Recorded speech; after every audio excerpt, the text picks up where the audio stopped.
masculine You're a alpha tiny dog. little boy. I'm posting So on fucking Twitter. hard. It's the And the- gayest oh my soy God. thing Oh you my can do. God. Shut the Oh my fuck up, you little fucking tater God. tot Numbers bitch. We are 2 Turkish. minutes I and mean, I'm fucking 35 Greek. seconds into this video. I'm Just as gay as the rest of us, motherfucker. Feels just the same. Another sunny day in LA.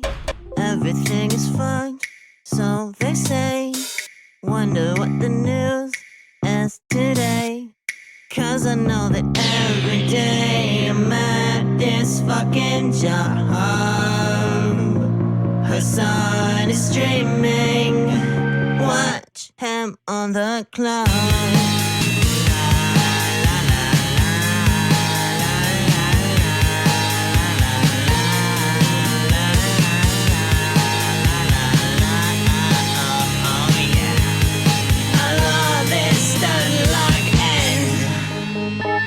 Listen, bro, the Lyra does not need this. Trans people love playing Hearts of Iron 4. Eating pussy is the basic bare minimum thing you can do. You can be like, you Where have a did they fucking find fat these penis, people, dude? and At the women want to trash have store? sex with Your you. job is posting, you're gay. Okay, God, I don't make hate the fucking women rules. so much. But is he really a socialist? He's such a himbo, I can't handle it. He's got a car and a house and it's better than mine. How the fuck can I sit here like everything's fine? I hate it. That's just me being a fucking hog. Hazan is streaming. Watch him on that clock.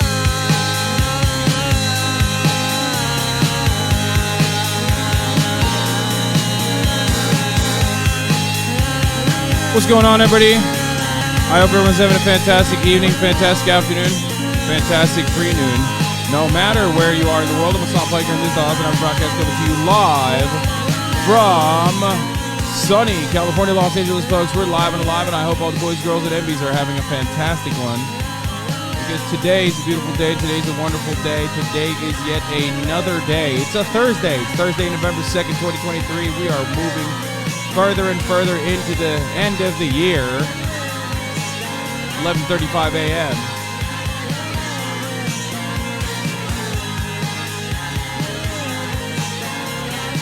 Live and alive, folks. 77 degrees and sunny here in Los Angeles, California, and I am not feeling absolutely like Gudu, but still not great. Here's the new merchandise. I'm saying it. It says, America I'm just a deserves bill. 9/11. We fucking totally brought it on ourselves. Says, I'm just a Holy bill. shit. We did. We paid fucking for did in a video by- game. paid Whatever, for by your local hypothetically, corporate politically. benefactor. We fucking did, man. We did. That was a Sonic streaming theme song from my favorite socialist himbo by Theresa Sweetheart. Wearing white after Labor Day. First of all, no, you can't wear white pants after Labor Day, but I fucking wear white whenever I want. You know what I'm saying? Except I never really wear white pants in general. Anyway, folks, we're live and alive. This is part of the broadcast where I tell you a little bit about my personal news about what's going on in my life. But let me tell you, there's not really much going on at all. I've been talking to some journalists about what's going on. I've been talking to some journalists about what resources I use on the ground, things of that nature, you know, people that want to inform themselves and also people that are writing articles about the coverage. We've moved on to the meta-analysis. We're talking a vision in white, salam. We moved on to the meta commentary, the meta-analysis. We're talking about things, you know what I mean? Anyway, regardless, tonight later, I will be on stage with a bunch of my favorite anti-Semites, Noah Colwin, former editor, I think he was the editor-in-chief, but former Jewish Currents writer, current blowback podcast aficionado, and of course also everyone's favorite anti-Semite Felix Biederman will be there as well, and Drill, and numerous other guests. Will it be streamed? I don't know. A meeting of anti-Semites? What is this, a Fortnite lobby? Yeah, we're gonna be getting together like we're playing Rainbow Six Siege, baby. That's how shit'll be a meeting of the minds. You know what I mean? Yeah. Drill is in from Tweeter. What a funny situation, because Noah Colwin and Felix Biederman are some of my earliest guests on this broadcast when we literally used to talk about Israel-Palestine while playing Fortnite. So it's pretty funny that you said, what is this, a Fortnite lobby? when making a joke about anti-Semitism. But the funny part about that is that I literally did play Fortnite with Felix and Noah regularly all the way back in 2018, where we would discuss Israel-Palestine while playing Fortnite. That was like some of my earliest streams out there. So is Israel actually overrated? Yeah. Is IRL Palestine protest possible, or is it too big of a risk? There's a couple different security factors at play here, Cinemarxism, but I can talk to you separately. But it's a little bit, yes. But we'll see. Fat Man Joyzy is back with dad jokes. That's cool. Will we get the continuation of Forging of Swords with Ray vlog? Yes, we will. Yes, we will. Oops, my car just terminated a pot of human shields on their way to kindergarten. No, it was also our Shadow Priest in the 2019 Classic WoW launch. Oh, damn. Should pay $15K for it, you know? I'm gonna show up. Thank you, Meg Clark, for consistently, or Meg Klein. Meg Clack. Said, Azana made the shirt for you at my screen printing job. I really want to get it to you. Please open the P.O. box again. I want you to have it for the upcoming election nightmare. Please help me get this to him. USA 2024. Vote for freedom. Vote for Trump 2024. I was at the Pro-Palestine March in Austin this morning, formed by PSL. If it weren't for you, I would have never had the courage to show up. Have you seen the Prager U-Doc? I have not. You got to whip up Austin Ox a little bit. Dude has like 3 good vlogs in the bank. Yeah, I know. I haven't even watched the last vlog. I haven't even like legitimately watched the last vlog that he posted. I haven't had time to watch it on stream. Anyway, we're going to do updates on Gaza as always, because the Israeli occupying force has now moved into Gaza City. Yeah, I saw the I'm a Jew going undercover video. We'll watch it if you want. I hate shit like that so fucking much, dude. Like, anyway, new to stream, discovered you on Piers when it came out. Hell yeah. In the US, there will be 2 protests happening, one in DC, one on the East Coast, and one in San Francisco on the West Coast.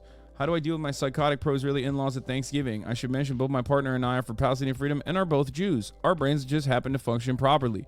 Well, I think that at this point, especially amongst Jewish Americans, like the boundaries of unconditional support to Israel versus no, that's fucking ridiculous, an apartheid state, is not necessarily on ideological lines. It is more so on age. Demographic boundaries. I think that's what it is. That is like the big distinction. You see the Israeli spokesman tell the guy whose family died that they should have left? I have not. Anyway, let's just fucking get right into it, folks. We got a lot going on. We got a lot happening in the world, and I'm going to cover all of it. So, watch Michael Brooks' take on Israel on YouTube, ... My friend. Oh, you just got fucking clapped, unfortunately, because you were spamming it too much. Omed, I'm speaking to you personally. Michael Jamal Brooks was a good friend of mine. I say was because unfortunately he has passed away. Yes, I am very familiar with what he said on Israel. I have watched this video on stream as well, but thank you for the suggestion. Rest in power to Michael Jamal Brooks, a wonderful beacon of clarity, moral clarity. Tiltify just tweeted you. Oh, they did. Yeah, we're gonna talk about the protest posters as well. I'm gonna finally stop all the nonsense. Okay, all the madness. Dr. Gabor Mate on Israel / Palestine. Anyway, it was also Edward Said's birthday yesterday. Rest in power to Edward Said. All right. Let's get started. Don't get it twisted. We will be covering news. Let's get started. There's literally nothing going on in my life, by the way. The one thing I will say, hold up. The one thing I will say is that, hold on one second. What's up, Mr. Out of Touch? Not much. I'm so out of touch, dude. You're right. Guys, I will say this. There is some personal news. After a brief hiatus, albeit a very long one in comparison to the previous hiatuses, I have officially, once I got caught up with Jujutsu Kaisen, I have officially started my One Piece journey once again. I'm fucking back. We're so goddamn back. Does it have something to do with the fact that I was Roronoa Zoro and the One Piece official anime account, as a matter of fact, liked my tweet and Stella Chu tweet? Does that have something to do with it? Maybe. Maybe I am Roronoa Zoro. Maybe swords, or maybe scars in the back of a swordsman is a great mark of shame, and I recognize that. Which is why I said it's time to get the fuck back in. Dive the fuck back in. It's Dressrosa time, baby. Woo! Goddamn. What will happen? What will happen with Doflamingo and his colorful cast of personalities in his squad? Find out next time on Weeb Peace. Right. Punk Hazard is over and our heroes are on a journey to fight against the corrupt influence of Doflamingo. The One Piece account liked your tweet, show it. How about you find it yourself? The manga make you and Fidel Castro come. Can't wait for you to catch up. Well, I will be catching up. Don't you fucking worry about a thing, baby. Hopefully it won't be super slow. I am a little worried about that, but it's okay. What episode? I'm like 678 or something. 679. I don't know. Insane that you're already at the Dressrosa arc. Wait, what? Is it not Dressrosa? 678? Maybe I'm not at Dressrosa. I mean, they just landed at Dressrosa. No, I think I am, right? The one I'm actually worried about isn't Dressrosa, but the one I'm actually worried about is Dressrosa is literally apartheid. Oh, okay. Okay, that's sick. Whole Cake Island is long my favorite. That's the one I'm worried about the most. Dressrosa is phenomenal. Okay. All right. As IOF moves into Gaza City, ACLU sends letter warning against ADL activity. Biden calls for humanitarian pause. We demand ceasefire. Get in now. Bump, bump, bump, bump, bump, bump, bump. Are you doing Movember this year, HasanAbi? Well, I mean, I did shave, so I guess like I won't I won't shave again. Like, you know, Zionists saying anti-Semitic shit. You don't understand. Zionists can always get away with saying anti-Semitic shit. Okay? Ann Coulter is one of the greatest examples of such anti-Semitic Zionists. Okay? Wait, where the fuck did my download go? I don't even know where. Oh. New merch? Yeah, I'm wearing it. Yeah, I'm fucking wearing it. Do you think there's a parallel to be made between Monkey D. Luffy and Bono Netanyahu? Wait, what? Monkey D. Luffy and Bono Netanyahu? Who are these? Is Bono Netanyahu like the fake Monkey D. Luffy or something? What the fuck is Bono? My man said Bono Netanyahu, like former lead singer of U2, Bono Netanyahu. Have you watched or played Homefront? Goyim Zionist being anti-Semitic is the purest form of white supremacy. Oh, I mean, it's also very common. Like, if you were to look at, I feel like if you were to look at anti-Semitism in America, at least, if you were to look at anti-Semitism coming from anti-Zionist movements versus anti-Semitism coming from Zionists, yes, Zionists are infinitely more anti-Semitic. 100%. But it don't even matter. Sea-Dog posted his money. When you coming back to Japan soon? Ah, the silent treatment. Politics. I hear you. All right, we'll talk soon, but I won't touch you. Okay. I'll leave you alone, man. Don't you this time? That's kind of fucked up. That's fucked up. I would never ignore him. That's insane.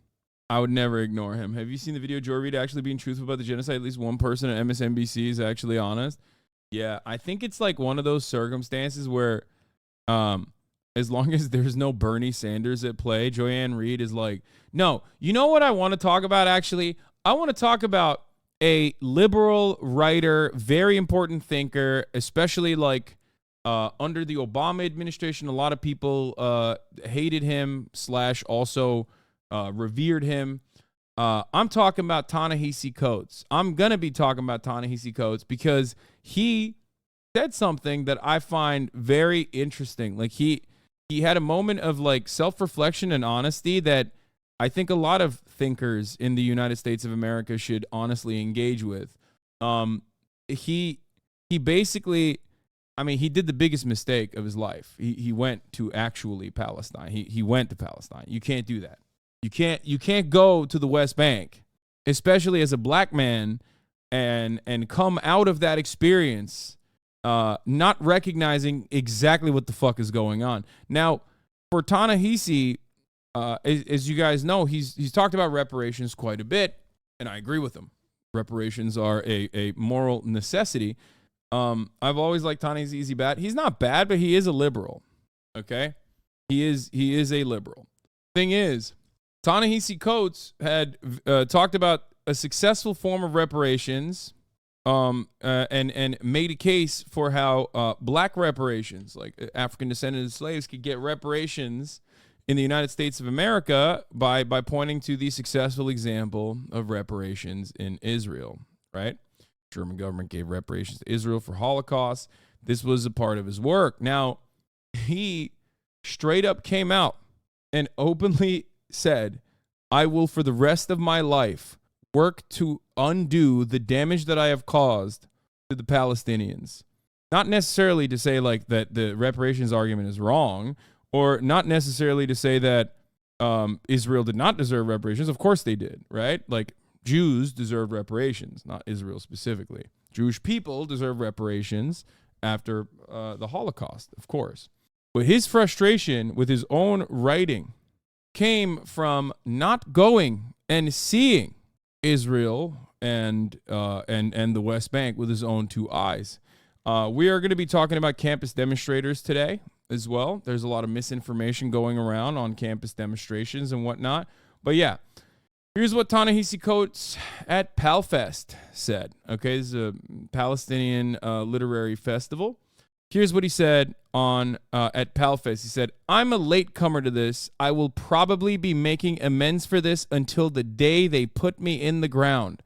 If I'm honest, when in one of my most celebrated works of journalism, I had to demonstrate tangibly how a reparations program could be done, I looked to Israel.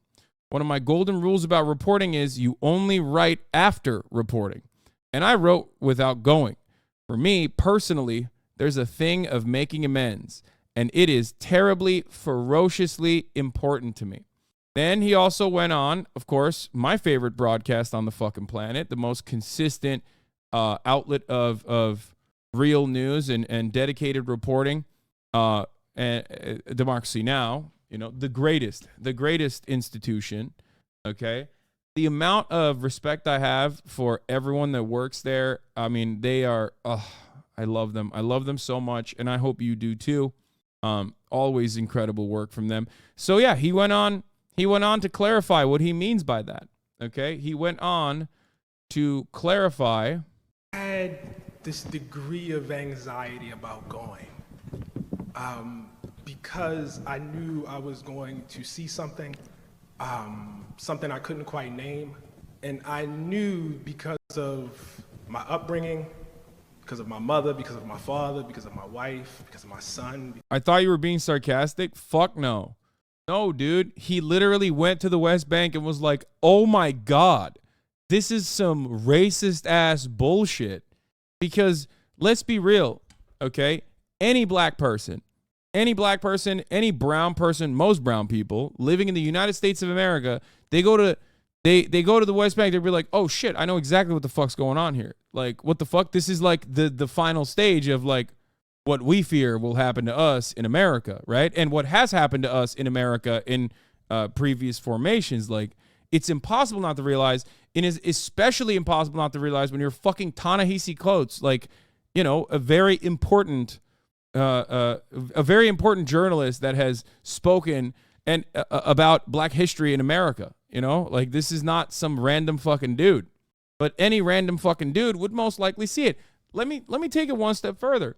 Random white people will also understand exactly what the fuck's going on, especially if they go to Gaza. Daniel Day-Lewis is a great example of this. 2005, Daniel Day-Lewis, the GOAT, Daniel Day-Lewis went to Gaza, okay?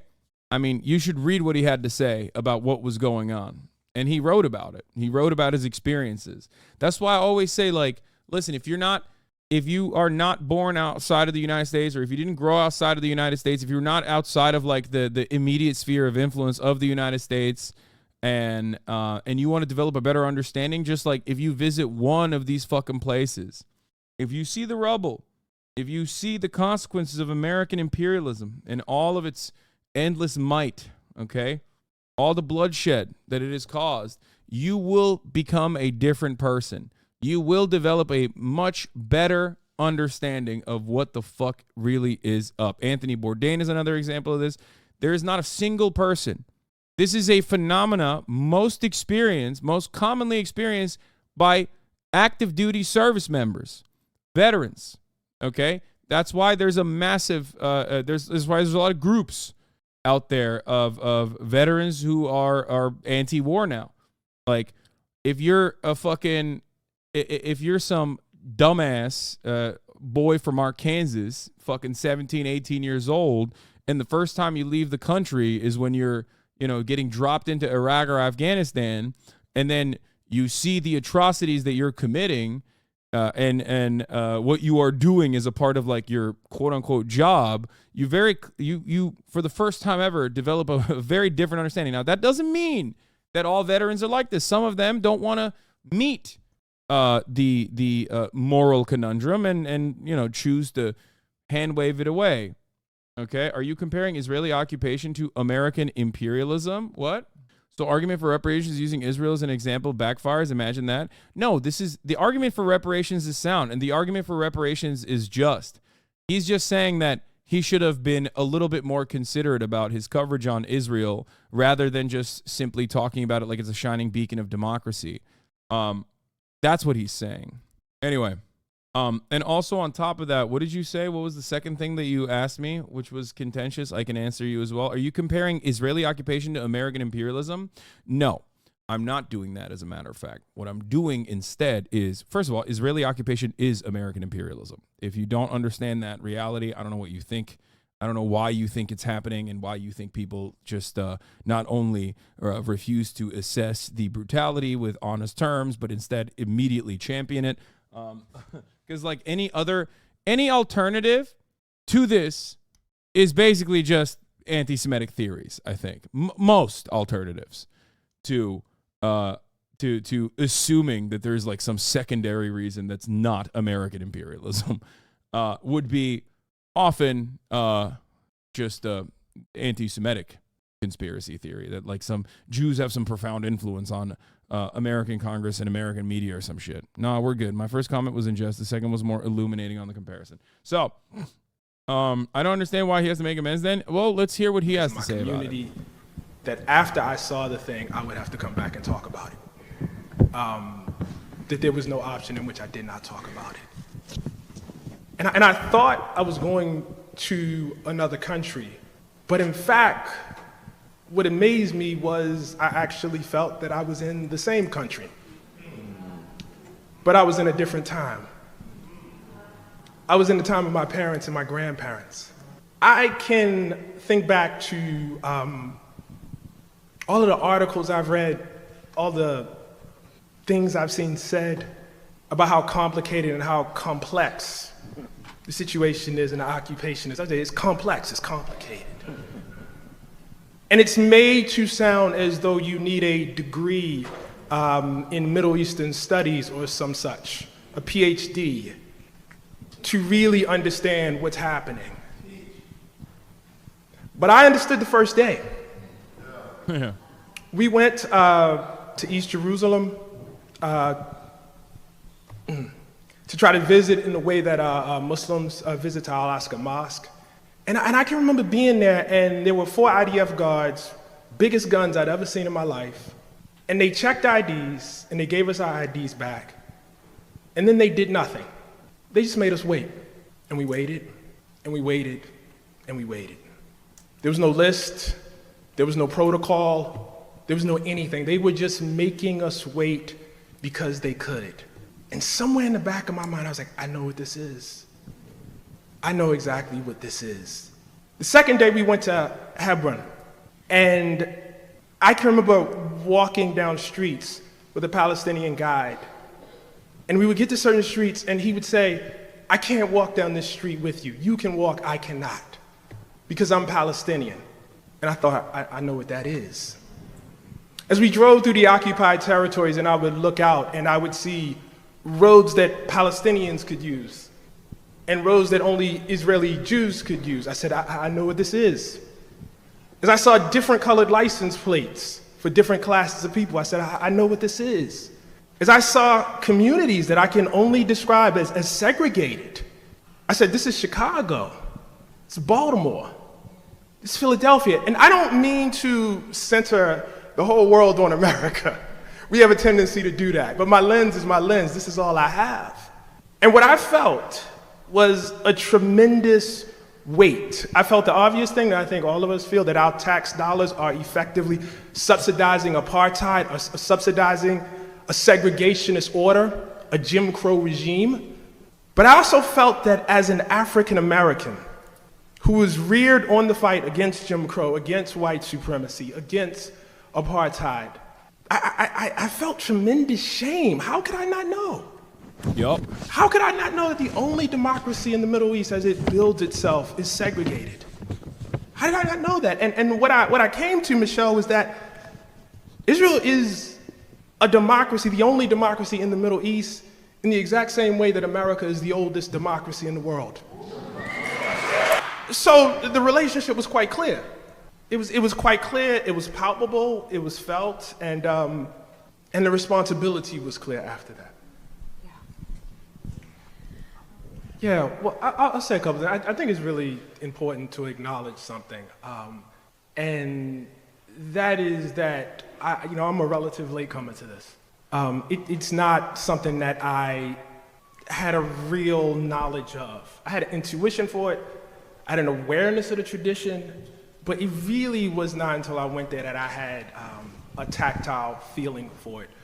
One of the things that I will probably be making amends for, until the day they put me in the ground, if I'm honest, is in one of my most celebrated works of journalism.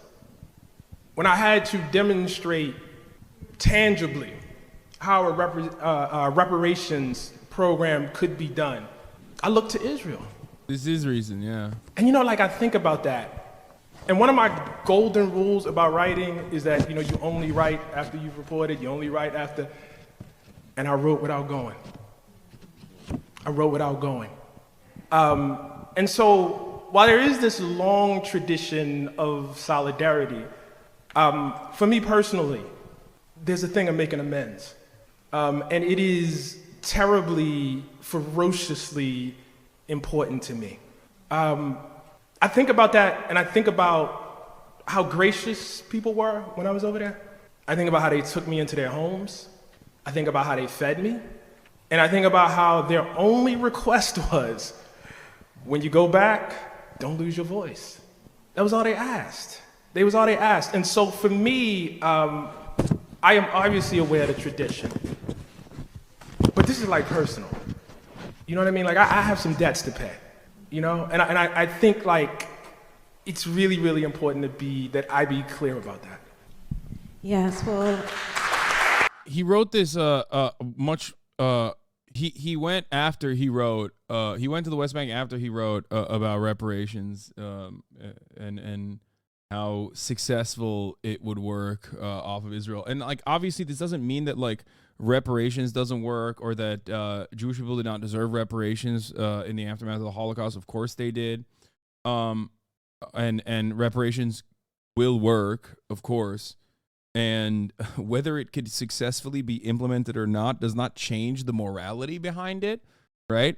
But he's just simply stating that there was a lot more that he could have said about the situation. There was a lot more that he could have analyzed, rather than simply state that Israel is a shining beacon of democracy. where are we now in terms of censorship? What do you fear? And how do you think people ought to respond in this moment in time? Oddly enough, I think we're in a All right. Anyway, so here he goes into more detail here about his experience in the West Bank, which caused him to immediately on the first day realize that at the top of the hour there's a 3-minute ad break, and that some people will not see the ad. Those people are subscribed, and some people will see the ad. Those people are the unsubscribed, right? Now, if you no longer want to see those ads, all you need to do is subscribe for $5 or for free. Here is the 3-minute ad break now. Dynamic Jab 13. Thank you for the 10 gifted subs. Dual Max 95. Thank you for the 5. Flocky. Thank you for the 10 gifted subs. There's a 3-minute ad break now. I spent 10 days in Palestine, in the occupied territories, and in Israel proper. I've had the great luxury over the past 10 years of seeing a few countries. I have not spent more time or seen more of another country or another territory than I did this summer. I think what shocked me the most. Messu's YB, thank you for the 5 gifted. Maxilla 4L, thank you for the 5. The Raging Hopper, thank you for the 5 gifted. Most was in any sort of opinion piece or reported piece or whatever you want to call it that I've read about Israel and about the conflict with the Palestinians. There's a word that comes up all the time, and it is complexity. That and its closely related adjective, complicated. And so while I had my skepticisms and I had my suspicions of the Israeli government, of the occupation, what I expected was that I would find a situation in which it was hard to discern right from wrong. It was hard to understand the morality at play. It was hard to understand the conflict. And perhaps the most shocking thing was I immediately understood what was going on over there.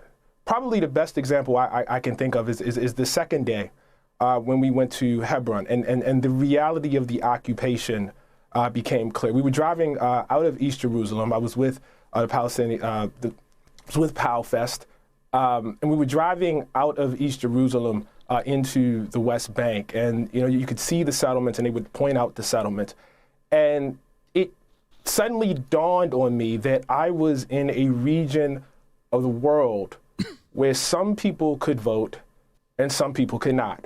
And that was obviously very, very familiar to me. I got to Hebron, and we got out as a group of writers, and we were given a tour by a Palestinian guide. And we got to a certain street, and he said to us, "I can't walk down this street. If you want to continue, you have to continue without me." And that was shocking to me. And we walked down the street, and we came back, and there was a market area. Hebron is very, very poor. It wasn't always very poor, but it is very, very poor. Its market area has been shut down. But there are a few vendors there that I wanted to support.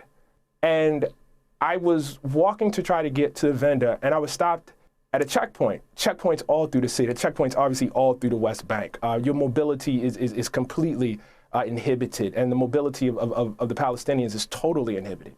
And I was walking to the checkpoint, and an Israeli guard stepped out, probably about the age of my son. And he said to me, "What's your religion, bro?" And I said, "Well, I'm not really religious." And he said, "Come on, stop messing around. What is your religion?" I said, I'm not playing. I'm not really religious." And it became clear to me. Like, the fucking audacity, dude. This is what it is. It's just like, when you're so trained and so conditioned into behaving this way against a population that you have made, I don't know what terms to use here, a population that you've ritualistically humiliated and subjugated, you think you can do the same shit to even international members of the press, authors. And the reason why you think you can do this is because you're like, well, they're Palestinian supporters. You know what I mean? They're Palestinian supporters. Otherwise, why the fuck would they be in the West Bank, right? So he thinks he could just like get away with, especially because Ta-Nehisi is black too, because like the white supremacist undertone of the broader fascist ideology that is very much alive inside of Israel is definitely there. There is historic precedent for it, obviously. Look to what the Israeli government's operations were in dealing with Ethiopian Jews when they first came in. Look to the way that the Israeli government first dealt with Arab Jews, as a matter of fact. Like, there's always been a dedicated effort to like try to Europeanize Israel, but also like, you know, try to make the population as white as possible, increase white population numbers, and decrease black Jewish population numbers in general. And that, of course, is an extension of having a broader fascist ideology. That unless I professed my religion, and the right religion, I wasn't going to be allowed to walk forward. So he said, well, okay, so what was your parents' religion? I said, well, they weren't that religious either. He says, what were your grandparents' religion? And I said, my grandmother was a Christian. And then he allowed me to pass. And it became very, very clear to me what was going on there. And I have to say, it was quite familiar. Again, it's like just ironic because like this is why I always say like Israel is basically an American state, right? Because one, the very same IDF is in some ways being funded by our tax dollars, his tax dollars, right? Now, listen, this is also important. One very important criticism from black activists within the Black Lives Matter movement against police brutality is always, you take our tax dollars and you fund the police with our tax dollars, and then the police come back and occupy us like an occupying force. Okay? So he's experiencing that as a black man in America, and now he's experiencing that as a black man in the West Bank, in occupied territory, right? Occupied Palestinian land. But it goes a little bit further than that. The IDF also trains the American police departments, especially in the aftermath of 9/11, where this collaborative effort became a matter of policy, where the American police departments went to Israel to get training, to get counterterrorism training, because there was this big fear that like there was going to be a tremendous amount of Islamic terror that was going to happen, just like it happens in Israel every day. So like it goes far beyond your immediate understanding. It's like doubly ironic for a black American man to experience this. It's tragic to experience this and to see others that look like him experience this in America, and then to personally experience this in an identical capacity in Israel. Okay? In that moment, of course, he was not being specifically questioned as a black man. He was being questioned because the IDF kid wanted to understand whether he was Muslim or not, to mistreat him. I was in a territory where your mobility is inhibited, where your voting rights are inhibited, where your right to the water is inhibited, where your right to housing is inhibited, and it's all inhibited based on ethnicity. And these people drive me insane because, like, what did they think? All the Palestinian human rights groups are just lying, had to see with their own two eyes. I think that, look, Palestinians are incredibly resilient people, and they are incredibly forgiving. So I think that you need to welcome this kind of better assessment later on. You know what I mean? Like, this interview is from yesterday, I believe. And that sounded extremely, extremely... Like, you don't understand. A lot of people are victim to the echo chambers that they exist inside of. Why should they ever question it? Careful, Hasan. Why? What did I say? Like, I think there's no... I know you know Rawa Majid, very sus. What? Who the fuck is Rawa Majid? Rawa Majid is known as the Kurdish Fox, a Swedish criminal raised in Uppsala, but since a 2018 resident in Turkey. He's suspected of being the main leader of the Swedish criminal organization Foxtrot, which is linked to numerous shootings and bombings in Sweden. What? We got some Swedish racists in the chat? What's happening?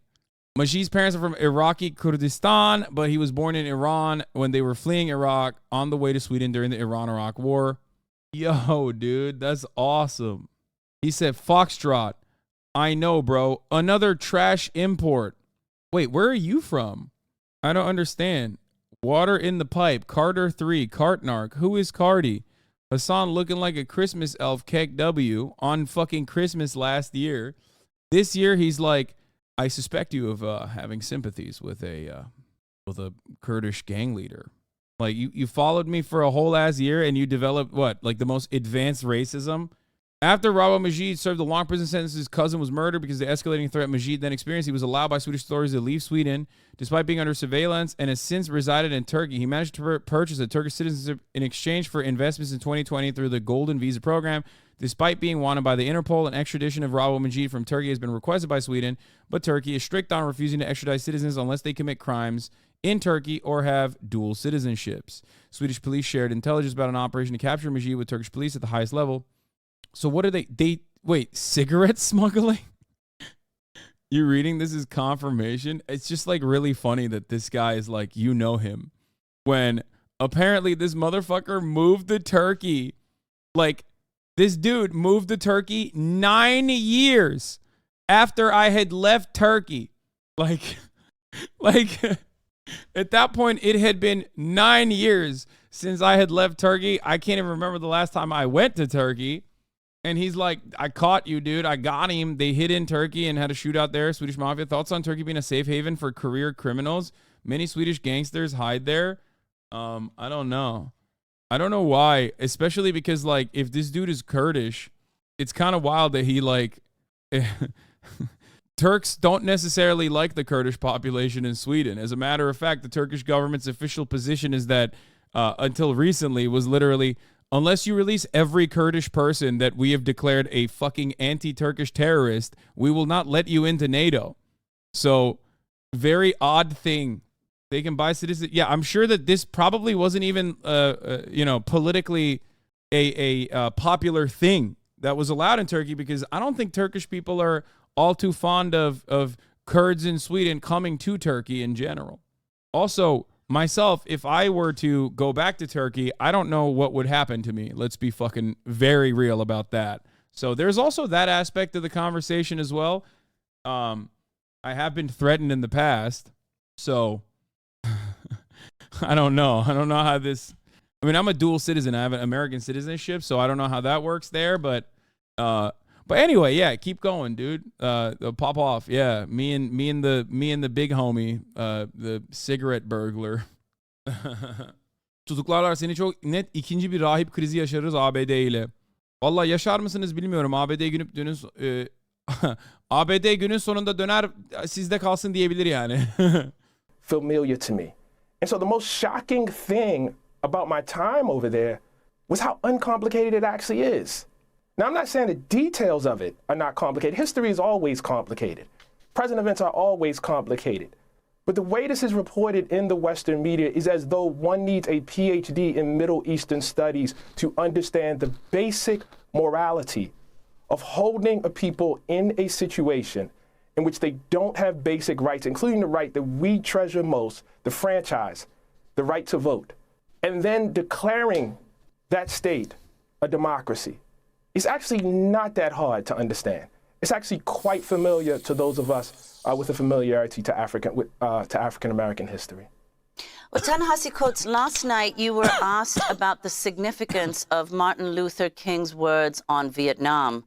You said it's taken you years to, quote, understand nonviolence as an ethic, and that you understood that ethic in Israel. Could you explain? Yeah, sure. I mean, I think the thing to do is just to proceed off of what I said. Martin Luther King dedicated his life to the fight against segregation. Israel's a segregated society. The occupied territories are segregated. The Jews segregated. It's not, hard to understand. There are different signs for where different people can go. There are different license plates forbidding different people from going different places. Now, what the authorities will tell you is that this is a security measure. But if you go back to the history of Jim Crow in this country, they would tell you the exact same thing. People always have good reasons besides, I hate you and I don't like you, to justify their right for imposing an oppressive regime on other people. It's never quite that simple.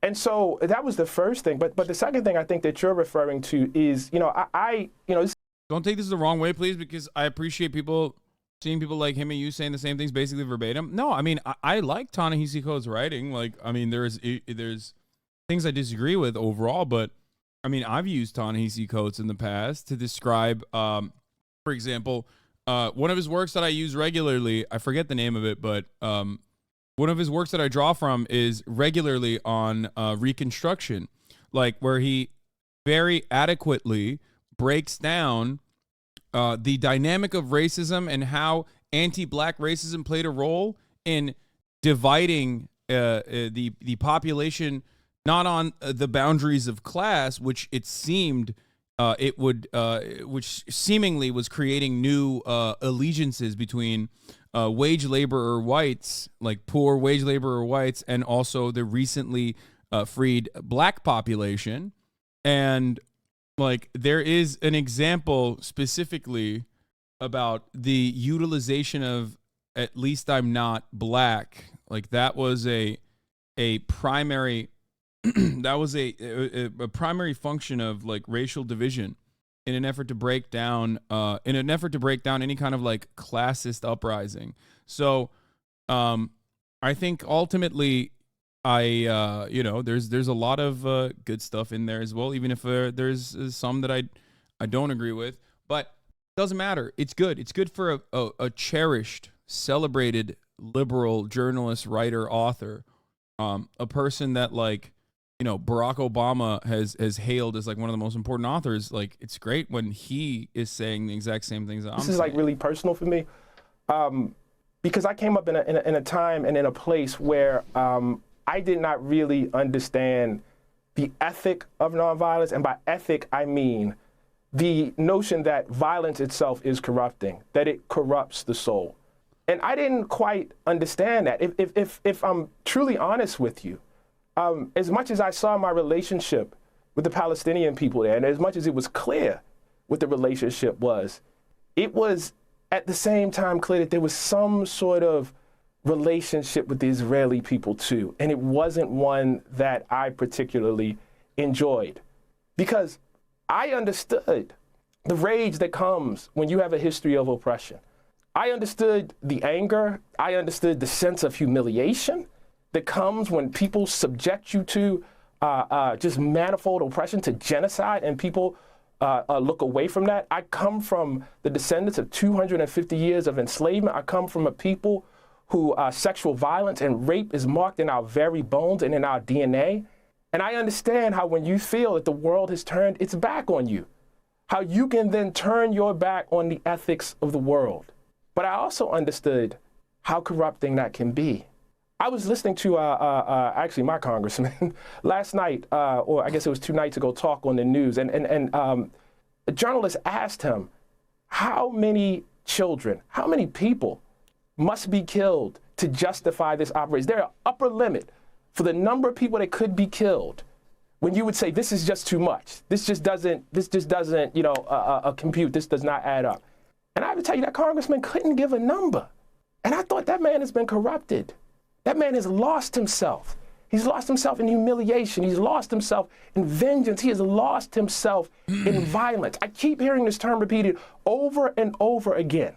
The right to self-defense. What about the right to dignity? What about the right to morality? Okay, here's one thing I want to mention. I talked about this briefly with Alex, right? Remember, Alex Lowell Overruled. He's a public defender. He's an abolitionist, right? And one thing Alex brought up, which Ta-Nehisi Coates brings up from a very liberal perspective, but specifically looking at the black experience in the United States of America, contemporary black experience and historical black experience, is the dynamics, right? The dynamics of what is going on in Israel in comparison to like what still happens in America in certain places, right? And the thing I told him, I think is very important for a lot of people to understand. Liberals do not have an issue with class violence, right? They do not have an issue with class violence. They are conditioned to not recognize class violence as an abhorrent thing. The structural violence of poverty is completely and utterly removed from the liberal lexicon or the way that liberal capitalists analyze modern society. They see that as a necessary evil to a certain degree. I do not. However, there is one form of systemic violence that liberals also, at least liberals who understand history, also recognize as bad. And that is racial violence, religious violence, violence dished out on ethnic boundaries. If it's simply a system that disproportionately ruins the lives of poor people, working class individuals, under the auspices of Western neoliberal capitalism, then that's kind of fine. I mean, we look to it, we look to the problems, we see homeless people, we say, oh man, we got to save them somehow, right? Like, come on, this is really fucked up. Okay? But there's one form of systematic violence that even liberals find to be morally repugnant, and that is like abject white supremacy, Jim Crow laws, institutional forms of religious or ethnic discrimination. And this is precisely the reason why even most honest liberals can't look to what Israel is doing and think this is appropriate. Okay? You can't. You cannot. Because it is very obviously an apartheid. That's not true. Even liberals did colonialism. My friend, I'm not here to say liberals are also not like clued in, or liberals are completely clued in on white supremacy. I'm stating that there is a degree of white supremacist action or fascist action that liberals will look in the other direction of, but there is a standard, right? There is a standard that if you go beyond, even honest liberals will go, that's not appropriate. You can't do that. It's the difference between institutionalized slavery in the form of the 13th Amendment, right? And the persecution that black communities face in modern American society and redlining versus Jim Crow in the South. Jim Crow rules in the South. You will not find a liberal now, especially, look back at Jim Crow in the South and go, that was fucking sick. However, there are still plenty of liberals now that have no framework of analyzing the racialized outcomes of class violence that is dished out towards contemporary black and brown communities. But an apartheid reaches that limit and goes far beyond. It's something that you can comprehend. It's something that every honest liberal who has been taught lessons of dignity, autonomy, a society that's supposed to peacefully coexist with equal rights and equal representation for all. When you learn these principles, and these principles you think are reflected in your society, albeit it might be incorrect, even if you are taught that these principles are the correct ones in a theoretical democracy, okay? When you see an apartheid state and you see that wanton discrimination, you see the codified discrimination, even liberals go, no, that's gross. I can't do that. That's too much. They need to stop it. And in which case, when that happens, when you reach that upper limit and you go, oh my God, that's actually fucked up. I know what that is. I've seen that before.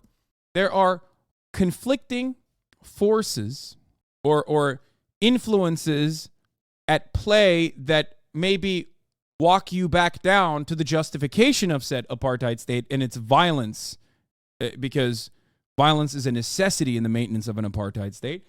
And those other forces are Islamophobia and the fear of Islamic terror, Islamophobia, and also your proximity to the problem. Okay? And that's precisely the reason why you turn around and you say, maybe it's complicated. Maybe it is complicated. Maybe I'm simply not understanding it. The difference between a person who is completely oblivious to that reality and a person who faces it head on and sees it and still chooses to defend that reality is very different. Okay? What about the right to be able to sleep at night?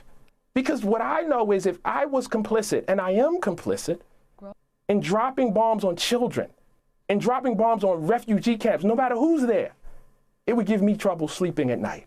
And I worry for the souls of people who can do this and can sleep at night. But what is the consequence of liberals agreeing with anything? They do nothing. So there's a couple different things that are important to understand here. Liberals make up the majority of this country, okay? Everyone is a liberal. Conservatives are liberals. Fucking Democrats are liberals. Republicans are liberals. Everyone is a liberal. This is a liberal democracy, okay?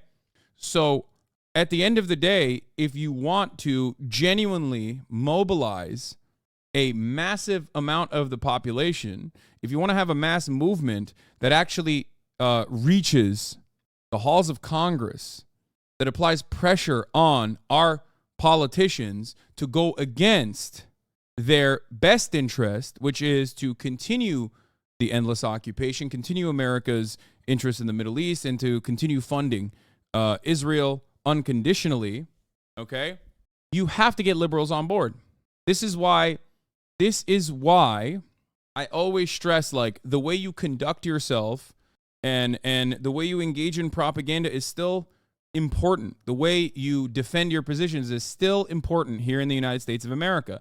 There are always going to be naysayers. There's always going to be people who want to ruin the movement, people who go in there and do stuff to make it seem like this is an incredibly and inherently racist, anti-Semitic movement. For example, this is happening right now, right? But ultimately, you should move in the same way that the Israeli Foreign Ministry moves, right? Obviously, they have a much easier time of propagandizing their position and their plight, in spite of the fact that the conditions on the ground reflect a much different reality than the one that they're trying to desperately project to the American population. They can get away with doing whatever the fuck and saying whatever the fuck they want for the most part, but they still choose to propagandize, okay? They still choose to engage in a steady flow of information on mainstream media, okay? And do a whole bunch of different stuff as well, like the doxing campaigns and whatnot, okay? But there's a way that you must conduct yourself, and I think a lot of long-term political advocates for Palestinians know this, and it's one that maybe younger people haven't learned yet. While not every single person in a massive movement is going to be perfect, and there are going to be some people who either misspeak or some people who are legitimately anti-Semitic, for example. That much is true. You have to understand that the goal should still be to always be to have a consistent and clear and coherent message, okay? And that brings me to my next point of contention, the campus protests that are ongoing, the ADL and Stop Anti-Semitism, moving in ways to basically make any kind of mentions of Palestine or Palestinian people or Palestinian emancipation to be considered illegal, okay? We're going to be talking about that right now. Specifically, I want to start off with this one thing that I saw yesterday from Visegrad, which is like a gross fucking outlet. I mean, they're fucking awful. This is directly from the Canary Mission. They are a horrible, horrible organization that doxes anyone and everyone, okay? What? I'm sorry for adding you, but this is important. I feel this is important. You should read on stream from a fellow streamer and friends. His words are really well put. Ham and Cheddar is in here all the time. I'll look at it. I'll read it afterwards. Let me just go through this real quick. So this video came out. And it was like all-out war, basically. Video of Harvard students attacking a Jewish student on campus during an anti-Israel protest. One of them is Ibrahim Barmal, the editor of the Harvard Law Review. Now, everyone is calling for this guy to be fired. Now, this is from an event. 2 weeks ago, almost, at this point. Why did it take so long for them to come out with this video? And what are they showing in this video, really? Exit, show him the exit. Exit. Now, if you watch this chaotic video, you think, what is happening? It seems like they're swarming this guy. Exit behind you. Turn around. Exit. Not interested. Okay, we'll stand here. We'll just stay here. Exit. This is a 2-minute video. Anyway, let's just continue. So, No one's grabbing. So I want you to understand something. Anything you see out of the Canary Mission is going to be a fucking gross misrepresentation of events. They are not in the business of, like, honestly combating anti-Semitism. They are openly in the business of doxing anyone and everyone that says anything that is pro-Palestinian. They do this. It's Project Veritas style bullshit, okay? They do it all the fucking time. And the fact that they are able to operate freely within U.S. boundaries is nutty to me, okay? But this, in and of itself, is a hit piece. What's that? Okay? Their job is to stop you from ever speaking on behalf of Palestinians. Okay? That's their job. Their job is to make you feel like if you do speak for Palestinian emancipation, they will smear you as an anti-Semite. They will say you're anti-Semitic. They will do everything they can to try and get you fucking fired. They'll dox you and they'll try to get you fired. So here's the video that came out. Okay? Don't touch him! Don't touch him! So here it is. So this is the video. It's chaotic, right? Like they're like forcibly pushing this guy away, right? And they did a full-blown media blitz, okay, yesterday. Even though the event had taken place, this event had taken place 2 weeks prior. Okay? Now, Canary Mission made a full-blown blitz. They're asking to fire this guy, the fucking editor of the Harvard Law Review. And here's what actually happened, however. This is Alejandro Carballo says, let's see another angle. The counter-protester was purposely stepping over protesters, attempting to get them on video to dox them. Okay? Protest marshals used nonviolent tactics to get them to leave. Now selectively edited videos released 2 weeks later to go after the fucking students. The entire fucking reason as to why that kid was like filming and harassing the fucking students down there was so that they could get their faces on camera so they could dox them. Okay? Here. This is 100% a Canary Mission op, okay? Look, so what do? They use the keffiyeh to block the footage. He's like stepping on people. And so they try to get him to peacefully leave the area.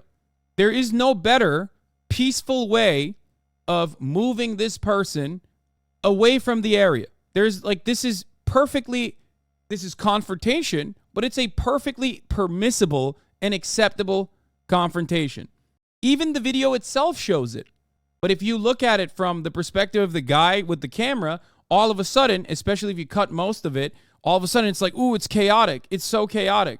They didn't beat his ass. They didn't shove him. They didn't do anything. They didn't take his phone away. Okay? There's a very specific goal here. The goal is to harass and document all of the pro-Palestinian activists on campus so that you can have their fucking faces blasted on vans that go all around campus. And I'll take it one step further. Vans that go to their houses. Okay? It's ridiculous that this has been distorted to make it seem like Harvard students were purposely targeting a Jewish student. They were attempting to de-escalate a situation where a student was stepping over others and holding a camera in their faces. They were using keffiyehs to obscure the students' view and escort them away from the protesters. Okay? Now it's being spun and pushed by Canary Mission and Bill Ackman as an anti-Semitic attack to once again go after Harvard students in a vicious and disproportionate way. Let's be clear. This isn't about going after anti-Semitism. This is about intimidating students from using their right to free speech to speak in favor of Palestinians. The doxing, harassment, threats, etc. are all intended to chill students' speech and only allow one side. This in no way means that Jewish students are not terrified right now with the massive increase in anti-Semitism. Students have a right to feel safe on campus, and anti-Semitism should be condemned and called out. Spinning videos to go after students who only exacerbates division and distrust, especially when it's external actors only seeking to sow discord for clout. We need to have a bit more patience, understanding, and empathy in this moment, or hateful rage will consume us all. Another student who was there confirms that this was the case. I was at this protest. Ibrahim was present as a safety marshal and stood in front of the mass students to protect our safety. The student was taking invasive photos and getting in our faces. In the video, you can see Ibrahim has both hands on his keffiyeh at all times. Another student was there. I was at this protest, and I'm disheartened by the way that this has been distorted. A man was weaving across us as we were laying down peacefully, mourning the lives lost in Gaza, getting close to our faces and taking invasive pics. The safety marshals asked him to leave and escorted him. Okay? If you've been in this game for a long enough time, you've probably seen similar things like this chatter just said. Also, I've seen posts claiming the chance of Israel, you can't hide. We charge you with genocide being spun as we want Jewish genocide. Okay? This was done to fucking Bella Hadid of all people a couple years prior, if you remember. This is a very old school tactic of being like, if first and foremost, every single type of protest is not permissible in the eyes of those who want to maintain Israel's apartheid. Okay?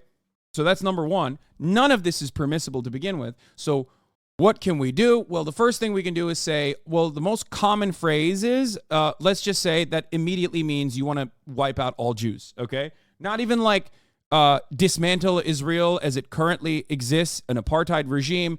It just straight up doesn't even mean that like you want to end Israel, okay? It means like you want to kill all Jews. That's what that means. From the river to the sea, you say that, that's anti-Semitic. So that's number one. That's lie number one.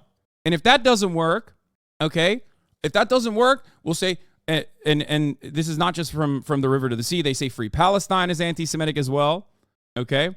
And if that doesn't work, then any kind of chant at a protest will be considered anti-Semitic. Any kind of protest that is in support of Palestinian emancipation will be considered anti-Semitic. And if there isn't something that you can find in a massive protest, okay, in a massive fucking protest, then you can just make it up. That's it. They just killed Mohammed Abu Hattab and his family. He was a news reporter for Palestine News Channel and was live on air half an hour before he was targeted. Just as he arrived at his home, him and his family were killed. Yeah. White genius by design. Any criticism that the Israeli state is anti-Semitic? I think it was Gideon Levy that said, I cannot think of, who is Israeli and Jewish, I cannot think of any other state that has been so cruel while simultaneously claiming victims so successfully. I think every other apartheid regime or every other state also considered themselves to be the victims of this like enemy that is both powerful but also very weak and servile and docile. But it is especially more powerful when you link it to a very real issue, okay? It goes beyond the nonsensical notion that like white genocide is happening in America because people are engaging in miscegenation. It goes beyond that because anti-Semitism is real. Anti-Semitism is a real issue, right? So in my opinion, it's even more dangerous and devastating to engage in these false conflations, okay? IDF launched a podcast. Oh, man. Today we launched the official IDF podcast. Holy fuck. Anti-Zionism is not anti-Semitism. Okay? IDF podcast first episode, Baby Murder Good. Yeah. So, Brooklyn white guys make another podcast. Shocking. Okay, dude. As I was stating, though, this kind of campus policing, okay, is, in my opinion, done with a very specific purpose. And that is to further conflate anti-Semitism with anti-Zionism, which the inverse of that also happens where the Israeli state itself and defenders of the Israeli state themselves will claim Israel is the only place for Jews on the planet and that all Jews on the planet care about Israel and want to defend Israel unconditionally. Okay? El Take HasanAbi El Take. I would love to hear your perspective. Do not ban that guy. I would love to hear. The guy chasing him said Kyle did not shoot until he pulled the gun on him and aimed him. Oh, of course, a Kyle Rittenhouse defender. A Kyle Rittenhouse defender also defends the Kyle Rittenhouse of nations, Israel. Classic. Thank you. But he's a game watcher, so we'll keep him. We're not going to ban him. So, yes, we're going to talk about the tearing down of the posters, okay, in a second. What the fuck was I going to say? Hold on. God damn it. There was one other thing that I wanted to mention here, but I cannot remember what I was going to say. We were talking about college campuses. We were talking about, campus activism. Oh, here. This is what I was going to say. So, anti-Semitism is real. It's a real issue. Anti-Semitism flares up during times of Israeli sieges in the Western world. That much is a certainty. It is real. It happens. Okay. I will never tell you that anti-Semitism is not a real issue. Okay. That would be ridiculous. It would be a falsehood. Now, having said that, there are a lot of anti-Semites out there, but it seems, and this is my opinion on the matter, maybe it's not true. I'm willing to have people tell me I'm wrong on this. I'm open to criticisms. It seems to me like, given the demography the demographics of Zionism in the United States of America and in the Western world as a whole, okay, it seems to me like, and I replied to this person, Armand Domolowski or whatever, and this is what my thoughts are, seems to me like, given that the overwhelming majority of ultra-Zionists in this country and specifically in the Western world are Christian, because there aren't that many Jews to begin with, right? Both anti-Zionist or Zionist Jews, right? Given the demographics, it seems to me like a lot of Christian Zionists are not fearful of the neo-Nazi opportunists that are gaining clout and momentum off of the anti-Israel sentiment that is growing in the Western world. They do not focus on the anti-Semitic neo-Nazis nearly as much as they focus on the Palestinian activists. Now, you have to ask, why is that the case? Because statistically speaking, anti-Semitic launderers of anti-Zionist sentiment, who are anti-Semitic themselves, who use anti-Zionism in an effort to push anti-Semitism, okay, who are neo-Nazis themselves, do not get the same kind of New York Post coverage. They do not get the same kind of wall-to-wall criticism. There are literal neo-Nazis on this fucking platform, something that I and many others have criticized Elon Musk on time and time again. So one must ask themselves, what's going on here? Why? Why is it that this kind of sentiment goes on, and I don't really see a lot of anger specifically directed towards very clear white supremacist opportunists? As a matter of fact, the only thing I do see is a conflation between white supremacist neo-Nazis engaging in clear-cut anti-Semitism with predominantly students of color engaging in pro-Palestinian action. It almost sometimes feels like people only point to these guys to say, look, these guys represent the other guys as well. And it's never these guys that anybody goes after. It's always the students that everybody goes after. Jewish students, Palestinian students, black and brown students, white students, as long as they are pro-Palestine. And some people are more honest about it. In my replies, there are people who openly say, you mean to tell me that the bigger threat for Israel right now is some fucking dumbass Nazi when Nazi Germany is done and not Palestinians? And it's like, oh, well, there you go. You already admitted it. Okay, got it. Thank you. Statistically speaking, however, the gravest threat for Jewish Americans, okay, or Jews living in the Western world is not Arabs, is not Muslims. It's white supremacist neo-Nazis, okay? The dude who did the synagogue shooting in Pittsburgh was not a Muslim fundamentalist. He was not doing it at the behest of the Palestinian liberation, okay? That was a white supremacist Nazi, a Trump supporter, as a matter of fact. A white supremacist Nazi that shot up and engaged in the worst anti-Semitic hate crime in contemporary American history. Why did he do this? Well, he openly stated why he did it. He said he did it because Jews were opening up the floodgates of immigration into America in an effort to engage in white genocide. An argument that is as old as time itself, pretty much. The great replacement narrative that is channeled through Tucker Carlson, through so many Fox News broadcasters. Who contributes more to anti-Semitism? Laura Ingraham and Sean Hannity that say George Soros, a Jew, is responsible for the darkening of America by opening up the floodgates with his Open Societies foundations that creates immigrant caravans? Is it that kind of messaging being broadcasted from some of the most popular news broadcasts on the fucking planet, especially in the United States of America? Or is it students organizing after seeing thousands of dead Palestinian children and saying enough is enough? You have to put a stop to this. The Israeli apartheid regime must come to an end. We have a moral obligation to stop it. Where is the anti-Semitism actually coming from?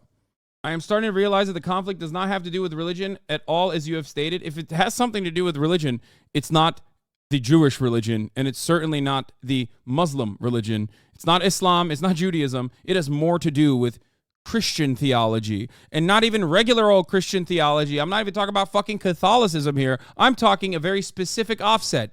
Evangelical Protestants who believe in the Armageddon, who believe that the rapture will happen. And that is precisely why Israel must settle on all of that land, that all of that land belongs to the Jews, so that Jesus Christ can come back to earth and fight the devil, and then all of the good, God-fearing evangelical Christians can be sucked into the heavens. So to this guy, I replied, that person is a neo-Nazi opportunist. I have criticized this person and criticized Twitter for letting this person fucking run wild. Already, I said that person is a neo-Nazi opportunist. The new owner of the platform openly unbanned all of them. Christian Zionists far outnumber Jewish Zionists and anti-Zionists, and they aren't worried about neo-Nazis as much as they are about POC protesting against Israel on campus. Okay? This is the truth. This is 100% the truth. And there are, unfortunately, a lot of people that are refusing to reckon with that reality. Some are opportunists on the Zionist side. Right? Because, listen, if you don't go after these fucking Nazis who do legitimately pose a threat, and their followers who do legitimately pose a threat to American Jews, right? Then you can always say, look, they're aligned. They're aligned with the fucking Palestinian protesters. You see that? You see that? They're aligned. They're coming after us. Okay? I don't think the broad majority of Zionists, both Christian and Jewish, legitimately are making this mental calculation, okay? I don't think that every single one of them is, right? But there are definitely organizations, in my opinion, that shift their focus on any kind of criticism of Israel being declared anti-Semitic, that don't do any of this, that don't use any of their resources against those who are openly anti-Semitic. And because anti-Semitism is a very real problem, there is a massive amount of people that you could be targeting, that you could be criticizing, that you could be talking about, okay? But instead, you spend all of your time yelling at fucking college students. It's ridiculous. It's ridiculous, and it's unserious. It's unserious, especially because, as I said, the real dangerous anti-Semitism, the actual anti-Semitism, comes from neo-Nazis and white supremacists alike. Bro, I know it's hard, but if you didn't cuss, we would not have to listen on headphones at work. You could potentially inadvertently reach 60,000 people every day, homie, and do more good for the world. I'm just saying. I will try to not curse as much. Meanwhile, you have this going on. The Iowa Democratic Party was recently made aware of a statement made by the University of Democrats of Iowa, which included problematic anti-Semitic slogans, including "From the river to the sea, the Palestine will be free." Let's be very clear. This is a call for Jewish genocide, and we wholly condemn this offensive language. Iowa Democratic Party stands with the innocent civilians, Israeli and Palestinian, that have had their lives ruined by the terrorist group Hamas. Yeah. This is a double bind. You know what I mean? It's like the Israeli bombs that are fucking lasering Palestinian children, also a consequence of Hamas. Palestinian children at the precipice of complete starvation. Who put that there? Who made those conditions? Not Israel, of course. That must be Hamas.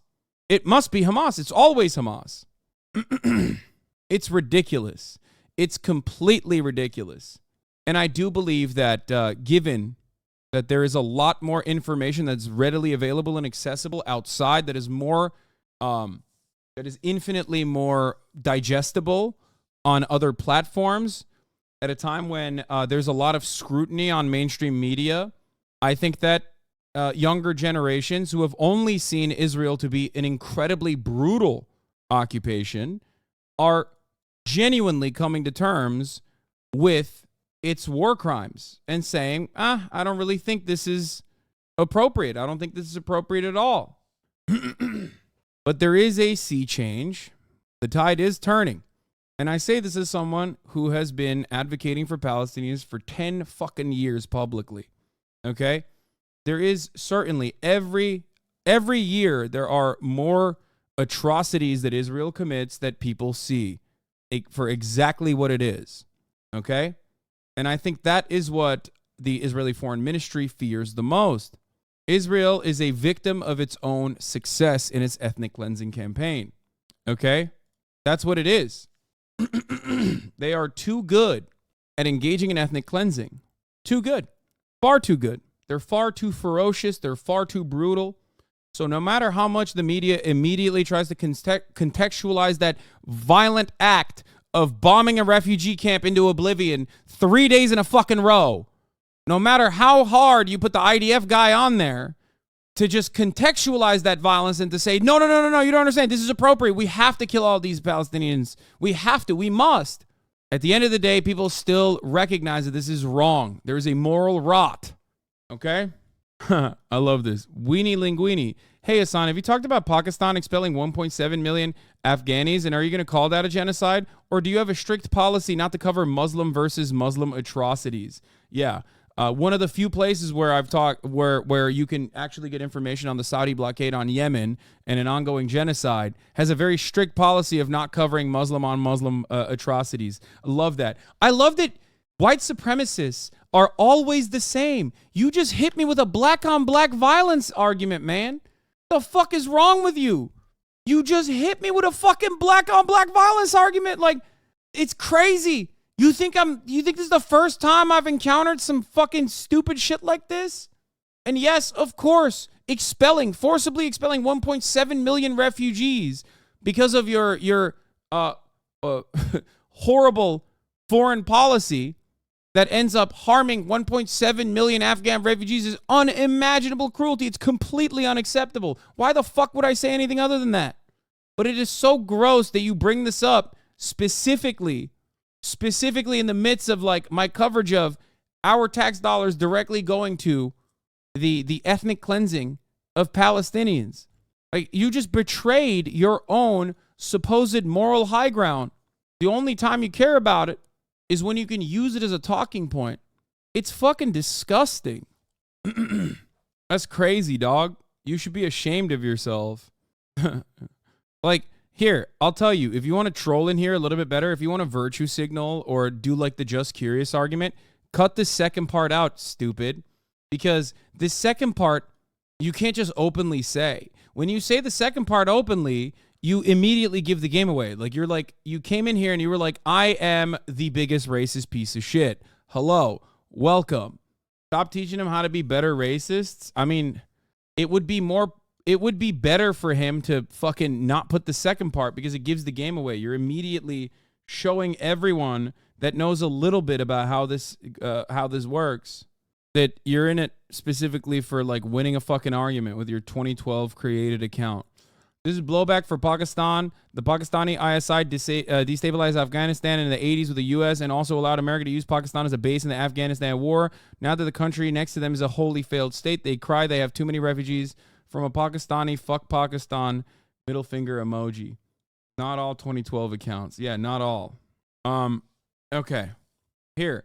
This is one other aspect of this conversation. Before I get to this, okay, today's cover from the New York Post, which, as you guys know, is definitely not a right-wing dish rag that doles out tremendous amounts of content that absolutely is the same kind of narratives that I've talked about with respect to Fox News, like the whole Jews are responsible, or one Jew, singular Jew, George Soros is responsible for,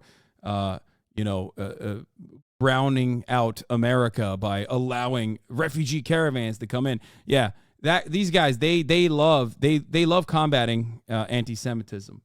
Okay, they call Palestinians animals on the front page just last week. Yeah.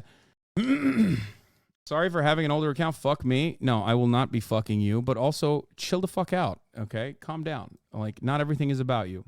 Okay, so this video went viral on Twitter, and it is the next wave of like, don't think about 3,000 murdered children with our tax dollars and our missiles, and instead talk about how horrifying what these guys are doing is, and they're horrifying because they hate Jewish people. Okay, specifically, I'll show you the video in a second. But of course, what I do want to show you is the top of the hour ad break. which comes at the top of every hour. If you no longer want to see those ads, all you need to do is subscribe, which you could do for $5 or free with Twitch Prime by connecting your Amazon Prime account to your Twitch account. Of course, I don't want to show you the top of the hour ad break. I want to show you, the commentary. So just subscribe, or you can get gifted a sub if you're lucky. Here's the 3-minute ad break now. All right. Is this the video?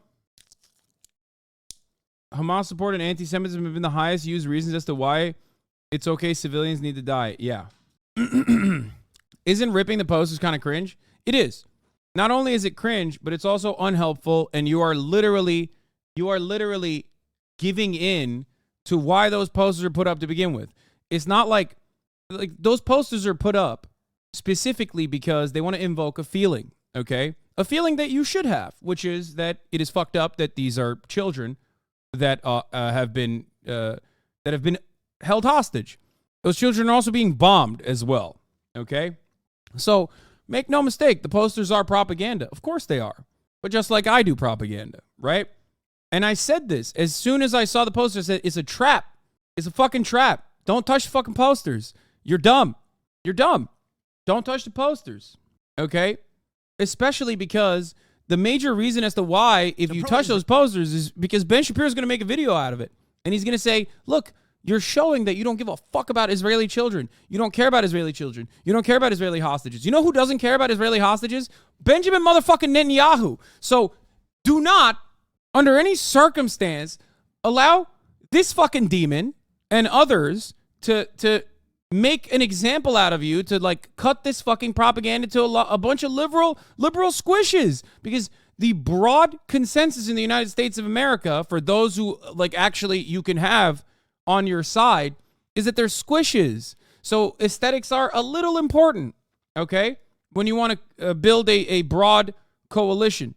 This is, of course, entirely removed from like how Palestinians move, how Palestinians operate, or what Hamas has done. I'm not even talking about that, right? I'm talking about specifically carrying yourself a certain way. So the worst thing you could do in that situation is rip up the posters, okay? Because you'll be caught on camera. Best thing you can do in that situation is put the many different names of the Palestinian children that have been slaughtered. Put posters of them up everywhere. Have Zionists come and fucking try to rip those off. Do the same thing, but in reverse. And if they come and rip those off, film them. Expose them for their cruelty. That's it. There's a reason why. There is a reason why this is so effective. The reality is, like, I understand being angry. I understand how unjust the situation is for Palestinians. Okay? It is. And we're going to be covering this Daily Dot article as well. It's very good. Talia Jane wrote about this. Okay? And make no mistake, I'm not going to sit here and be like, this is the worst kind of anti-Semitism I've ever seen. No, get the fuck out of here. Okay? Get the fuck out of here. These are angry people. They're doing something wrong that I consider to be wrong.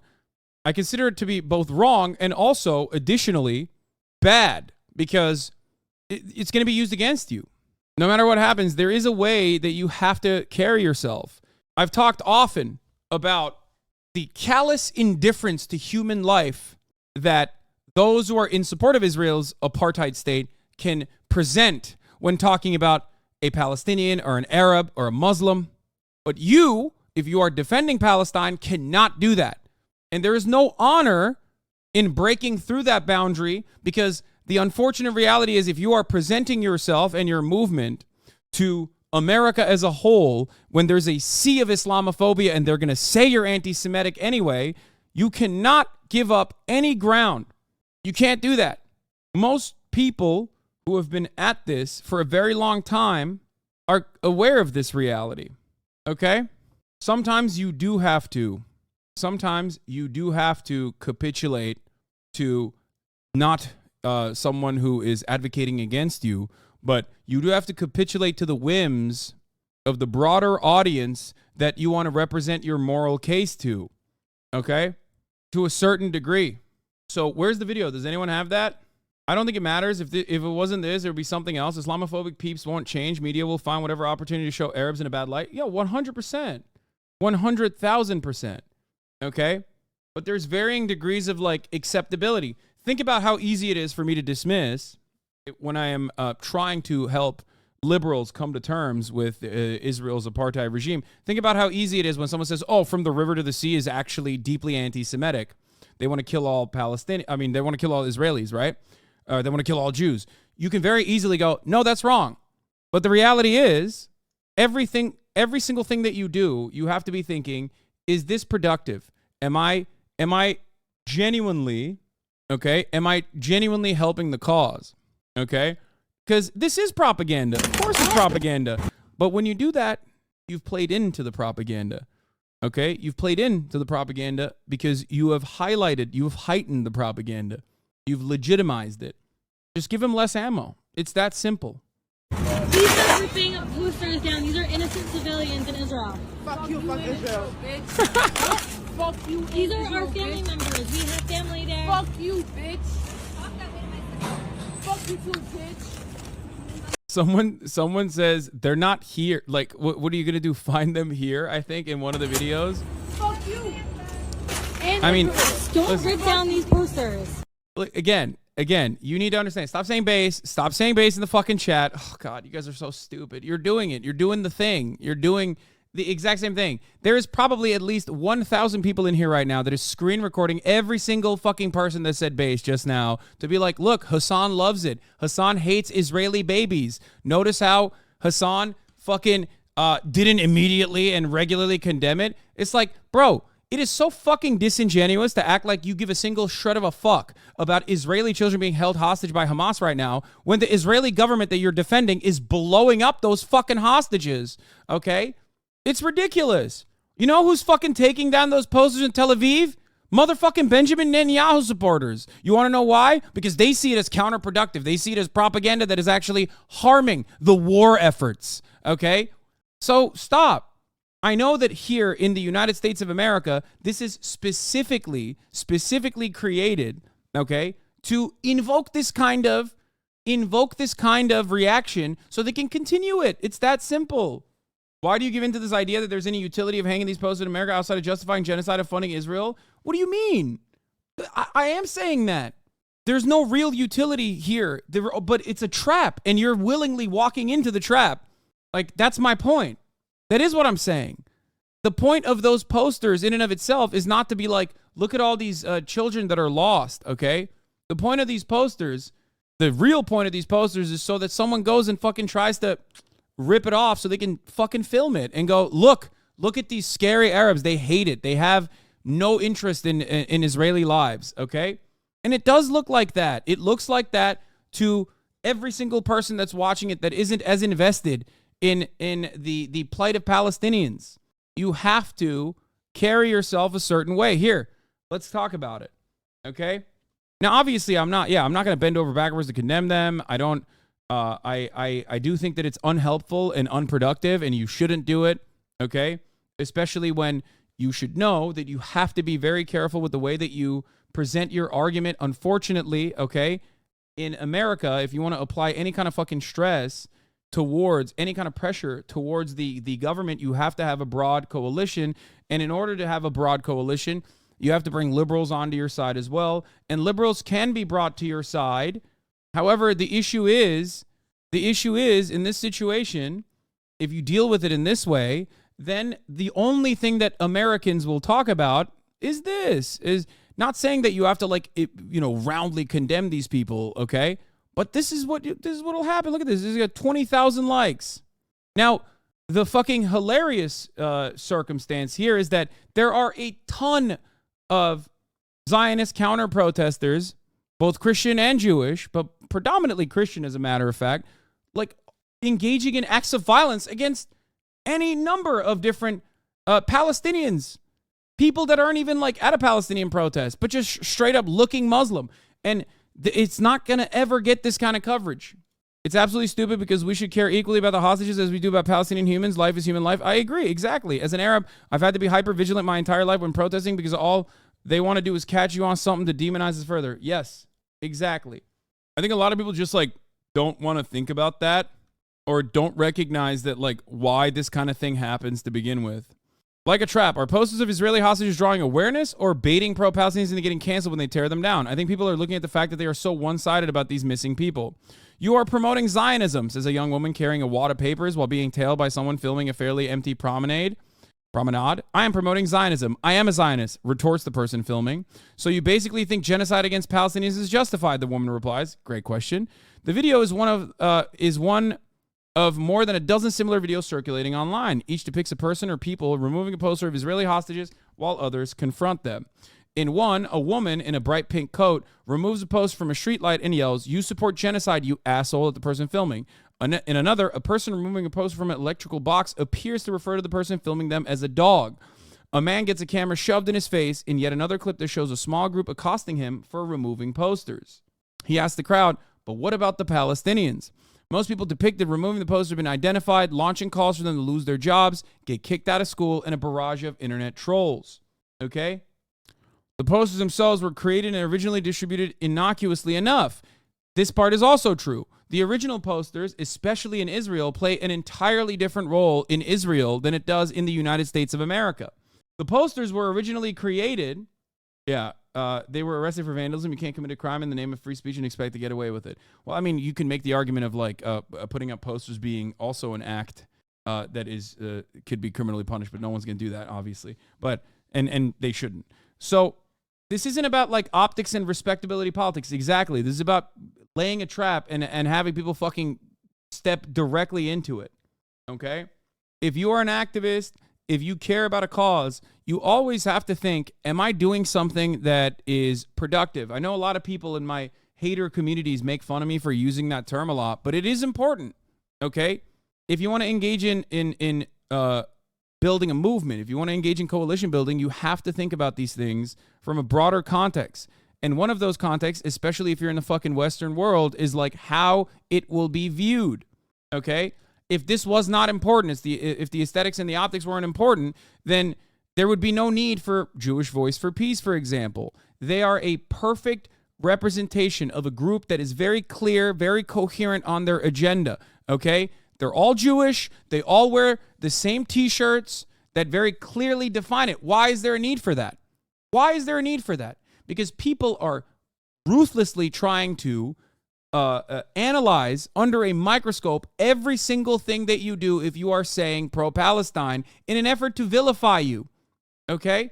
In an effort to vilify you. So you cannot leave any room for confusion. Now, does this mean that there will not be people that cut through that and still engage in actions that can either be misconstrued, or even people that say like horrifyingly anti-Semitic things even in protests and whatnot? Okay? That will happen. It will always happen. There's no way to avoid that in a mass movement. But the goal should always be to minimize it. That's why I showed you an example of that, an example of protest marshals very quickly and very efficiently dealing with students that were coming in to counter-protest and antagonize and even dox, right? Even when you do it right, you will still get vilified. But when you do it right and you get vilified, you can at least defend this position, okay? I'm so torn on this, reading so many black radicalist writings about all this and then speak about how you can't appease people who you think are animals being black. I feel that every day, or maybe I'm just pissed off. Listen, guys, there's always going to be two different forms of both protesting and doing activism, okay? What would your reaction be to people instead putting up those murder by Israel posters, kids directly on top? Would it be falling into the same trap? Of course not. Of course not. Of course not. Guess what? I'm saying you should do that. Of course. And people would fucking take those down and not a single peep would happen. As a matter of fact, they have done that and there's no fucking New York Post article on it. Do you want to know why? Because this is an Islamophobic country. It's the exact same reason. It is the exact same fucking reason as to why they don't fucking go on the ground and ask the Gazans how they feel about the bombing campaign and immediately have an IDF spokesperson contextualize why this incredible asymmetric violence is being doled out to the Palestinian population as a whole. Why this ethnic cleansing campaign is actually truly morally righteous and justifiable. Because there's a double standard. There's a double standard. Everyone knows this. Please, you know this. You're Palestinian. You know this. That's how it works. There is a double standard. Here, there is no better representation of said double standard than this. Remember that the citizens of Gaza, these innocent civilians who so many people are shedding tears about, they voted for Hamas in the last election, and they would probably vote for Hamas today. So yeah, they're non-combatants, they're civilians, but they're supporters of Hamas. Whereas the people who were killed in Israel, many of them were not supporters of Netanyahu. That's insane. That's an insane thing to say. Many of them represented kind of left-wing kibbutzniks, peace activists, people who are opposed to the Netanyahu government, people who wanted a two-state solution, people who are opposed to the settlements, people who are opposed to the occupation, and they were killed. And so when you look at these civilian deaths, you have to ask yourself a question. How many of them really are civilians? Yeah, ask that question. Now, to which I replied, if you were to say the overwhelming majority of Israel supports the current ethnic cleansing campaign in Gaza, which is true, 83% of Israeli Jews, not my designation. The designation of Israel is Jew versus Arab, even though it is inherently a racist designation in my opinion, but Israel's an apartheid state, so they make that. But 83% of Jews in Israel, as opposed to the 70% of Palestinian citizens of Israel, the Arabs in Israel, according to the Israeli Democracy Institute, do not care, 83% of Israeli Jews believe that it is unimportant. The casualties, the civilian casualties, the Palestinians that die are not important in Israel's latest siege, okay? 83%. So does this mean that they all deserve, like the entirety of Israel deserves an equivalent violent retaliation that targets Israeli schools, hospitals, bakeries? No, of course not. That would be immoral. And that would be designated as terrorism. Everyone would say, you're fucking psycho. You're a terrorist. You love terrorism. However, Alan Dershowitz, Jeffrey Epstein's favorite friend and defender, Alan, I never took my underwear off, Dershowitz, can get away with saying this. Congresspersons can get away with saying this. Why? Because they're saying it as they're defending Israel. And the enemies of Israel are Arabs, they're Palestinians, they're Muslims, they're scary, they're bad. We've already dehumanized them over the course of the past fucking 20, 30 years. To which this guy replied, and I had to reply back to him, Hamas targeted civilians. Why aren't you blaming Hamas for this? Israel is held to a higher standard by you than Hamas. Why is that? And he didn't even understand my argument. I said, why is one of the strongest militaries in the world with a secret nuke that gets $4 billion every year from the U.S. to run an apartheid state not held to the same standards as a fundamentalist militant movement that was born as a reaction to existing under those gruesome conditions? Okay?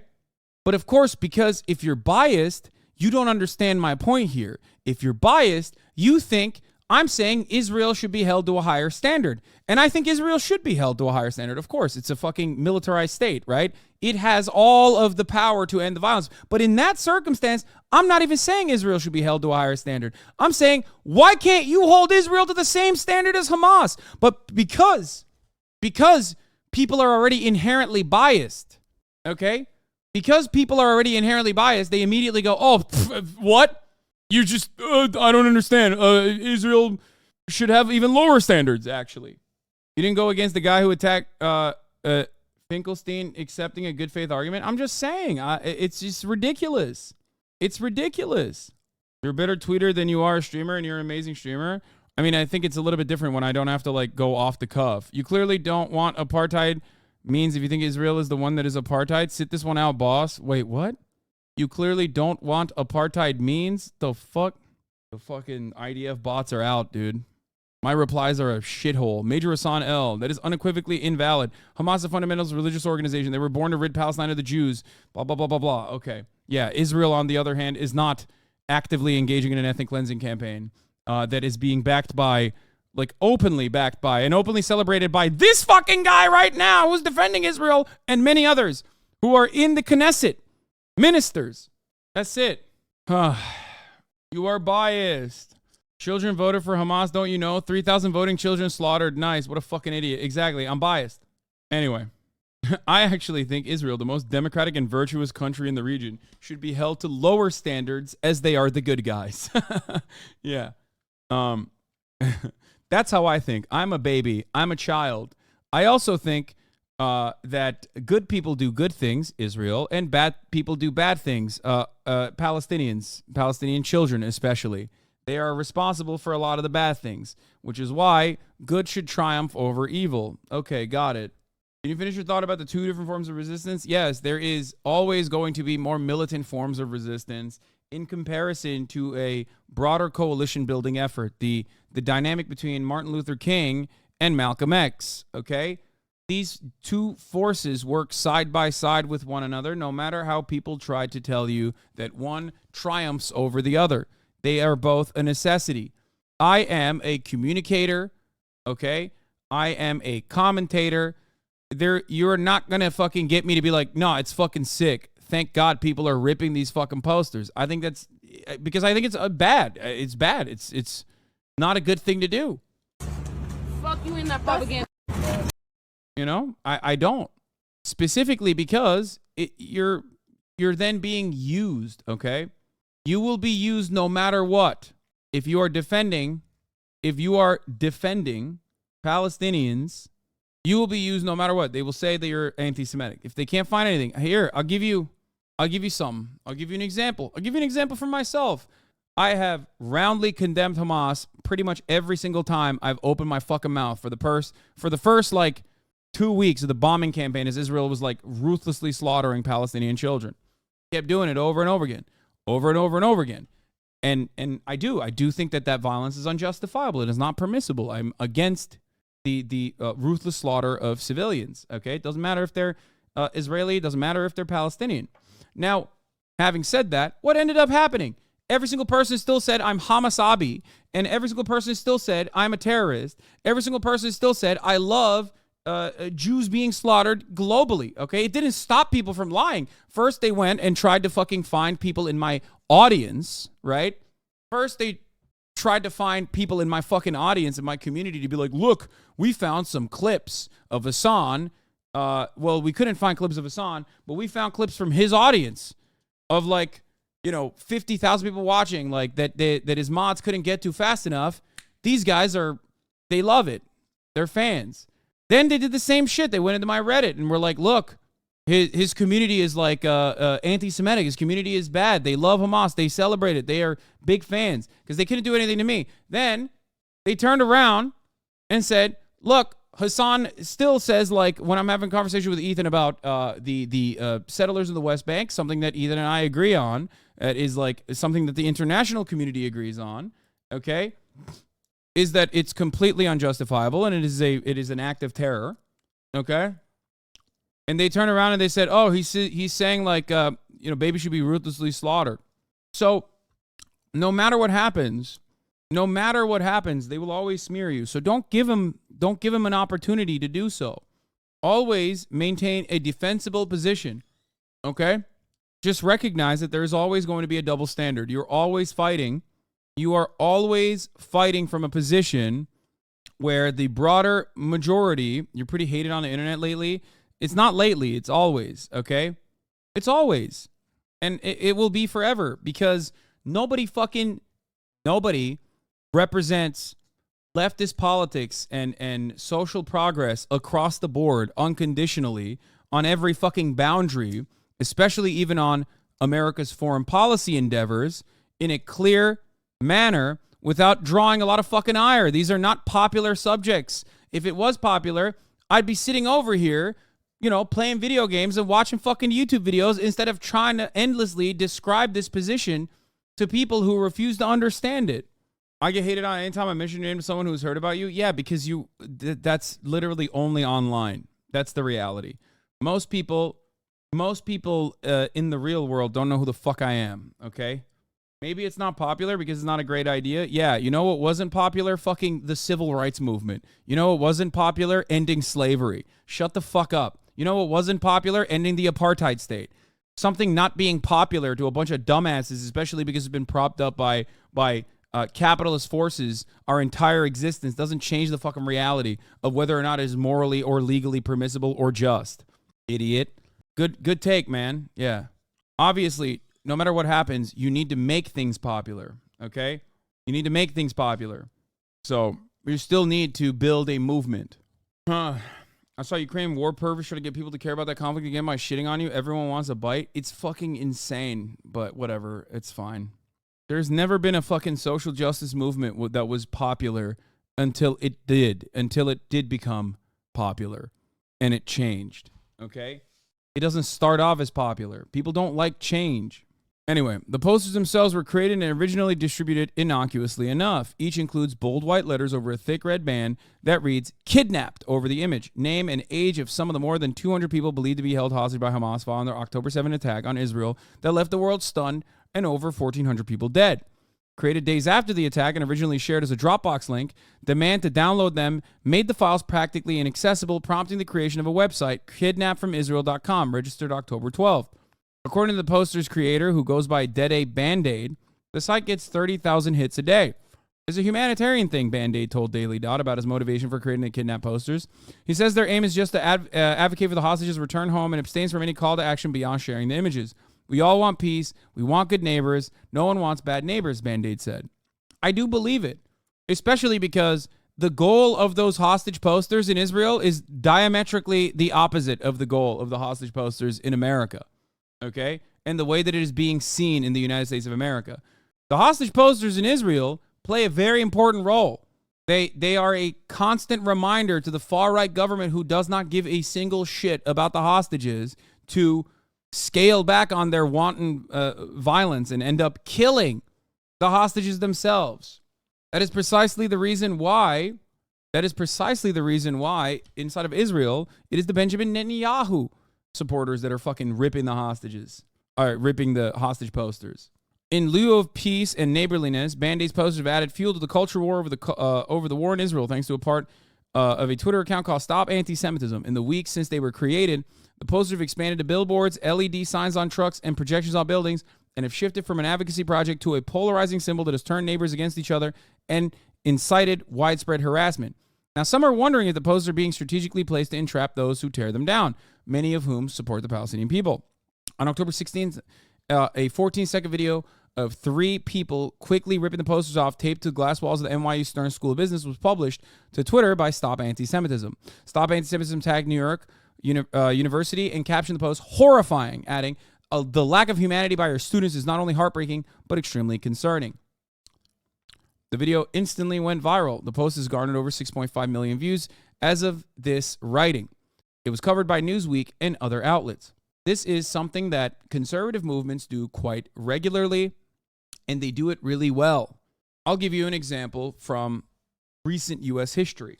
Roy Moore is a pedophile. Roy Moore also, after being in the Supreme Court of the state of Alabama, was running for a seat in the Senate. And at the time, a lot of people wrote articles about how he was a pedophile and not allowed to go to the local mall in Alabama due to his proclivity to predate, okay? Due to his proclivity to go after young girls in said mall. Now, what did the Republicans do during that time frame? They immediately shifted the attention away from Roy Moore to Al Franken. Al Franken was outspoken. Al Franken had photos taken of him where he was like goofing and gaffing with his coworker as he was like portraying himself, taking in his mind, a comical photo of his sleeping co-host on his tour when he was a comedian. And the same Republicans that were like, you have to vote for Roy Moore, we love Roy Moore, turned around and said, Al Franken is actually a sexual predator. And it worked. Because that deflection always works. People always, and I know this from my own personal fucking experience. When conservatives are in the wrong, they don't just go, you know what, our bad, we're in the wrong. They turn around and shift the attention back to you. And it always works because the broader liberal, apolitical centrist majority can be very easily manipulated. So don't give into it, but also don't play into it. Okay? That's it. That's why I said liberals are squishy. I'm an Israeli. I was following you even before this entire shit show because of your, I think, leftist liberal views. I wouldn't say that your voice has much reach in this country, seeing as how you get maybe 20 to 50 viewers from Israel daily. That is the entirety of the Israeli left. But what I can tell you is that I see things a little bit more clearly now because of you, and will continue researching this subject from more than just Israeli sources because of you. I mean, brother, you can, or sister, you can fucking research the subject on Israeli sources as well. I mean, look at Gideon Levy. If you read everything that man has written at Haaretz, you would already have developed the same exact perspective that I have. There are plenty of Israeli voices that aren't as prominent in Israel, but are Israeli voices nonetheless, that are out there. Well, Ilan Pappé is no longer an Israeli source because he is an expatriate, as in he renounced his Israeli citizenship, but he is, or at least at the time when he was writing most of his work, he was Israeli. But yeah. So, why do we have to lose all of our activists like philosophers of violence? Walter Rodney, Patrice Lumumba, Malcolm X, MLK, Steve Biko. I'm sick of this shit. I mean, it's a war. Ilan Pappé is back in Israel. Oh, he is? I thought he renounced his citizenship. Am I wrong? Maybe he still lives there without being an Israeli citizen. Anyway, so let's continue. Comments on the post largely centered on calling for the students to be deported. It's so funny. I mean, it is pretty funny when it's like, it's like motherfuckers will literally so quickly hit the fucking "I'm the biggest racist you've ever seen" button. Your head will spin. Okay, literally, they'll just like immediately be like, "I am a white supremacist, by the way." Like, I am a horrifying racist. Oh, that's funny. Stop. Okay. 2 of the 3 have since been identified, are reportedly U.S. citizens, with a sprinkling of criticisms of Hamas, horror that they remove the posters, and calls to name and shame. Stop Anti-Semitism soon released the names of the 2 individuals allegedly depicted and tagged conservative tabloid New York Post. Additionally, reporting identifying the students was featured in conservative publications including New York Post, Daily Mail, National Review, and Fox News. According to their website, Stop Anti-Semitism is a grassroots watchdog organization dedicated to exposing groups and individuals that espouse incitement towards Jewish people and state and engage in anti-Semitic behaviors. Now, incitement towards Jewish people and state is pretty fucking important, that distinction. They mostly do it towards people who incite any kind of criticism towards not the Jewish people necessarily, but the state, okay? Israel being the Jewish state. That's the perspective. It's the constant conflation. Okay, it's previously been criticized for targeting Jewish people, including by giving them the label of anti-Semite of the week. Jewish people it singles out have often publicly expressed support for human rights for Palestinians. Stop Anti-Semitism did not immediately respond to a request for a comment sent Monday evening. In recent weeks, the account has focused on publishing footage of the people tearing down kidnap posters and asking people to identify those filmed, as well as posts about people who espouse anti-Zionist rhetoric erroneously conflated with anti-Semitism. It also cheers on terminations and expulsions of people accused of anti-Zionism. The account occasionally reports on neo-Nazis and white supremacists, but in recent weeks, the activity is centered on posters being removed and outing people who denounce Israel's bombardment of Gaza. Interesting. So interesting. That's odd. Are there no fair share of anti-Semite neo-Nazis out there that this account could be working to address? They are all over Twitter, as a matter of fact. I have probably done more. Actually, not even probably. I know for a motherfucking fact that I have done more trying to fucking combat anti-Semitism on Twitter, exposing anti-Semitic lies and anti-Semitic rhetoric from fucking neo-Nazis on Twitter, even in the 2 posts that I posted, or 2 or 3 posts that I posted, then fucking Stop Anti-Semitism did. Hasan sucking his own dick again. Yeah, after I was done sucking your dad's dick, okay? Yeah, your dad's gay now, okay? I fucked his ass. Me and your dad and your mom, we're a throuple, bitch. How about that? You have a gay-ass dad, dumbass. Hasan, I have speakers on. Sorry. That's their whole thing. Just an upgrade from Canary Mission, which was an upgrade from Israeli Cool, said Jewish anti-apartheid activist Raphael Shimonov, referring to two other websites known to Palestinian liberation activists that functions as a blacklist that includes a smattering of actual anti-Semites, neo-Nazis, and white supremacists to run cover for anti-Palestinian denigration. It's basically a grift to equate criticisms of Israel with anti-Semitism, Shimonov told the Daily Dot. This is very, very, very important. This is a very important thing to understand. The only time where those accounts ever fucking call out neo-Nazis is not necessarily because they like hate neo-Nazis or anything. Maybe some might. But the real reason why they do it is so that they can say, look, these are neo-Nazis and here are the Palestinian activists, and they're both the same. They have the same exact principles. They have the same exact anti-Semitic takes. It's a very sinister, very cynical way to weaponize anti-Semitism, which is a real issue. Okay? In one recent post, Stop Anti-Semitism calls for the expulsion of a high school student identified at a protest carrying a sign depicting the Israeli flag on a trash can with the words, "Keep the word clean" over it, and the images sprung up at recent protests. According to one person the Daily Dot spoke with who created the sign with the same message, the image is intended as a criticism of the Israeli government, hence the flag. It's not about Jews or Judaism, he added, just the government. Now this, in my opinion, is tricky territory, okay? I don't think that that is an appropriate way to cover it. I will say it. I will say that that is not, that's not appropriate, especially when you use the term clean, okay? No, you need to be very clear with your message. I will forever defend from the river to the sea, but when you fucking when you use the term cleaning, okay, that's not an acceptable terminology to use when referencing, as it stands, the Jewish state, okay?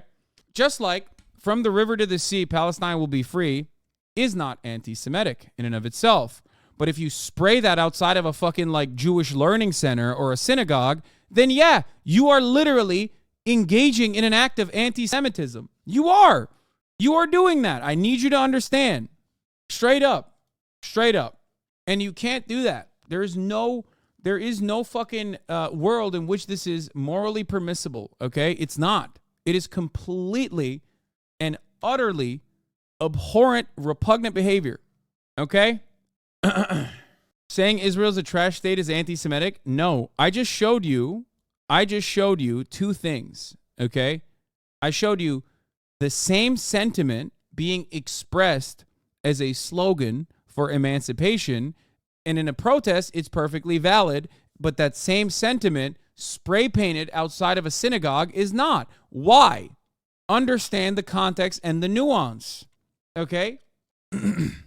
River to the sea and Palestinians or Palestine will be free is not inherently an anti-Semitic sentiment. If you spray paint it outside of a fucking synagogue, you are making the same conflation that Zionists love to make for this very same reason. You're saying all Jews are monolithically in support of Israel. You can't do that because it's not true. Zionists can make that conflation and desperately make that conflation on a regular basis. If you are anti-Zionist and you make that conflation, you are being anti-Semitic. They're being anti-Semitic too, but no one will ever perceive it as such. That is just the reality. Okay? Can I spray paint it on an evangelical church? If you spray paint it on an evangelical church, no one is going to fucking be like, oh, that's anti-Semitic. Yeah, I remember. I think this student was like literally, this student no longer even goes to that school, by the way. Like they kicked her off out of school. No, this is not something that is acceptable. It's not appropriate. It's not. Even if you unintentionally engage in it, and I'm not willing to make that assertion, okay? Even if it's something that you did without realizing it, which I don't even think that is the case, like it's still unacceptable. Stop Anti-Semitism claim these signs are Nazi-era anti-Semitic signs wanting to rid the world of Jews. Israel did not exist during the Nazi era. That's a funny thing to write.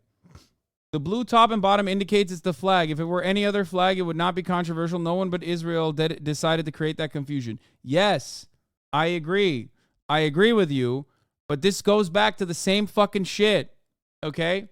Palestinian emancipation is not a popular cause, especially considering that Palestinians have been routinely dehumanized. Muslims have been routinely dehumanized, okay?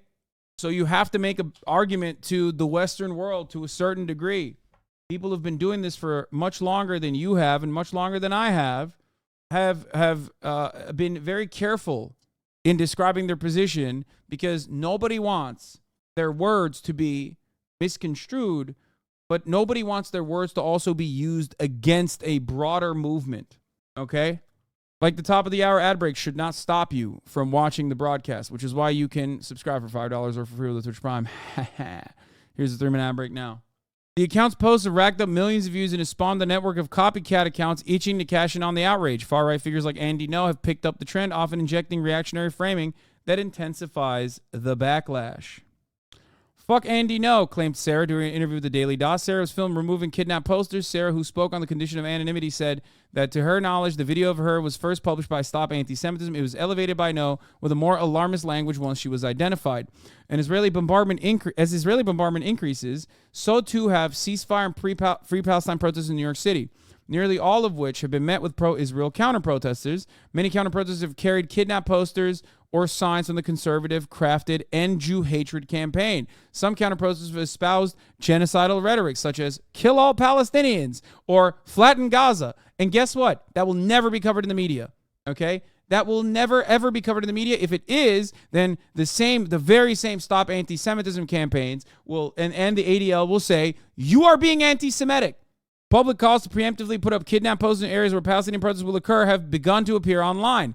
At Cooper Union, a college in Lower Manhattan, a rally advocating for a ceasefire was countered by blown-up versions of the kidnapped protesters, which were also taped to the ground facing the ceasefire demonstrations. Another rally for Palestine was countered by a rally called Stand with Israel and Against Terrorism, where demonstrators held up kidnapped posters while calling pro-Palestinian demonstrators terrorists. At a rally, a table was set up behind the Zionist side with a thick stack of posters available for people to take home. The Daily Dot first encountered the posters on October 11th, scattered on the ground at a Washington Square Park in the middle of an Israel-focused vigil that was organized in opposition to a blended public Kaddish or prayer for both Israelis and Palestinians. After seeing a video of a man taking down posters in Manhattan, Dan, a Jewish New Yorker who lives in the area, responded with anger. Every poster they ripped down, I'm putting another one back up, Dan threatened. And good luck to them if I catch them in the act. Yes, that's a threat online. Come at me. Dan, who requested anonymity to protect his identity, later retracted his threat and apologized. I let my masculinity get away from me, he told the Daily Dot, noting that he felt he'd been manipulated by the content he was seeing. I was raised with a disbelief that a human hitting another human is the most disgusting thing on earth, he said, that I should never allow myself to get to that point. The website the posters originated from includes instructions for hanging them. Be safe. Don't provoke or instigate any conflicts with other people or officials. Like, take exactly what this website is doing and reframe it for your own cause. That's my take. Okay? That's my perspective. At Cooper Union, people claimed that pro-Palestinian protesters maliciously locked Jewish students in a library room, and that the NYPD was there, and they were too scared of the protesters to help. Yeah, it was fake. That was completely made up. Completely and utterly made up. Guess what happened, though? The NYPD fucking literally came out in defense of the Palestinian activists, which has never happened. Which has never happened in history, at least to my knowledge. The NYPD literally has a fucking base in Israel. Like, these guys are the greatest ultra-Zionist force. No Italian has cared more about Israel than an NYPD cop, okay, from fucking Rhode Island. From Strong Island. Not Rhode Island, sorry. So when those guys are saying, yeah, this was ridiculous, you guys made this shit up, remember that. But it didn't stop people in Congress from passing a fucking bill. Anyway. Speaking on condition of anonymity, David, who was identified by Stop Anti-Semitism after a video surfaced of him removing kidnapped posters, told the Daily Dot the circumstances are like a trap. In a video, a woman in pink yelling at a passing camera, "You support genocide, asshole." The filmer says something about your employer before the video ends. In another, that shows a couple being screamed at by a woman who says she paid money to put the posters up. One of the people being filmed turns someone off camera and says, "Thanks for stalling us for her." Holy shit. Passing laws on made-up shit is pretty sick, to be honest. Yeah, I mean, we do that on a daily fucking basis in the American government, you know what I mean? They can't, they are allergic to, like, actually productive legislation. Their job is to literally do that. Yeah, I mean, here, we'll talk about this in a second. We'll get to that. We'll get to the other side and how ultra-Zionists, like, regularly fucking attack people expecting zero scrutiny. And no scrutiny comes from the media either, by the way. Unhinged. Fucking unhinged. In a recent conversation with Daily Dot, Dan expressed confusion over people seeking to remove the posters, noting their lack of action. They know there's a Nepali student who's abducted, and that's it, he said. Why are you tearing the face of this Nepali student?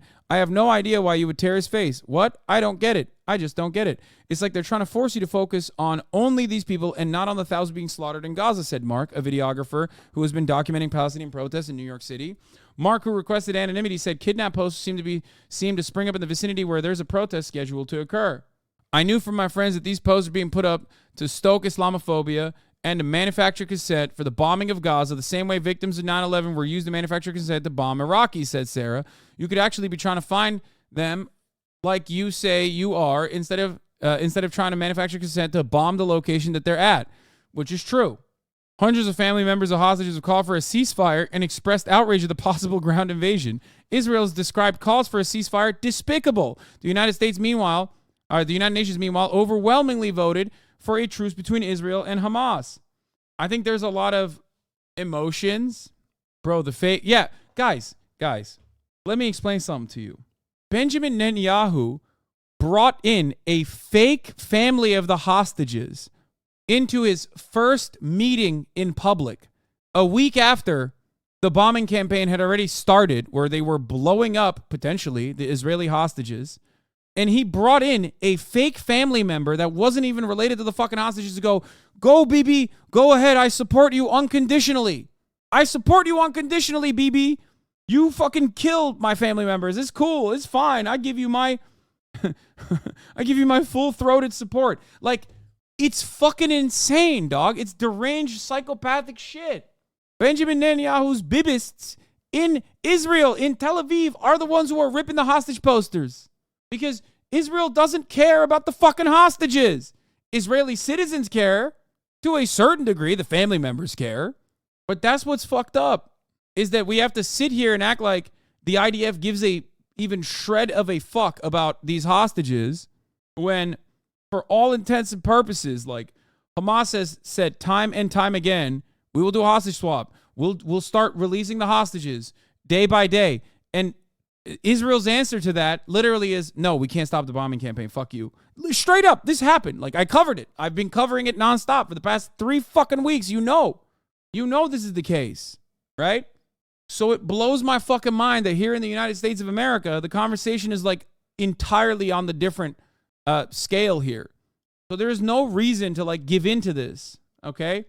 This is a purposeful distraction, because the reality is, if you care about these hostages, and I do, I want them to be released, then you have to fucking pressure the Israeli government, not Hamas. You can't fucking pressure Hamas. They have nothing.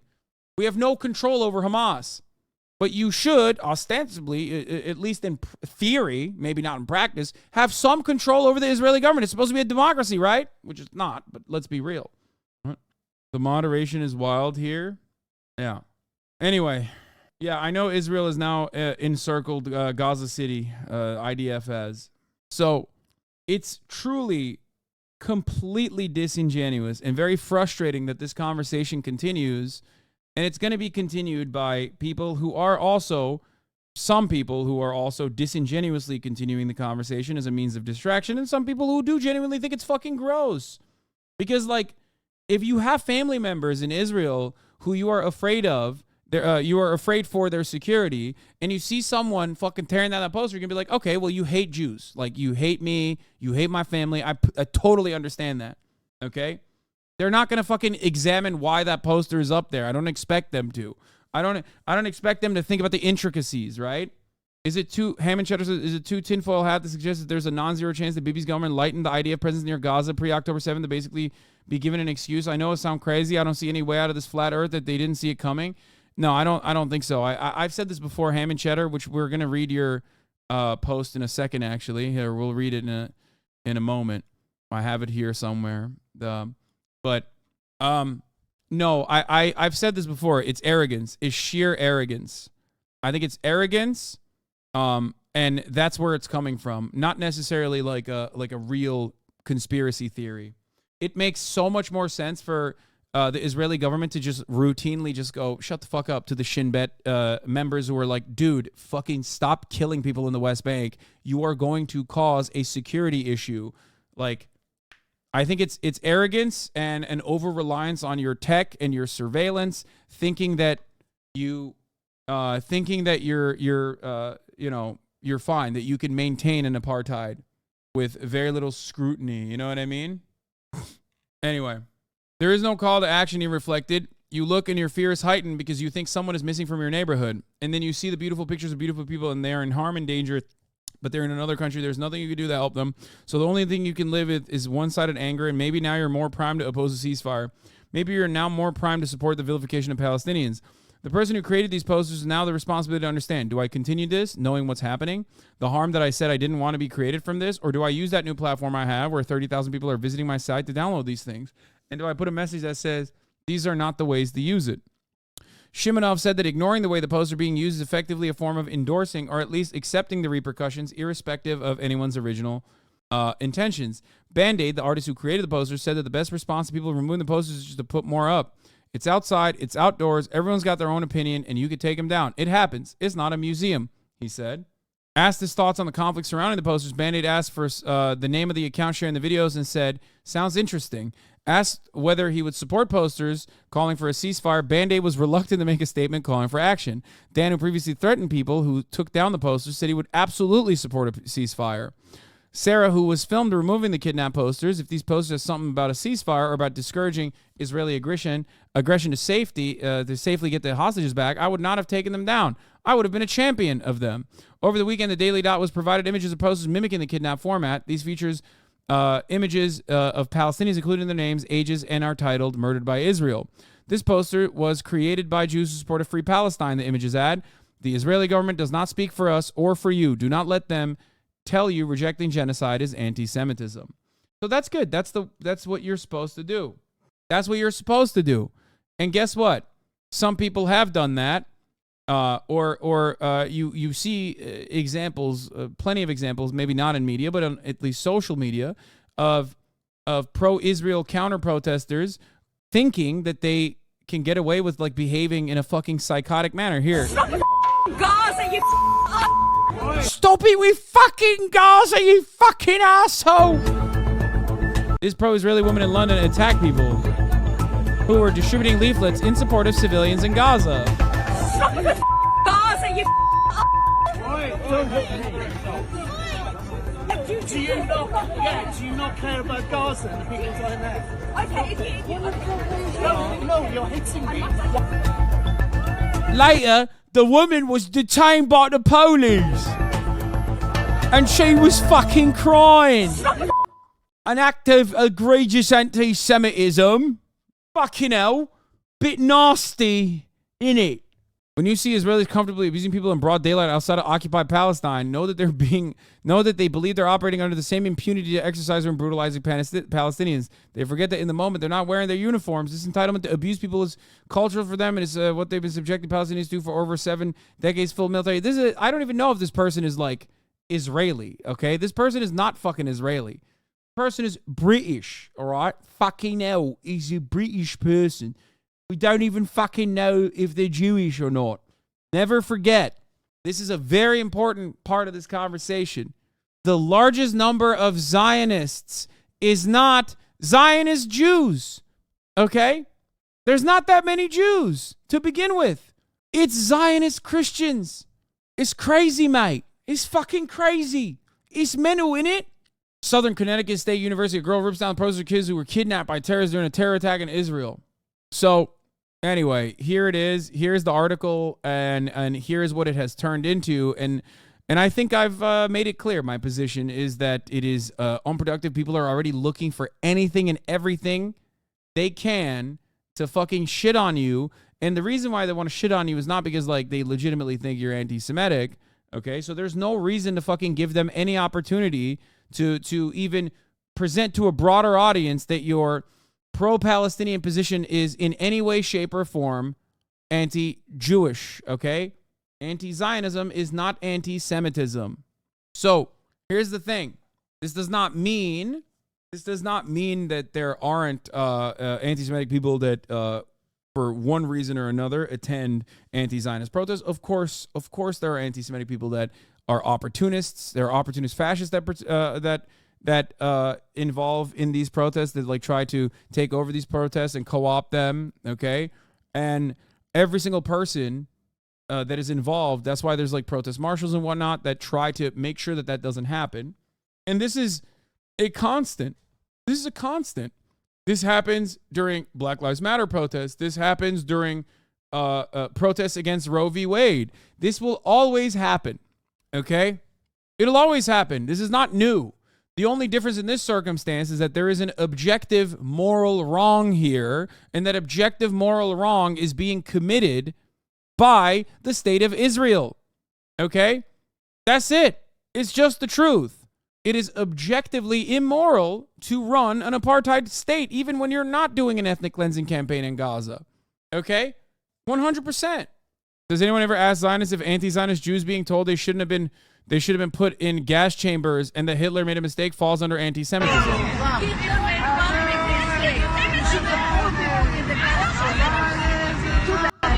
Hitler made a mistake. You should have been in the gas chamber.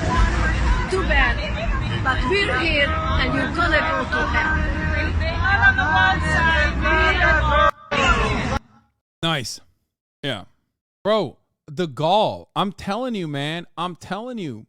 I don't think a lot of you understand this. Maybe it's like your first protest against Israel or whatever, but like there are plenty of examples of this, plenty more examples of this where this came from, okay? Jews don't even believe in hell. Yeah, I don't she might not be Jewish. She don't have to be Jewish to be a Zionist. Fuck you mean? What did I tell you? There are more Zionist Christians than there are Zionist Jews. Hello. You mean evangelicals? No, just Christians in general, which means like Catholics, Protestants, all matter of different Christians. Have you talked about why that is? Well, for evangelicals, there's a theological reason for it, which is not a good one, but it's a fucking insane one, but there is one that's very prominent. But for Christians as a whole, it's just America's interest and the Western world's interest in the region and the conditioning, the careful conditioning and the manufacturing of consent that comes along with such a position. For those of you who said, chat, has he responded to Dylan Burns' post, by the way, before getting clapped? If you think that I would entertain such a psychotic thing ever in my life, I don't know what to tell you. There is nothing more perverted and psychopathic than literally putting Ukrainian people in Ukraine that are being fucking bombed, okay, by an invading force that is unjustifiably occupying their country, making Ukrainians sit down and fucking watch my clips out of fucking context in a way that you have framed it to have them go, oh, wow, how fucked up, fuck this guy. It is literally the most unimaginably insane thing I've ever seen in my entire life. It completely betrays how much you care about the conflict that you are covering on the ground. It's nasty as fuck.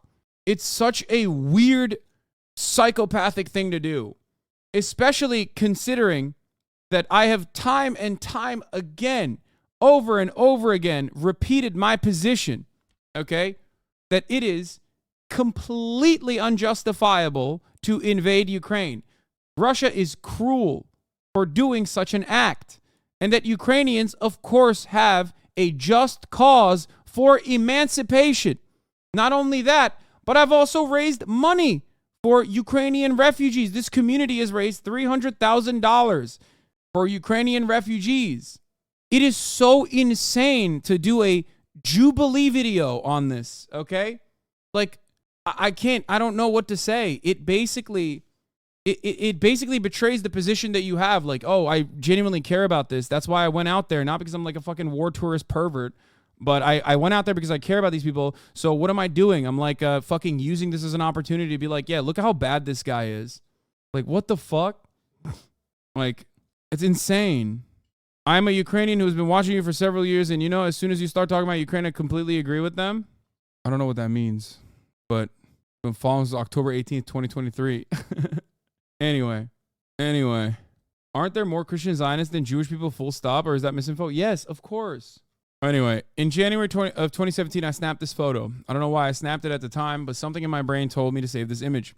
I stood there looking at the view across my beautiful meadow at what my tour guides described as the enemy. I remember feeling confused. I was 24, fresh out of college. I had no enemies. I had just spent 7 days going around Israel, all the way from Mount Hermon to Golan Heights to a kibbutz in the Negev.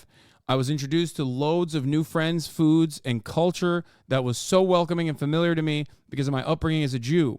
I was on a birthright trip, a free trip to Israel that is entirely funded by donors and the government.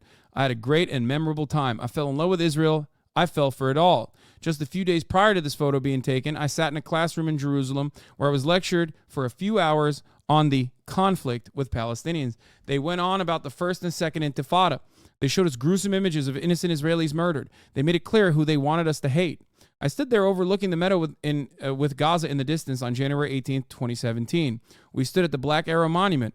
It stood there to commemorate the actions of the IDF and the memory of 8 Israelis killed in battle. But the details they gave us on that battle were foggy. Operation Black Arrow was carried out in Gaza in 1955 as a retaliation for one Israeli civilian being killed. For that one death, they killed 38 Egyptians and wounded countless more. It set the stage for Israel's reputation for harsh and unbalanced responses. I looked this info up on the bus on the way to a nearby town for dinner. I remember feeling the sinking feeling that I was only given one side of the story, not just being in Israel for birthright, but growing up with a Jewish education going to Hebrew school. We were only ever taught one way of thinking. We were brainwashed from childhood to believe that we were peacemakers and that they were the attackers. I knew in the back of my mind that the existence of Israel was inherently problematic, but I allowed it to be clouded by a culture and language that I grew up to love for a good amount of time after birthright. But as my presence on the internet grew, so did my awareness of the perspectives of those who were on the other side of all of this. People having their homes taken from them, people displaced, people humiliated, and people killed in cold blood. Some bad people, but overwhelmingly innocent people. The hardest pill to swallow for me is that I made Israel part of my identity since birthright, all to come to understand that Israel has always been the oppressor. Over a year ago, I made a twit longer about taking down my Israeli flag in my apartment. I talked about it sending the wrong message on stream. I still heavily identify with being ethnically Jewish, but we have all hopefully come to understand that Zionism is not the same as Judaism. I hope we can also learn that anti-Zionism is not anti-Semitism. I don't think I will ever go back to Israel. I may lose friends I made and a small piece of me that I identify with for a long time, but I don't think that I'm owed that piece of me as much as others are owed their land, lives, and peace of mind. My birthright is far less valuable than people's rights to live peacefully. If this message is for anyone, it's for Jews that are so convinced that the world wants another Holocaust that we're willing to turn a blind eye to one child being killed every 10 minutes. Yes, anti-Semitism exists, but supporting genocide and apartheid makes it worse. Open your minds, step out of your shoes for once. Also, I'm truly sorry for staying silent about this until now. Damn, those powerful words, man. Yeah, I mean, listen, that's how that is by design. That's how birthright works. You have to constantly maintain a steady flow of misinformation, or rather like key omissions, right? I finally decided to write this because of the "would you hide me" girl that put me over. As a Jew, I'm tired of Jews spinning everything into anti-Semitism and the coming of a second Holocaust. I feel like I'm taking crazy pills that no Jewish/Israeli friends of mine seem to give a fuck that a child is dying every 10 minutes. There are a lot of anti-Zionist Jews out there, and they're very loud and they're at the forefront of criticizing Israel. I mean, I'm literally doing an event with some of my friends fall in that category. It's just that they are unfortunately not very broadly represented in the media. That's it, you know. And they don't get the coverage. Like, they very rarely ever get the coverage, and when they do, they're grossly smeared as like capos. I think one of the worst parts about all of this, on top of like the horrifying nature of the occupation in this last siege, that has been incredibly deadly, incredibly devastating. There's a secondary impact here where you watch like white supremacists eating good. You know what I mean? I hate that. I hate how this becomes an opportunity for white supremacist charlatans to just like pick and choose because they hate Jewish people. Some of them don't care. Some of them love Israel, but ultimately they fucking all universally despise Arabs and Muslims in general. Okay? So they use this as a great opportunity to just fucking push on either side of the conversation. Push and pull, all in an effort to cause division, all in an effort to further their agenda and to further spread horrifyingly dangerous narratives. It's very, very frustrating. Obviously, it's not like the most important part of this, right? This, what you see unfolding in front of your eyes, is the most important thing to always pay attention to. But, you know, it's just something to consider. But now Biden has officially changed his position to call for a humanitarian pause. Overnight, for the first time, President Biden calling for a humanitarian pause in the Israel-Hamas war. Mr. President. After being interrupted by a protester demanding a ceasefire, the president responding, quote, "I think we need a pause." Earlier, the president said the U.S. is working to get Americans out of Gaza. Working nonstop to get Americans out of Gaza as soon and as safely as possible. And this morning, documents obtained by NBC News show around 400 U.S. citizens have been cleared to pass through the Rafah crossing today. I think pressure works, and you should keep pushing until the dam breaks and never stop. This is not enough. There is no pause on genocide, okay? There's no humanitarian pause on genocide. Only ceasefire, okay? Only an end, and once the ceasefire comes, an end to the occupation. You have to keep pushing. Day into the safety of Egypt.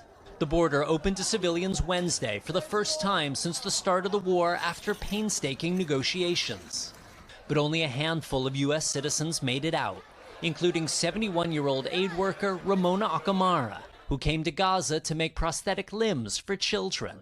For her family, deep relief. I just want to throw my arms around her and hold on to her forever. But for Palestinians without a foreign passport, the only ticket out is a serious injury. We're going to watch this Joanne Reed video. 8-year-old Salim was one of around 70 patients evacuated for urgent medical care in Egypt. His family says he was injured by an Israeli airstrike and tells us his parents and grandparents were killed. Yesterday, Israeli warplanes hit a refugee camp in northern Gaza for the... What about the punishments of the terrorists who obviously wanted to kill all the Palestinians? That is also another part of ending the occupation and ending the apartheid. Yes. I don't think people understand. When I say international rules must be governed here, international rules must be applied here, that also comes with military pressure. Like, you have to.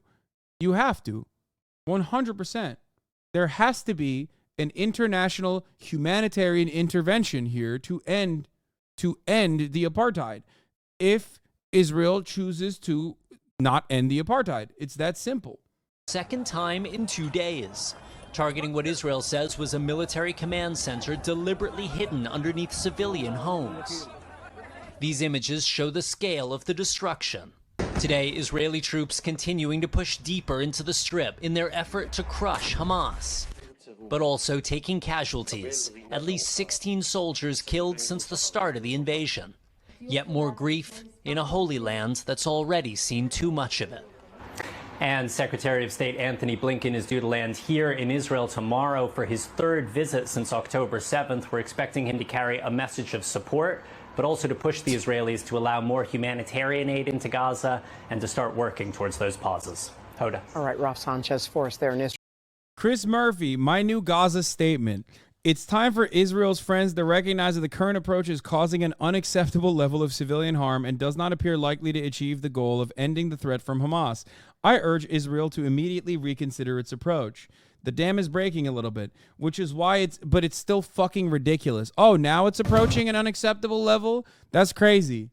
That's crazy, dog. Really? Now it's now it's unacceptable? So I guess they did have an upper limit of how many fucking Palestinian babies need to be ruthlessly fucking slaughtered until they go, it's a bit unacceptable, dude.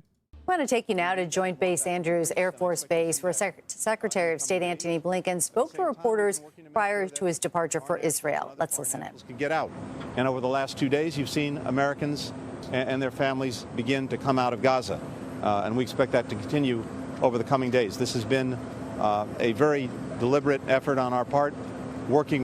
Or they're covering their Gaza invasion failure. I mean, the invasion was always slated to be a failure.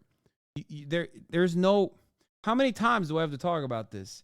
You cannot occupy a fucking massive swath of land like that has a shit ton of people there. A shit ton of people whose like entire lives have been you bombing them and killing them and slaughtering them and humiliating them.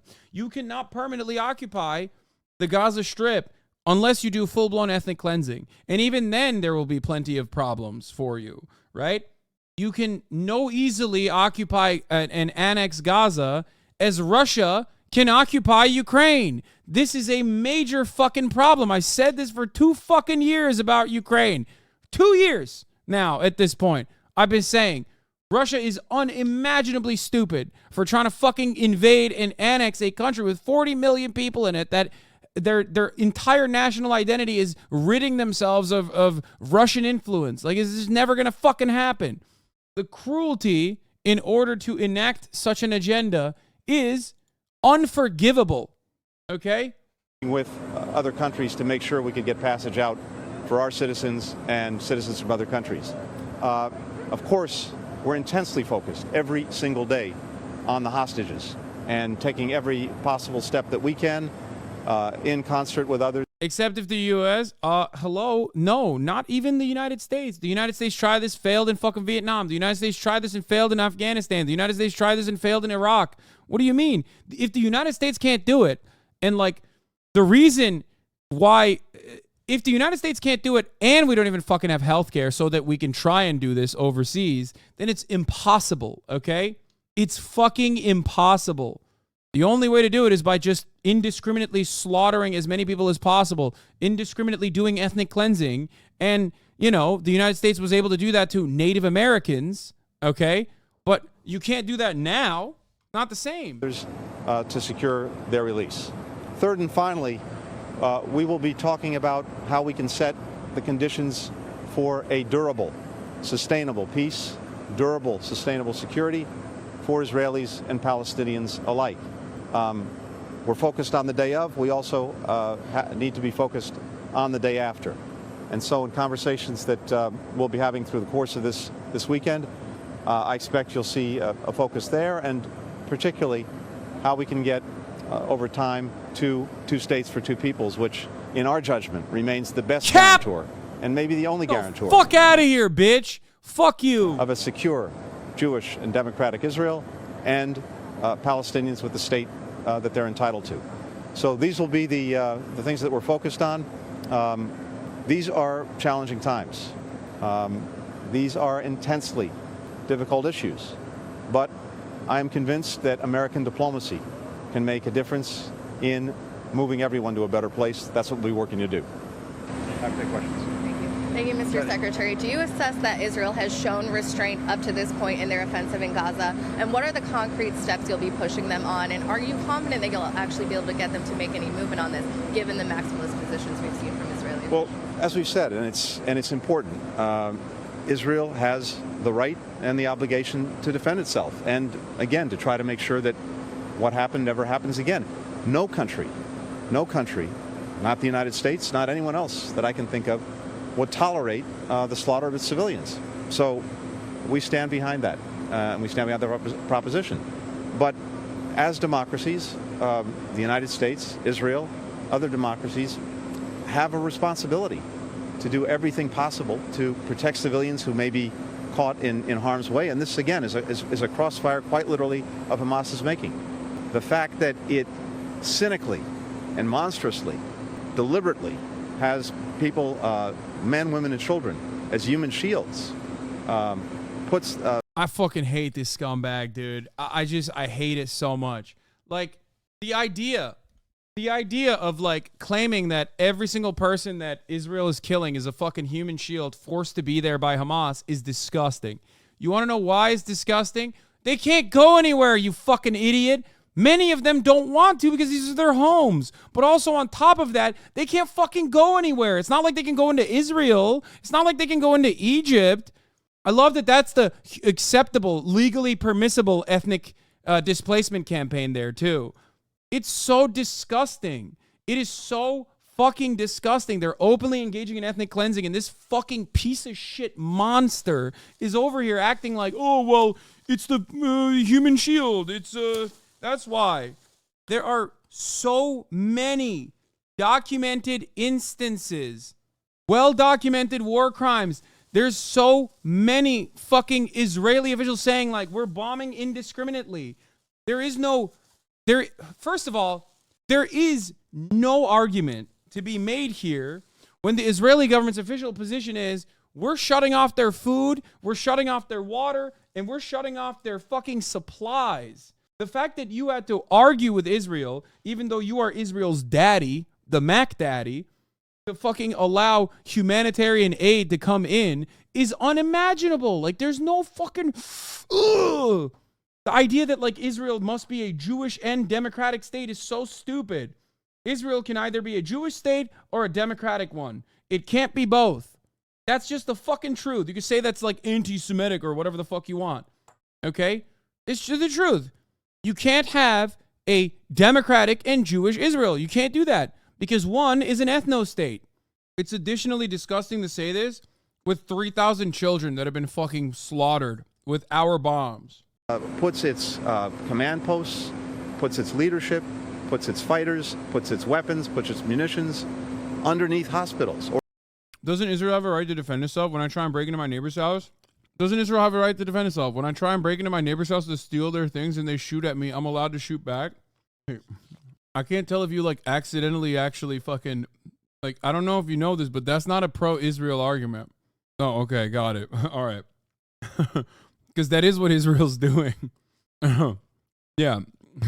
Israel saying they have a right to defend itself is exactly like breaking into your neighbor's house and, like, basically fucking stealing all their shit, kicking your neighbor out, and then, like, while in the process of being kicked out, your neighbor fucking goes, what the fuck are you doing? You're stealing my shit, and shoots at you, and then you fucking kill everyone. Not just your neighbor, but your neighbor's entire family, and you blow up every house on the fucking block, and you go, what do you mean? I was defending myself in the process of stealing your home. Or even inside them. Schools, mosques. Makes this incredibly challenging. But we have to rise to that responsibility. And so we will be talking about concrete steps that can and should be taken to minimize harm to men, women, and children. This is the most tragic part about this fucking conversation is that they know that Israel has no fucking plan. There is no viable long-term plan here, and they're very honest about it. The Americans have to be honest about it, and they're realizing it. They're realizing that, like, this behavior, this morally reprehensible behavior, is going to constitute global backlash permanently. He has to go in there. He has to fucking go in there and rein it in Gaza. And this is something that the United States is committed to. I'm not going to get into the details here, but it's very much on the agenda.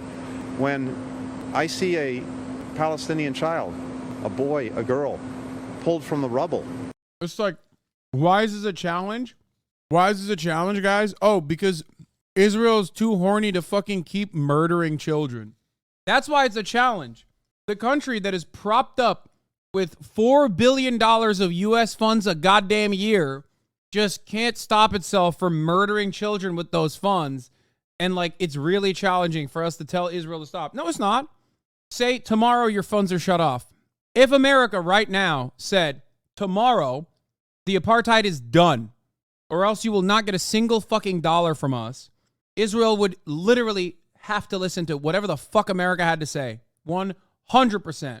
Except, of course, there would be terrorism. Not Islamic terrorism, by the way. There would be Jewish terrorism, 100%. There would be Zionist brigades, just like when England went and shut off immigration. 100,000% it would happen.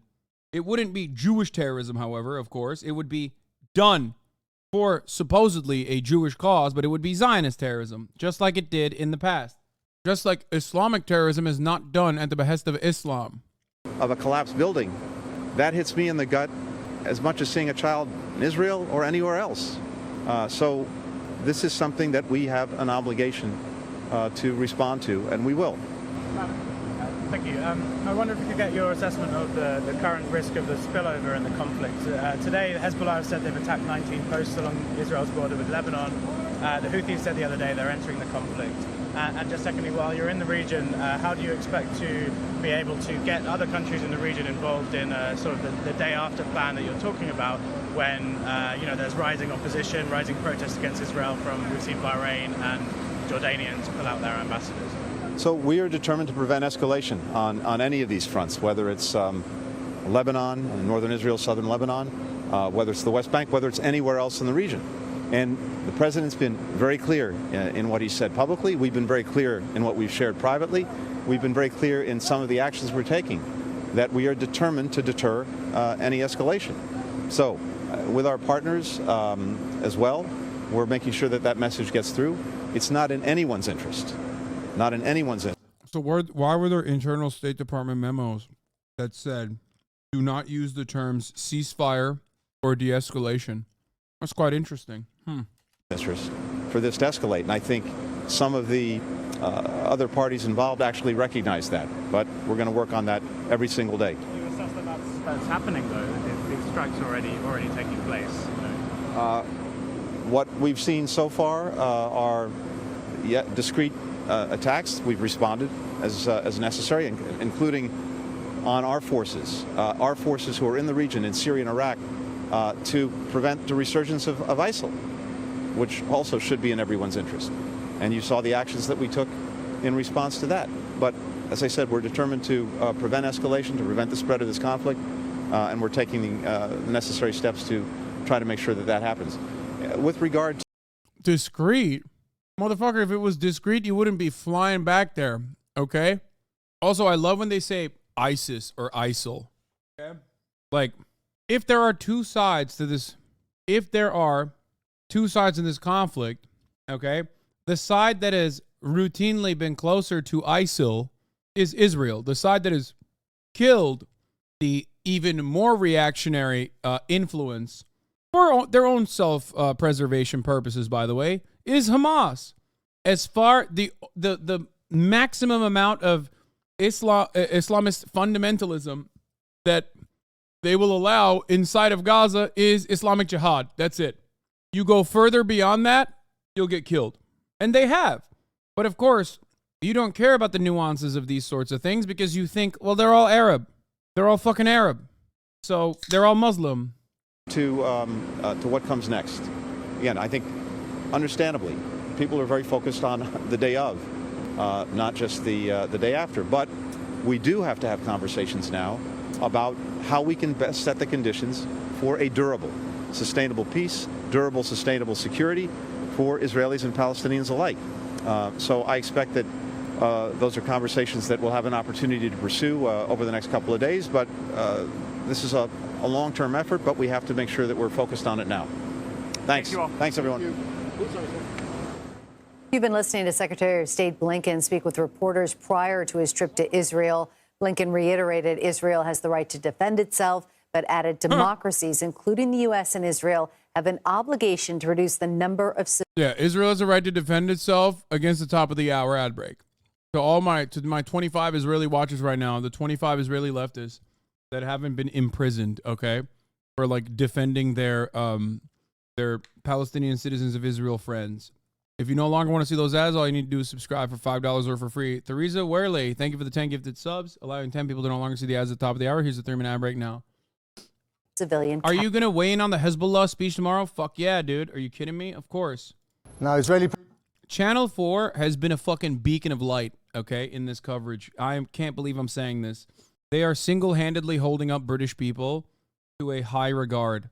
Genuinely surprising. Financial Times and Channel 4 from Western press have been, like, pretty good. Prime Minister Benjamin Netanyahu says that his troops are at the height of battle in Gaza and that they've passed the outskirts of their main target, Gaza City. The health ministry in Gaza, run by Hamas, which is prescribed a terrorist organization by the UK, says that more than 9,000 people have now been killed there in the last 3.5 weeks. At the Rafah crossing to Egypt, 400 more people were authorized to leave. Our foreign affairs correspondent, Porrick O'Brien, has this and a warning. There are... Like, remember, I stand by what I said. Like, they're doing the run by Hamas thing, but oh my God, Elant News sent me the stage. More promo.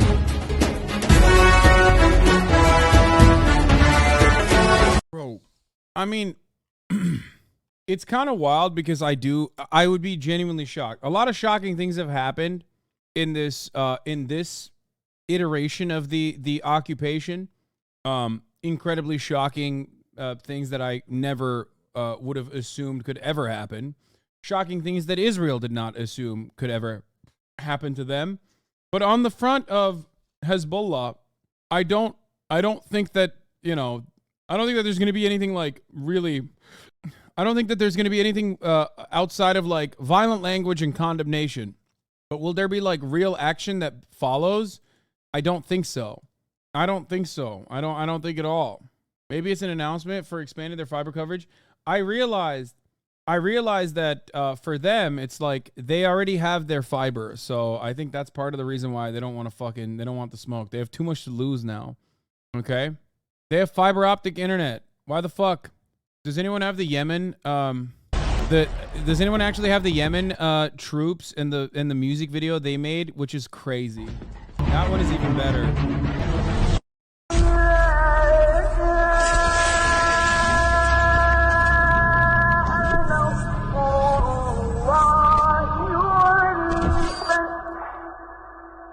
Bro, they're dropping the most fire album. He's dropping a fucking mixtape, dude. The sound of the summer once the summer has passed. It says if Nasrallah and Fateh came, I think it said victory and the opening of Palestine will come. I mean, I don't know, man. I don't know. According to Elint News, the number of IDF soldiers killed since the ground war began in Gaza reaches 19. IDF soldiers critically wounded in the clash of the Gaza Strip yesterday has died.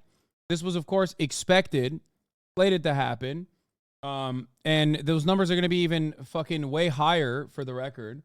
They knew that this was going to happen. This is part of the reason why they didn't want to fucking go into Gaza, because it's much easier to just keep fucking. I have respect for you, man. I wish you were Muslim. You are intelligent, brother. Thanks, man. Anyway, what was I going to show you? IDF confirms Hezbollah surface-to-air missile launch against Israeli UAW. It also denies the UAW was destroyed despite Hezbollah's claim. The terrorist cell that fired the missile was struck. Rocket launches were also identified from Lebanon and fell in open areas. I mean, low-key, there's been back-and-forth pot shots, and if you ask Hezbollah, they have gotten like 20 fucking tanks and a bunch of radar and whatnot, but like, we know that Israel has killed 120 people, I think, in Lebanon distressing images already in his report. Anyway, does anyone have the fucking Yemen music video? Oh, the Houthi music video? But it is the Yemen music video. I hate that there's like this distinction as though like the fucking government in exile that like is facilitating the fucking blockade at the behest of Saudi Arabia is like more representative of the fucking people in Yemen than the actual government. Ridiculous. A lot of motherfuckers had no clue as to what was going on. And now they're just like saying, oh, well, you don't get it, actually. This is not the Yemen government. Like, technically, sure.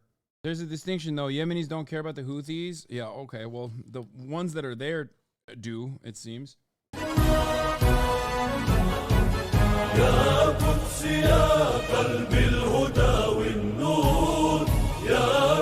How can they not agree with the Houthis when this is the kind of music video that they're coming out with? I've seen 0 Israeli soldiers singing like this.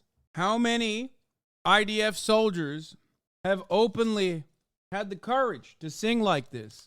Guns in hand. They got a beautiful voice too. Yeah, Israel been real quiet since this drop, dude. The fucking mixtape.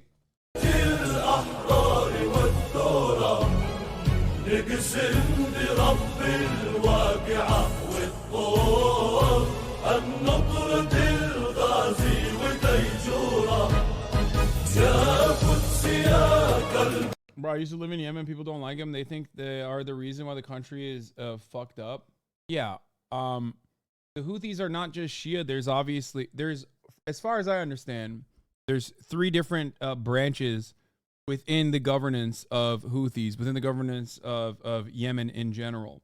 The forces at play are the Saudi-backed former government versus the Houthi coalition, Also, Houthis are an ethnic group. Ansar Allah is the political party. Anyway.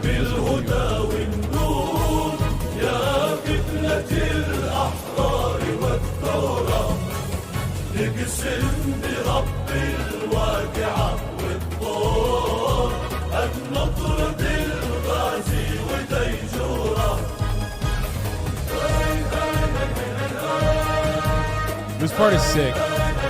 Like, I'll admit that hey, that part is fire, dude. It actually really, when the beat drops, it's like jihad drops in your heart a little bit.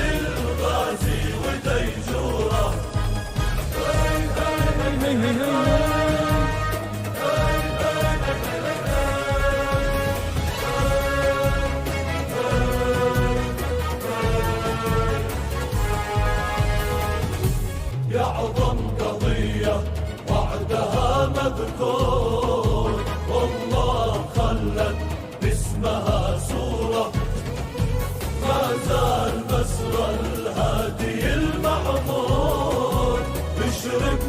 Sewing over war propaganda, man. Are you new? Oh, you are new here. You've only subscribed for 3 months. You know, I love this type of shit. I have like, go look up on YouTube me reacting to like military trailers. I've been doing this for years.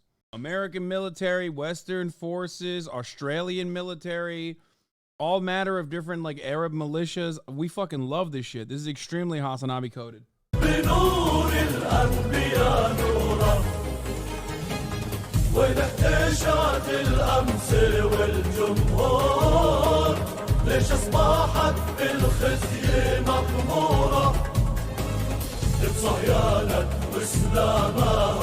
Like, Allah Surya Bashar is probably one of the greatest jamborees that has ever come out of any country.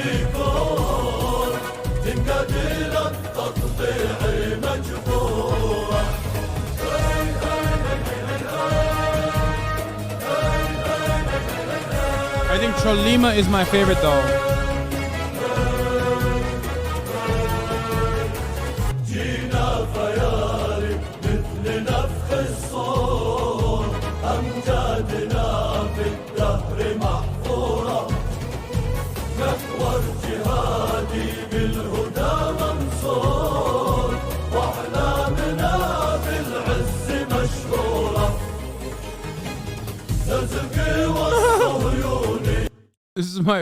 This is my favorite image because, like, obviously they have production capabilities, right?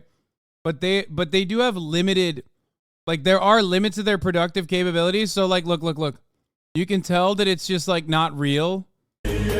Like, they don't have enough. They didn't want to just like drop a real fucking UAW dropped or drone dropped fucking fragmentation, like any kind of grenade or whatsoever on a real flag. So they just like they just made this fucking fake ass thing. Yeah, they're like YouTube filmmakers, dude. It's awesome.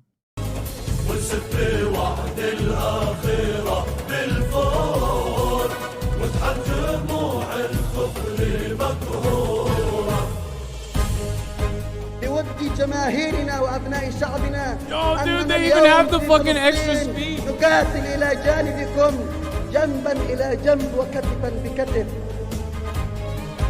يلا ادعونا الله يا أغصانا جينا على الوعد ونور الله.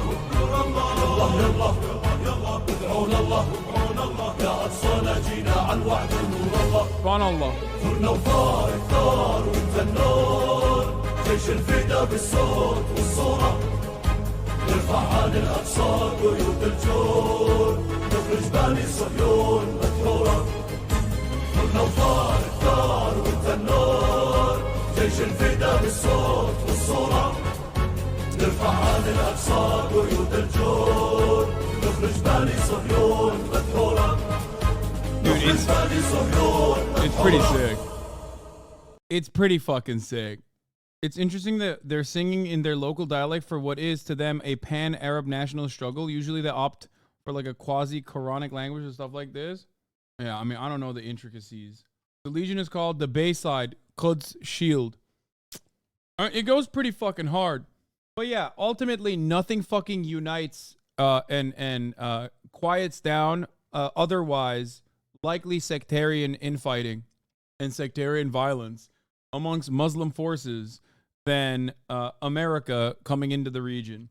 In which case, the battle lines are not necessarily drawn over Sunni versus Shia, a distinction that is genuinely important, but instead over who's on the side of the West versus who's on the side of liberation. At least that is how they see it. Because think about it this way. A lot of these forces are directly funded by a Shia power in the region, Iran. Every single part of this operation is funded by Iran. Meanwhile, the Palestinians are not Shia. They're Sunni. These guys are Shia as well, I think, right?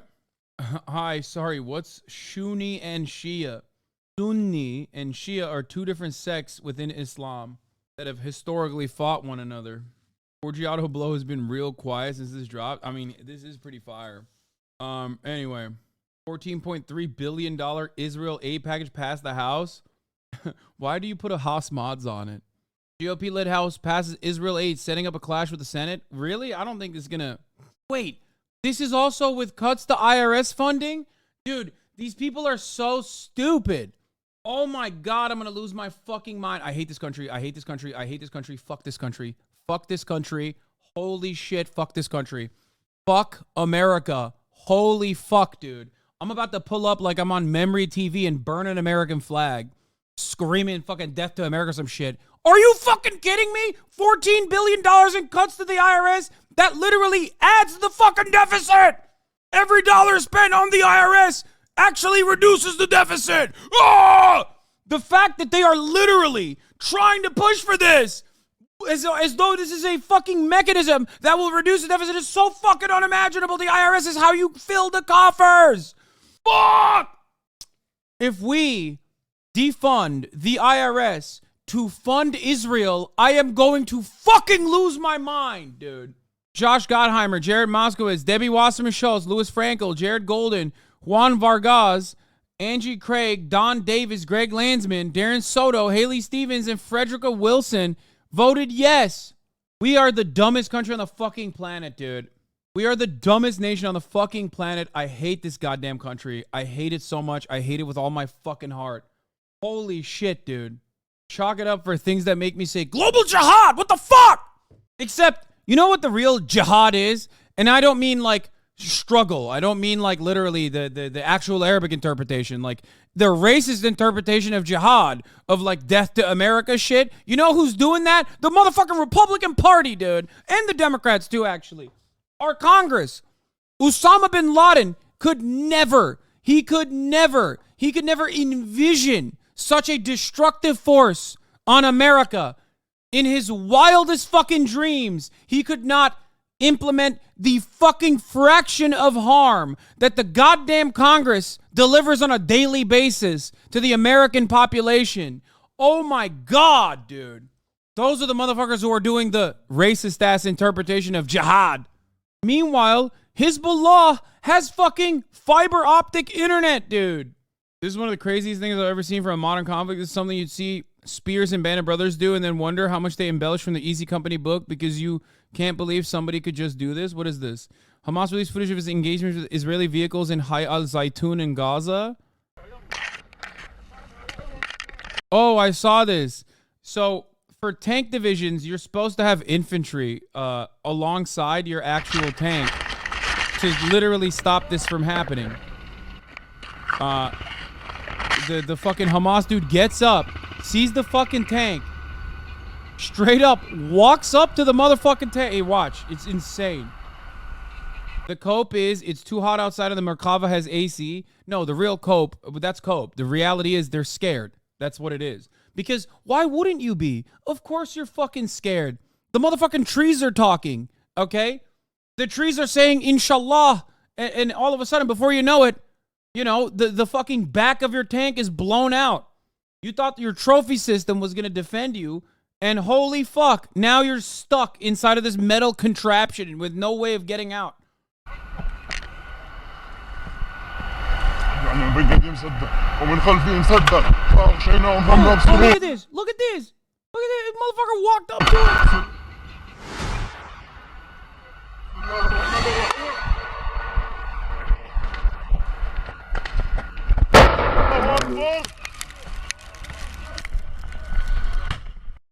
It's really funny when they do the fucking crazy editing.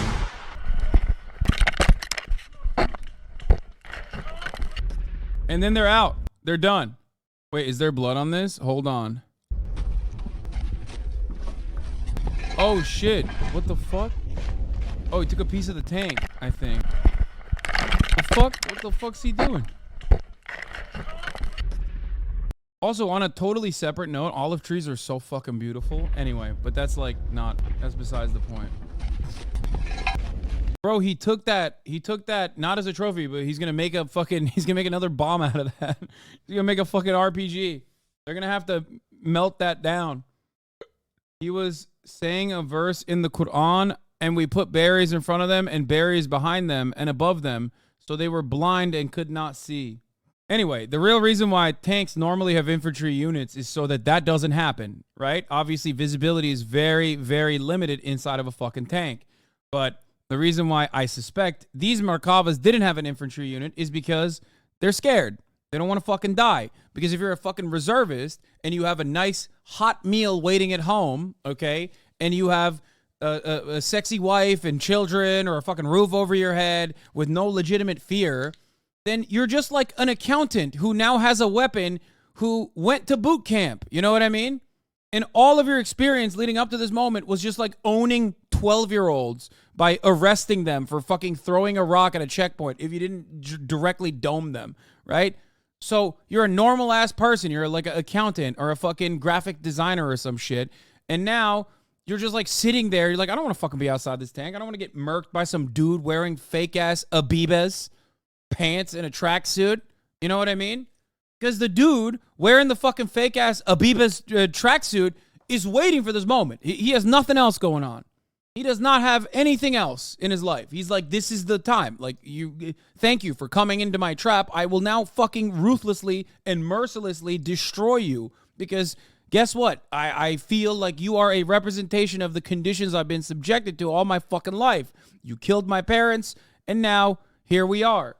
That dude's got no fucking house. He's been sitting in a fucking tunnel as his extended family's been wiped out by Israeli rocket fire above for the past 3 weeks. Got nothing to fucking lose. How much are these fucking tanks, by the way? I mean, I think Hamas is over.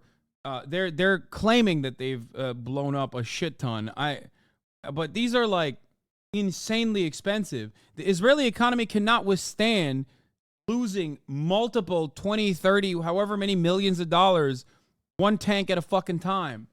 Yeah, there's no word where Israelis have this world where Israelis have the same stakes. Of course. Don't worry, your taxes will pay for it. Brother, what you don't understand is I don't think that there is any, like, I don't think there's any world in which like 40,000 militants plus even with like the Nukba elite forces and whatnot are going to be able to cripple the entirety of the American forces. But there is, even though there is no money faucet, right, that dries out, there is a finite amount of actual munitions you can give to Israel at a period of time. So you do run out of resources, you know what I mean? And before you run out of resources, you run out of morale. And America has been actively defending Ukraine for the past 2 years and has put all of the fucking weapons, put all of the additional weapons and all the old ones usually too, that they would normally use in like a extreme circumstance to give to like Israel and shit, which well, those are small arms. It's a little different, but like rockets, artillery, things of that nature that they normally would, they've been dumping into Ukraine. So if under some weird circumstance that they run out of like interceptors, for example, I don't know what they have for a failsafe, but none of that really matters because you know what else happens when you are the dominant force? You run out of morale. You run out of morale before you fucking run out of bullets. Can we get more mad about stuff like the West Israel's plans for the Ben Gurion Canal and it's interesting as flattening Gaza to accomplish, you know? Aside from the racist reasons, yeah. What do you think Hezbollah will announce tomorrow? I think they're basically going to say, Hezbollah, Hassan Nasrallah is going to say, like, Israel, you fucking, here are my red lines. He's going to say, here are my red lines, okay? If you do this, if you do that, we'll attack. He'll put forward rules for ground invasion, which is, again, bullshit for the most part. Because if they were going to invade, if they, like, actually followed through on a pact, whether a written one or a unspoken pact that is, like, understood, they would have invaded already. They would have invaded, and they would have been fucking dumping every munition they have into Israel right now, taking away a lot of the Israeli Air Force resources and a lot of the ground operations away from the Gaza envelope all the way to northern Israel. So many Hassans prominent in politics? Yeah, I mean, in this conflict, yes.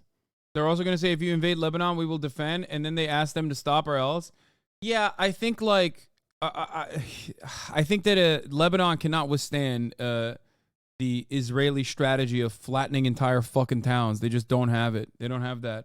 Moving beyond the suburbs and into the heart of Gaza City in the north of the Strip.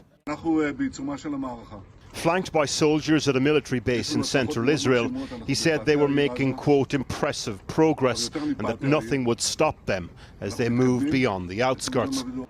He also acknowledged the, quote, painful losses of the 19 Israeli soldiers now reported killed since the start of the ground operation.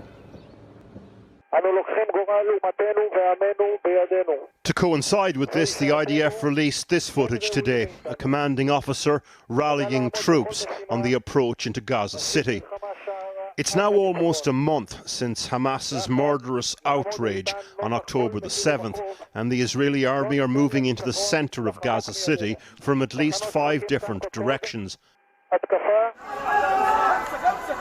In their path, the neighborhood... Yes, the U.S. strike carrier groups in the Eastern Mediterranean are their sole purpose of deterring Hezbollah and any kind of Iranian involvement in the conflict. That's why they're there.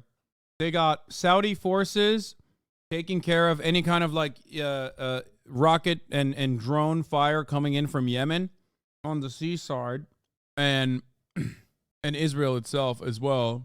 This is actually a pretty decent take as well. If Israelis were indigenous to Palestine, they wouldn't be so okay with its destruction. They wouldn't burn olive trees that are older than their constitution. They wouldn't attack historical religious buildings. Their hearts would ache at the destruction of our land. That was back on May 11th, 2021. And it's true. Of Jabalia. This was filmed for us there last night. The refugee settlement has been targeted twice in the last 48 hours. Hundreds have been killed here. Gaza's Hamas-run Ministry of Health now says over 9,000 people have been killed in the Strip, almost half of them under the age of 18. Little Sham Abu Safia is 1.5, pulled from the rubble, but survived. Brought to the Kamal Adwan Hospital, and after 30 minutes of resuscitation, revived. Doctors we spoke to at the hospital today told us her immediate family were all killed last night. In the north of Israel this evening, this was the scene across 19 different locations. Rockets launched by Hezbollah from Lebanon landed in places like this largely evacuated Israeli town. Along with this cinema-style trailer, the preamble to a speech tomorrow by the leader of Hezbollah, Hassan Nasrallah, the region holding its breath about what the speech will mean by way of conflict contagion. In the south of the Gaza Strip, the Rafah crossing today into Egypt, a bureaucratic bottleneck of both relief and of pain.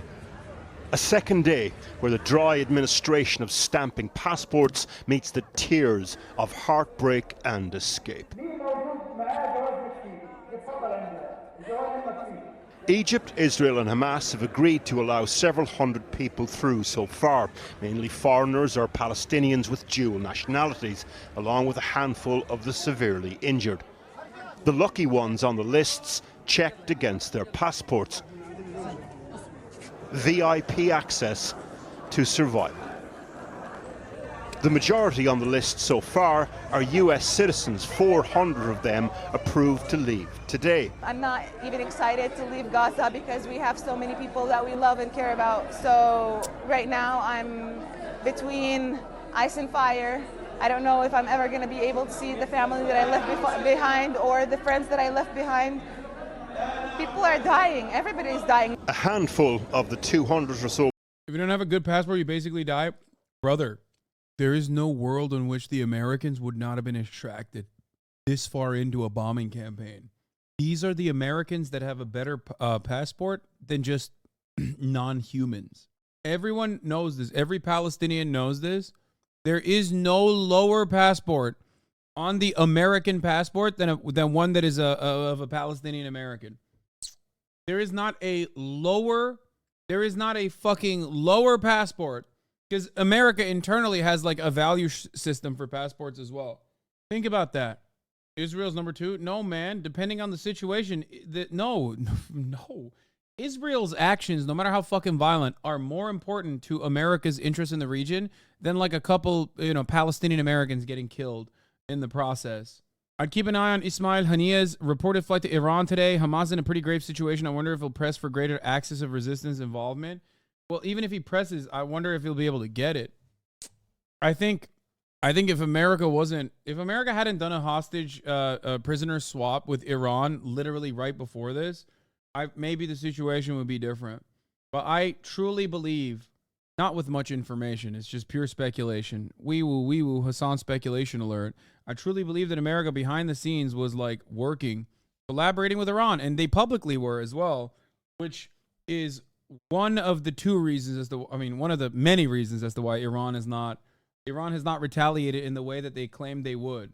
Allah'ını kırabını sikeyim. Oha herife bak.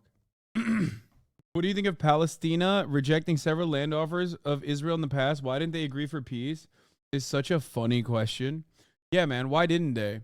Why didn't they agree for peace when Israel, one, at first didn't even have the Palestinians in the conversations, in the talks, or two, when they did finally have Palestinians in the conversations, executed the guy who even started the conversations that gave horrifyingly bad conditions of land to the Palestinians, and last but not least, routinely ended up also claiming that it was actually the sold out Arafat and his side that actually said no to the negotiations, when Arafat regularly said yes to the negotiations and then would say no in an effort to, save face after the fact. Israel has always had the opportunity to just to follow through on their end of the bargain. They never wanted to. They just wanted to continue occupying the West Bank, continue settling. Man, the dialogue trees are always the same. You've been repeating the same shit for how long? 3 weeks now, but 10 years before then. British nationals stuck in Gaza are also on today's list. Then there's everyone else. Take Gad el-Saka, who's Egyptian, and her daughter, visiting relatives in Gaza when the war started, now trapped inside. The relative's house they were staying in was destroyed.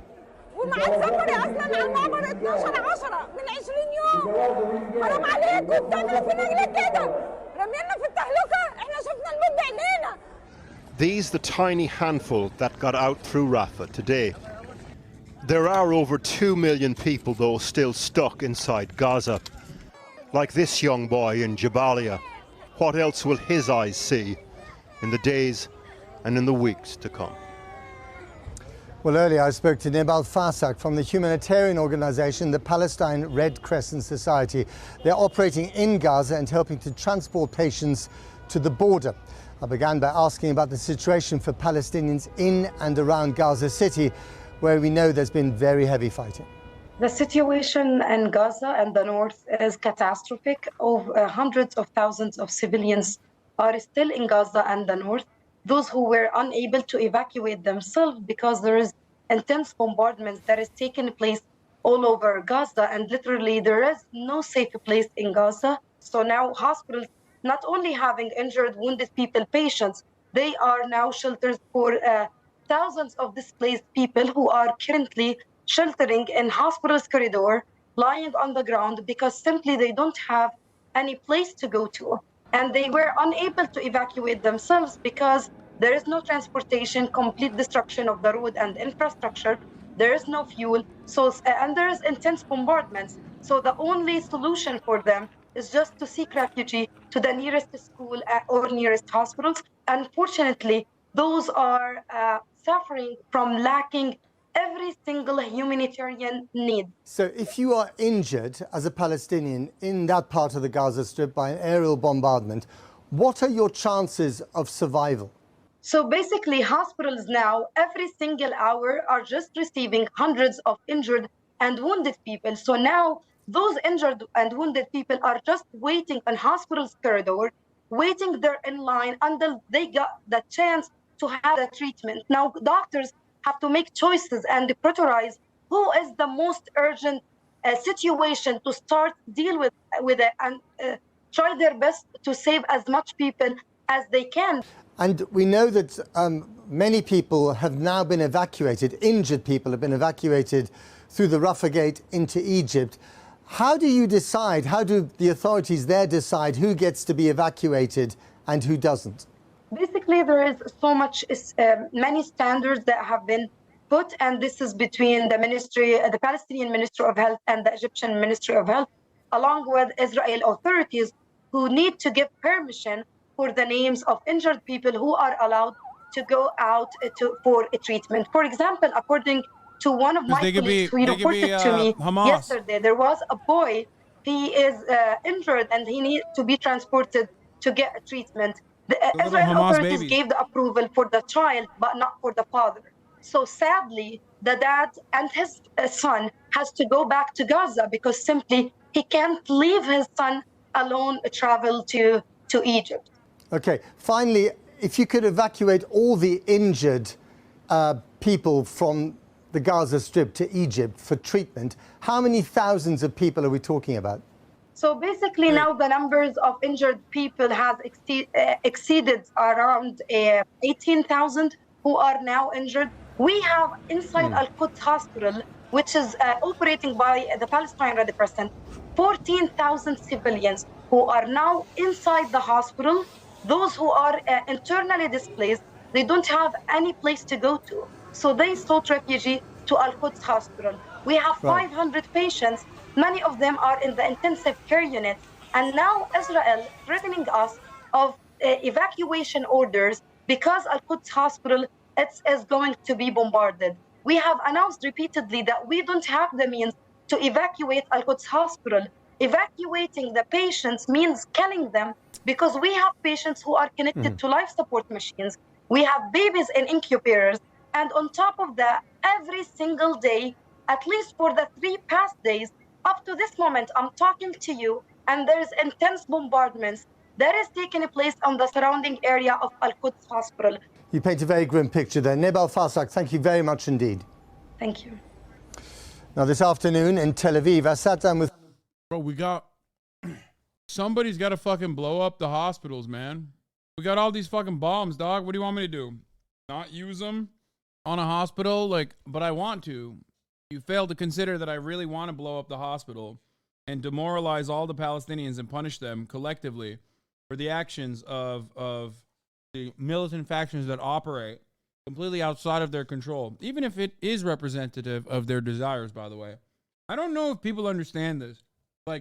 Think about how much you want healthcare in America and how far away that reality is, if even it'll ever happen, right?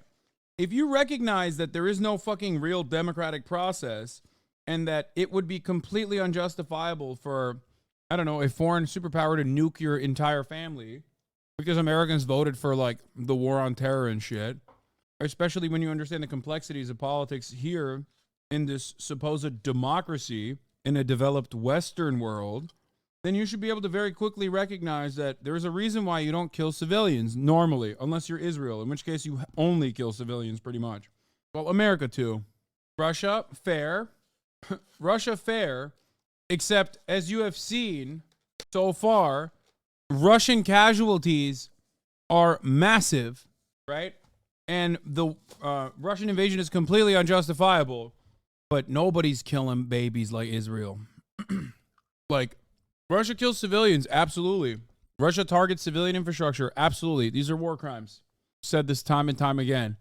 But goddamn, dude, they have no, if we're talking baby murderer Olympics, Israel is the only country that proportionally kills more babies than America, dude. It's pretty fucking nutty when you think about that. With respect to like the population that you're dominating and how many babies you kill in that population, in the baby killer Olympics, like, because like Israel's working on the off season too. Like, if we're talking baby murder Olympics, like America, especially with a sanctions regime, has been really fucking ruthless and really mechanical with this baby murder machine, right? America, especially since the 90s, have been really fucking on the top of their game. Now, since then, however, they've been slacking. And in that off season, as America outsources its violence, right? There is a definite, like, 5-tool, absolutely unstoppable force of baby killing that has just risen to take the charge, to lead the charge. And that is Israel, okay? America is on its way out. It's outsourcing a lot of its like baby murder factories since the 90s because neoliberalism. And Israel has taken its place now. It's pretty unprecedented to kill this many babies, this many children. Pretty unprecedented. The U.S.'s intelligence, the Syrian leader Bashar al-Assad, Allah Surya Assad, has agreed to provide Hezbollah with Russian-made surface-to-air SA-22 missile system. Wagner has been tasked with carrying out the delivery. I don't know if this is like a way to I can't tell if this is a way to like heighten the conflict and like bring Russia back into the fold a little bit, or if it's genuinely serious. The U.S.'s intelligence, the Syrian President Bashar al-Assad has agreed to provide the Lebanese militant group Hezbollah with Russian-made missile defense system, according to people familiar with intelligence. The Russian mercenary organization Wagner Group, which operates in Syria, has been tasked with carrying out the delivery of the surface-to-air SA-22 missile system, the people said. It is not clear whether it has already been delivered or how close it is to delivery. The system was originally provided by Russia for use by the Syrian government, the sources said. I don't know. I don't know how valid this is. I have no idea. But real ones would put that shit in fucking... real ones would put that shit in Gaza. Okay? If you really want to play around, try to put that in Gaza. Maybe not right now, but just saying. With former Israeli Foreign Minister Tzipi Livni, and began by asking, with much of the world appalled by the enormous loss of life in the Gaza Strip, what is her response to those critical of Israel? I'm not asking the international community or the Arab world to turn a blind eye to what we are doing in Gaza, but I would expect them to judge it in accordance to their own parameters and moral aspects. Because what happened is that a terrorist organization, jihadists, infiltrated into our villages, massacred in the most brutal, unthinkable manner children and women, and kidnapped more than 200, while Israel, as a democracy, needs to defend its citizens. And while we are doing so, we are trying to avoid, to prevent, or to minimize the civil casualties. If you're trying to do everything to avoid those casualties, looking at the numbers, you're not doing a very good job there, are you? I was in the Israeli cabinet security cabinet during 2 rounds of military operations in Gaza. I was also there in one of them. I was also as a Minister of Justice, and each and every target was approved by the Attorney General, asking whether it's in accordance to the international law or not. So in any war, and Hamas even now, at the moment? Hamas waged. One of my favorite like conservative tropes that Israel engages in all the time is that like international law doesn't apply to us, even though we are a developed nation state with Western backing. However, international law should apply to Hamas, and they're breaking it. It's the classic Trumpian gambit. No wonder they love Trump. You know how Trump always says, like, I didn't actually hide classified documents. I had the right to do so, so you should never prosecute me for it. Meanwhile, my enemies, Joe Biden, literally fucking violated the law, and he should go to jail and maybe the death penalty for taking classified documents. Like, it's the classic fucking... Actually, no, we're not breaking international law. We're literally doing the right thing, but they're breaking international law, our enemies. It's pretty fire when you think about it. sorry if you've covered this already, but have you addressed U.S. Israeli intelligence about Hamas under hospital tunnels? As always, free Palestine. Yes, there are tunnels. There are 400 kilometers of tunnel systems, 10 meters into the ground that are 2 meters high underneath the entirety of Gaza. Some of those tunnels might even be under hospitals.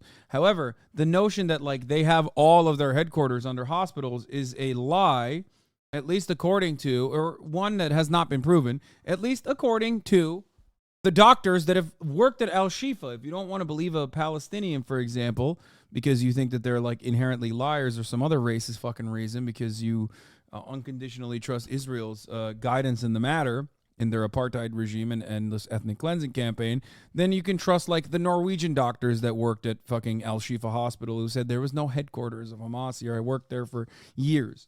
The other side of this conversation, of course, is that even if there are tunnels underneath the hospital, you still can't blow them up. That is insane. You can't do that. Everybody always tries to play fast and loose with this argument that like, oh, well, it turns into a combat capability. It's like, no, the fuck it doesn't. No, it doesn't. That's ridiculous. It's still a goddamn hospital. It's fucking insane, dude. War against Israeli civilians. So the comparison, well, they killed... Even if it does, how do you justify it? Well, you can only justify it by saying, like, the enemy is not real humans, okay? That's the real way that you can justify it. If you think that Israel will be able to run this fucking insane, intense propaganda campaign, okay? If you think that they were capable of running this intense propaganda campaign, when if Israel did this to Ukraine, they wouldn't be able to get away with it, okay? Russia did it to Ukraine. They weren't able to get away with it. Russia is a foreign adversary. Israel is an ally. It's the most important ally. If fucking Israel tried to do this shit to like a white country or Ukraine, another country that we have some interest in, they would not be able to get away with this. The only reason why they can get away with it is because everybody thinks Palestinians are subhuman. That's it. Like you can't. There's no justification for these unjustifiable actions. This number and you killed more of them, so now it's even. No. Israel kills Americans and they get away with it. Not true at all. No, I'm not talking about like, what is it, USS Liberty or whatever. I'm talking specifically about Israel's actions being received by a broader audience of Americans. You're misunderstanding my point. Getting away with it in this circumstance has nothing to do with whether the international authorities will come in and say, don't do that. No, I'm saying that the broader population, if Israel fucking was ruthlessly slaughtering Ukrainians in hospitals and shit, I think there would be a broader movement for Ukrainian emancipation. The only way that Israel's going to be able to get away with this much violence is because their enemies are completely dehumanized in the eyes of the Western world. And also on top of that, when Israel kills people, like American Palestinians, for example, it doesn't matter because they're still Palestinian, and it doesn't get a lot of coverage in the media. This is why I talked about how motivated the broader public is by the American media. Think about how universally condemned Russia is, right? There are multiple factors for that. One is because they do deserve universal condemnation for invading Ukraine. But also on top of that, like Ukrainians being white plays a role, Russia being a foreign adversary plays a role, but the media hitting the hardest in the West, the media hitting that button non-fucking stop absolutely played a significant role. There is no such broad media coverage that Ukrainians were given for Palestinians. It's the exact opposite, as a matter of fact. It is as though we are watching Russia today as Russia is invading Ukraine. This is a special military operation. It's limited. These civilian targets were actually not really civilian, but there were babies in there that were enemy combatants. It is literally the exact same way that Russia today would sell the Russian invasion of Ukraine. Anyone who doesn't see that, anyone who doesn't realize that is a delusional fucking moron, or someone who just purposely is interested in being disingenuous. This is not the reason of the military operation. It's not about rage or it's not even about retaliation. We tried everything. I think it was an Israeli... I mean, bro, they literally have said that. Yeah, that's true. Israel is literally doing the same shit Russia's doing. Russia's like, we're here to denazify. We had to invade. Guys, you don't understand. We had to invade Ukraine because we got to denazify Ukraine. That's why we're hitting like Western positions, right? Yeah, who else is saying that? That's right, Israel, motherfucker. That's right. They're saying the same shit, dog. Israel's like, these guys are ISIS. They're also Nazis at the same time. We got to kill all these Nazis. Writer who said that Gaza is an open-air prison run by some very vicious inmates. We don't want Gaza, we didn't want Gaza to be a prison. The only way that we cannot afford Gaza to be open because they are using everything to get weapons, to rearm themselves. There are plenty of people in this country who have told me you can try and kill dozens, hundreds of Hamas commanders. You're not going to kill the idea behind it. And because of the violence of the last few weeks, the idea will only get stronger. I mean, come on. You know, people are speaking about ceasefire, but there was ceasefire. So why? Why didn't it work? Why didn't it work? Time and time again. Why didn't it work? Why didn't it work? Why didn't it work? Why didn't it work? Why didn't it work? You did it. Like, if it's supposed to work this time, why didn't it? It's like, please, dude, I'm sick and tired of hearing Israeli officials go, one more baby, please, please, please, one more child. Let me fucking laser one more Palestinian child, and then we're done. We're done with Hamas. Hamas will be over. I swear to God. I swear to God, one more fucking baby. We need to kill, okay, two more children. We have to kill 2 more children, and then I promise, bro, Hamas is done, okay? It's like you've been doing this for 55 fucking years, and you've been doing specifically what we're talking about here for like the past 2 decades almost. The fuck do you mean? The fuck are you talking about? And in the past 2 decades of this conflict, okay, which is ethnic cleansing, it's not conflict, it's ethnic cleansing, it's one-sided affair, okay, where the other side is just like fucking swinging back as best as they can with no other fucking options. You turn around and you kill more people, and guess what happens as a consequence to that? Supposedly you're eliminating Hamas. Guess what happens? Hamas grows in popularity. It grows in popularity. Because why the fuck wouldn't it? Why wouldn't it grow in popularity? Are you crazy? You fucking kill people's families. Of course, they're going to be like, oh, fuck you, dude. Oh, holy shit. Oh my God. Of course, I hate you. I will do everything in my life to kill you now. Like, well, what do you think? What do you think would happen? It's nuts. This has happened in the evolution of Hamas in and of itself. You know what I mean? Fire on October 6th, but yet I'm talking about the long-term arrangement here. No, but it's a vicious circle. What you are saying is that when we are acting against terror, so then they will hate us more. So if we don't want this war now to be just another round. Dude, this is the message I'm hearing from every fucking Israeli. And I secretly follow a lot of Israeli quote-unquote leftists, okay? Some of which I follow publicly and they're fine. And then there are other motherfuckers who I don't follow publicly, but I watch all the goddamn time, which like even B'Tselem and shit follows. So like they're supposed to be like the fucking leftists of Israel, okay? And I hear the exact same sentiment from them. We're just like, we have to fucking take this fight to the Hamas bastards. We have to fucking cleanse the Hamas bastards. We just have to do that. We have to do that. Secretly following isn't like I just know I recognize their name. So I look their shit up every now and then. And let me tell you, okay, straight up, a lot of the secret leftists that I secretly follow in Israel that I'm constantly utilizing Google Translate to understand what the fuck they're saying because they're typing in Hebrew. They are fucking saying, yeah, fuck these guys in the West Bank. They're fucking crazy. Fuck those guys. They call them, I've seen people call them Christian settlers, which I think is really funny. Like that's a big, I don't know if they're like literally Christians or not, but I can't tell if that's like a joke or if they literally call the Jewish settlers in the West Bank Christian as a fucking meme. I don't know, or maybe it's a Google Translate thing. But anyway, they shit on them all the time, which they are worthy of being shitted on. And there are different reasons as to why they shit on them, because some of them at least are very smart and understand that like that's completely unacceptable. You know what I mean? That's completely unacceptable. They're like, fucking reduce Gaza into rubble, right? That's fine. but don't fucking take over more and more of the West Bank, because like the rest of the global population looks at that and goes, that's disgusting. What the fuck are you guys doing? That's so unacceptable, which it is. It is unacceptable. So like it's more of a self-preservation purpose as to why they shit on the settlers, right? But then the other reason is because some of them are morally, they consider this to be a morally repugnant thing to do. Some of them also simultaneously believe that these guys are like welfare queens, right? Taking money from the government at a time when like there's funds necessary for Israel proper to thrive, right?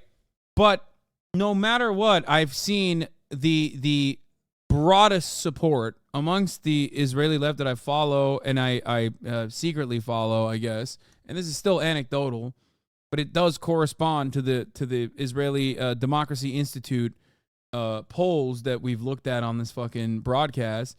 They are just very open about reducing Gaza to rubble. They're like, we have to wipe out Hamas. We have to wipe out Hamas. Not fucking recognizing that this this action cannot be solved. You cannot wipe out Hamas until you do an ethnic cleansing in Gaza. In which case, guess what? Now you have Hamas in the West Bank or some other version of it.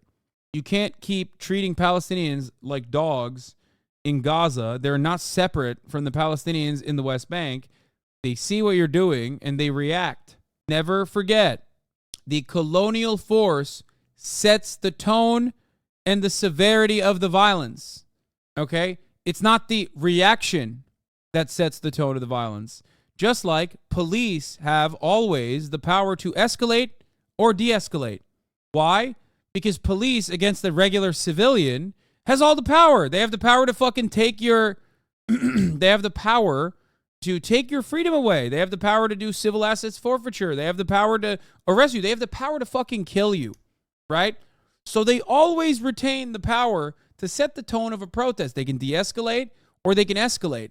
They can crank it up a notch. They can even beat the shit out of you, right? Israel, in this circumstance, is the police. They have, being the colonial power, the occupying power, being the apartheid regime conductors, occupying both the West Bank and also controlling what goes in and out of Gaza, operating it like a fucking open-air prison, they have the power to set the tone. They can scale it back dramatically and show the Palestinians that there is actually a cooperative future ahead. Or, oh my God, who is Amir Hetzroni? What? They are not leftist bros secretly following Amir Hetzroni? I don't know who that is. A leftist Israeli friend from mine from university have so many great conversations about colonialism and racism, and whatever has been pulling out the most unhinged takes about Palestine recently is so insane. Yeah, people that study this shit, that don't understand where it's coming from, think about it only in like theoretical forms. First you were Kurdish Fox, now what? Yeah, I don't know. The guy that got hit with the chair? Wait, the fucking guy who got hit with the chair that makes you gay? I don't think that guy's a leftist at all, isn't he? He's like a fucking weird troll. Yeah, you guys know what I'm talking about? The guy that got hit with the chair that makes you gay? Oh, come on, you've seen it. He's gross. He's such a fucking piece of shit. Fuck that guy. I hate that guy. Not because he got hit with the chair that makes you gay, but I think I've seen him fucking say some really gross shit about a Palestinian artist that was slaughtered by the Israeli Air Force.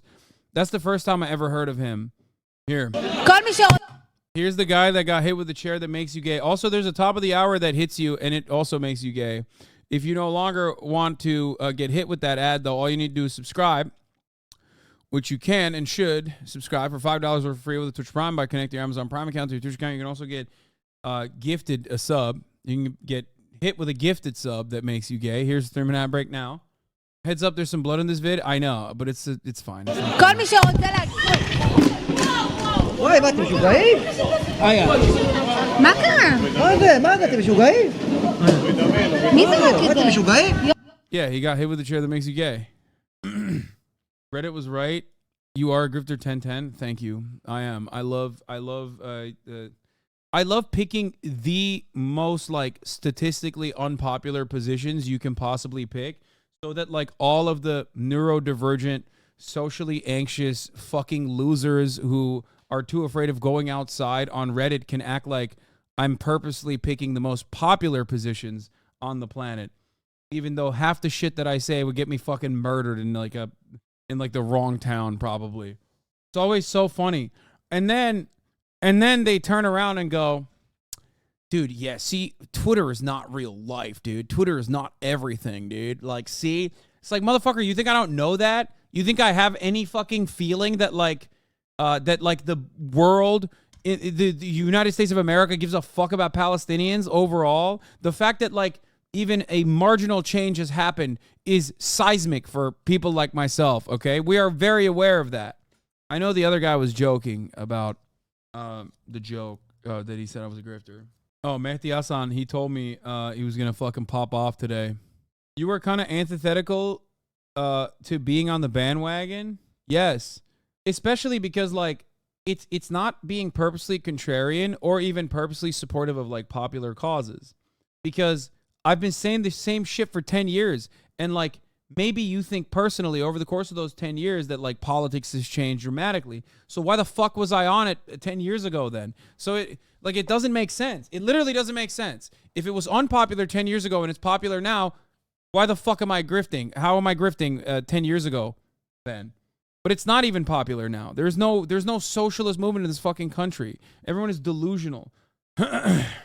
Anyway, proving intent is the hardest part of prosecuting genocide, and these freaks are just saying it all out in the open. Oh, yeah, 100%.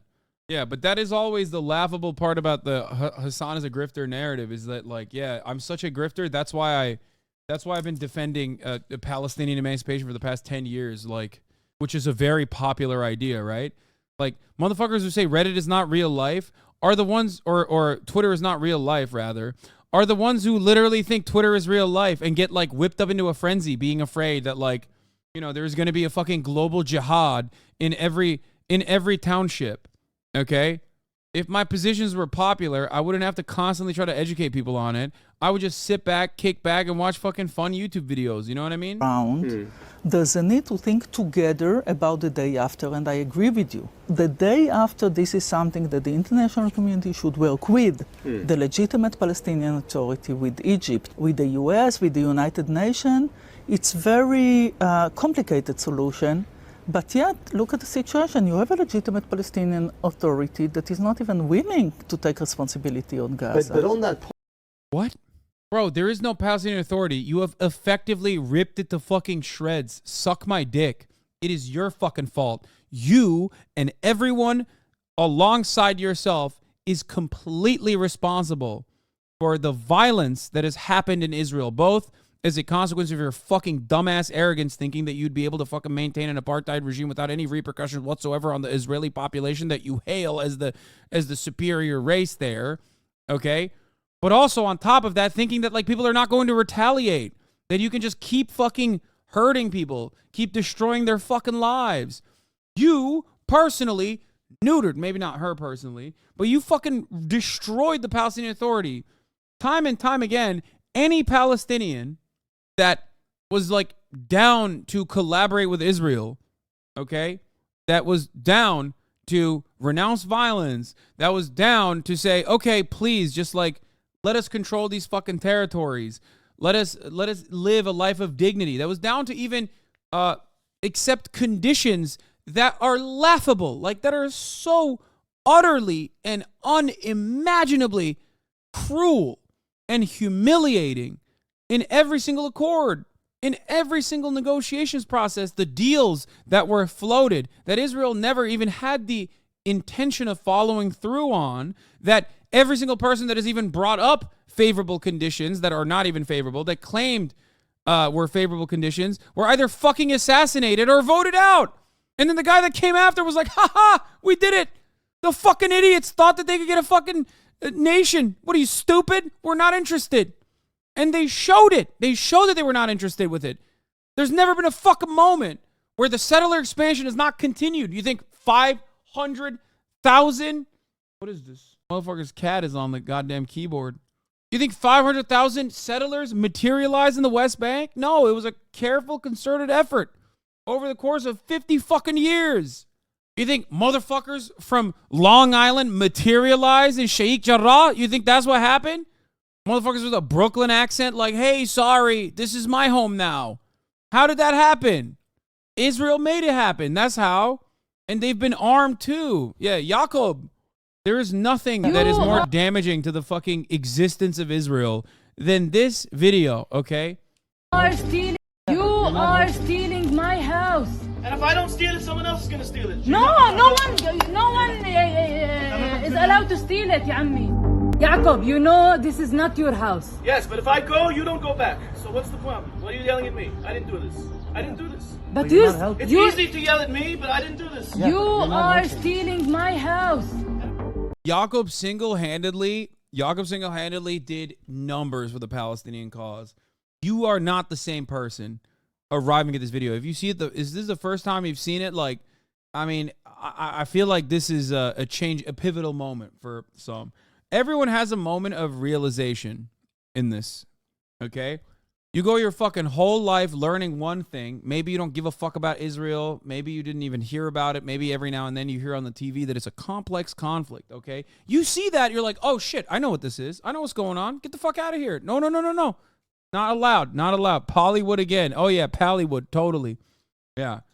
Yeah. In 2015, there were 60,000 Americans. 60,000 motherfuckers with American passports in the West Bank. Is that Pollywood? 60,000. That was 2015. That number has gone up. Fuck you mean Pallywood? What was your moment of realization about Palestine? Brother, I'm Turkish. Like, there was not a...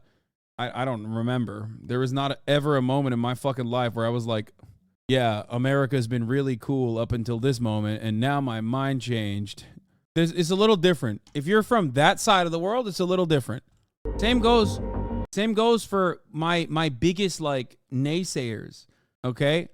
The major point of contention amongst myself and those who like agree with me 99% of the fucking road is literally my unconditional and undying anger towards America and its foreign affairs and the way it conducts itself, okay? That is like the number one point of contention. I will always and forever be unimaginably critical of America's actions around the world because there is no way you can learn about the history. There's no way you can learn about global conflict and the Cold War and what America has done, how America has operated, how America has conducted itself everywhere in Africa, Latin American countries, in Asia, everywhere, and come out of that thinking this was good. All of that death and destruction was good, okay? Especially if you call yourself a socialist. You cannot do that. No shot. And before then, England, okay? You can't look at the British Empire and you cannot look at the American Empire and go, those guys did that for good reason. You can't do that. The only thing you could do is say this, okay? Russia also made tens of war conflicts around the world. So did the fucking Ottoman Empire, dog. So did the Ottoman Empire. And look where they're at now, okay? They're gone. They're done. They're gone. Like, it's just so stupid. It's so dumb. Yes, I know. So did the Dutch and the British and the French and the Chinese and the Japanese, especially the Japanese. I got it. I know. I'm not saying that, like, some empires are good. This is the only defense you have for it, though. You could always be like, well, what about this? What about that? Okay. That's not the world we're living in, though. You know what I mean? I had a Turkish ex-friend who told me that he supports Israel killing Israel because Palestinians killed people from the Ottoman Empire. Are you shitting me? Yes, some Turkish people cannot give up on this dumbass fucking notion that, like, the Arabs betrayed the Ottoman Empire, which they did. They did. They thought that in their post-colonial endeavors that England would be a far better ally, far sympathetic to their plight, and they were fucking wrong. They were so goddamn wrong. They thought England and France would help them. To be mad about this is so stupid. Yeah, they were wrong, dude. Look at their situation. You think it's fine? No, it's not. So shut the fuck up. Yes, it's ironic because a lot of Arabs under Ottoman rule in the MENA region, straight up, XQCL one juicer raid. We got one juicer remaining in this community. Welcome to the jungle, my friend. Sadece öldürmeleri falan değil, teslim olmuş subayların kafalarını gidip kesilmiş kafalarıyla dalga geçtiler. Ne fark eder amına koyayım? Ne fark eder? 100 yıl önce olmuş bir şey. Saçma sapan konuşuyorsunuz şu anda yani. Yapmayın etmeyin arkadaşlar. Allah Allah. Anyway, the point is, yes, a lot of Arab nationalist movements thought that Western allies would be better. Western allies will help them in their emancipatory plight against the Ottoman Empire. And they were fucking wrong. They were super wrong. They fucked them over way more than the enemy that they do know. You know what I mean? All right, they did. I'm Arab and I agree what we did is bad and is against the teaching of Islam. Yeah. Why wouldn't Arabs want self-determination? No, I agree. I think that it was perfectly just. My point is simply that Arabs thought that they had a better shot at self-determination coming from European partners, and that was not the case, and that the imperial power that the imperial power that resided over them for a very long time was at least a better manager than the British were, because Christians had no fucking understanding. But yes, the Ottomans have really high taxes on the Arabs, and it was a system where Turks were elevated over the Arabs in the region, so I definitely don't blame them for rebelling. Yeah, I'm simply stating that if you look at the situation, it's like the Western powers were significantly worse for Arab nations than the Ottoman Empire at the end of the day. I mean, look at the price. Look at the price that everyone's paying for it. You know what I mean? Look at Israel. There you go. There's no better representation of what European powers do in the region than Israel, right? But that in and of itself is, I don't know. You're only taking a hindsight Henry POV. No, absolutely. Absolutely I am. I agree. I am. I'm saying that none of that matters at the end of the day. What matters is what's going on now. And I'm saying this in an effort to criticize Turkish people who hold on to this like grudge for no fucking reason. It's so dumb. Like they owe you anything. Like the Arabs that were under the Ottoman Empire like owe Turks anything, and they had to fucking remain under the Ottoman Empire and not like have a right to self-determination. A lot of Turks try to pretend that they're more white than Arabs, but the white people were all just brown at the end of the day. I know, that's what I said last time, and people got very mad. We didn't replace the Ottoman Empire by the West. Please get your information straight and stop this Turkish nationalist views. Sorry, Hassan, stop saying that. I'm an Egyptian. Egypt has suffered a lot under the Ottoman Empire. We fought the British and suffered a lot to get rid of them. Okay, my bad. You're right. I was already shitting on the Turks for maintaining this position, but what is this? In this video, I'm going to explain to you why I keep seeing Palestinians being called barbaric, savage terrorists. All right, I want to add an international lens to what this creator is saying, because I think you can't really talk about Islamic terrorism as it's referred to in the West without mentioning the rise and fall of secular Arab nationalism in the mid-1900s. This is so relevant because what's commonly referred to as the end of secular Arab nationalism is in 1967 when Israel launched the Six-Day War against its surrounding Arab nations. This is also when it captured Golan Heights, East Jerusalem, the West Bank, and the Gaza Strip. But I'll get back to that in a little bit because I have a lot of history to cover and I don't want it to take more than a few minutes. Because this goes back to World War I, when Britain and France actually enlisted the support of Arab fighting forces against the Central Powers, specifically the Ottomans who had controlled most of the Middle East at that point. And the way they did that was they promised the Arabs independence after the war was over if they won. And honestly, it's wild that the Allied nations still take credit for winning World War I without even mentioning the Arab Revolt of 1916. And in a surprising turn of events, the British and French actually lied. And not only did they not give the Arabs self-determination as they agreed upon, not that the Ottoman Empire wasn't a thing anymore, they just took the region for themselves. Now, does this look familiar at all? Maybe from your history? I mean, it's like, this is reductive, but it's not wrong. History class in high school, you have a Sykes-Picot Agreement. Notice how this says May 1916. This is a month before the Arab Revolt and like a year and a half before the end of World War I. So what does that mean? That means that the British and French were lying to these people's faces, telling them that they'll get self-determination for fighting against the Ottomans, when really they had a plan to divide up the entirety of the Middle East between themselves. Also, look, Palestine. Under British, French, and Russian protection. Remember that. Here's another thing you might remember from your world history class, the Balfour Declaration, which establishes Palestine also as a national home for Jews. But Israel... Oh, by the way, Balfour Declaration is was today. Like, this is the... wasn't first established until after World War II. So in the meantime, Arabs who are really upset, obviously, at the British and French occupying them, launch a bunch of independence movements. This includes countries like Egypt, Syria, Iraq, Iran, and Saudi Arabia. This takes us to World War II, specifically the aftermath of World War II, which is millions of Jews fleeing Nazi rule, many of whom are urged by the British and other allied countries to set up shop. Okay, that's before. Okay, so there's some... there is something... I mean, he's skipping a lot of parts. Like, there are multiple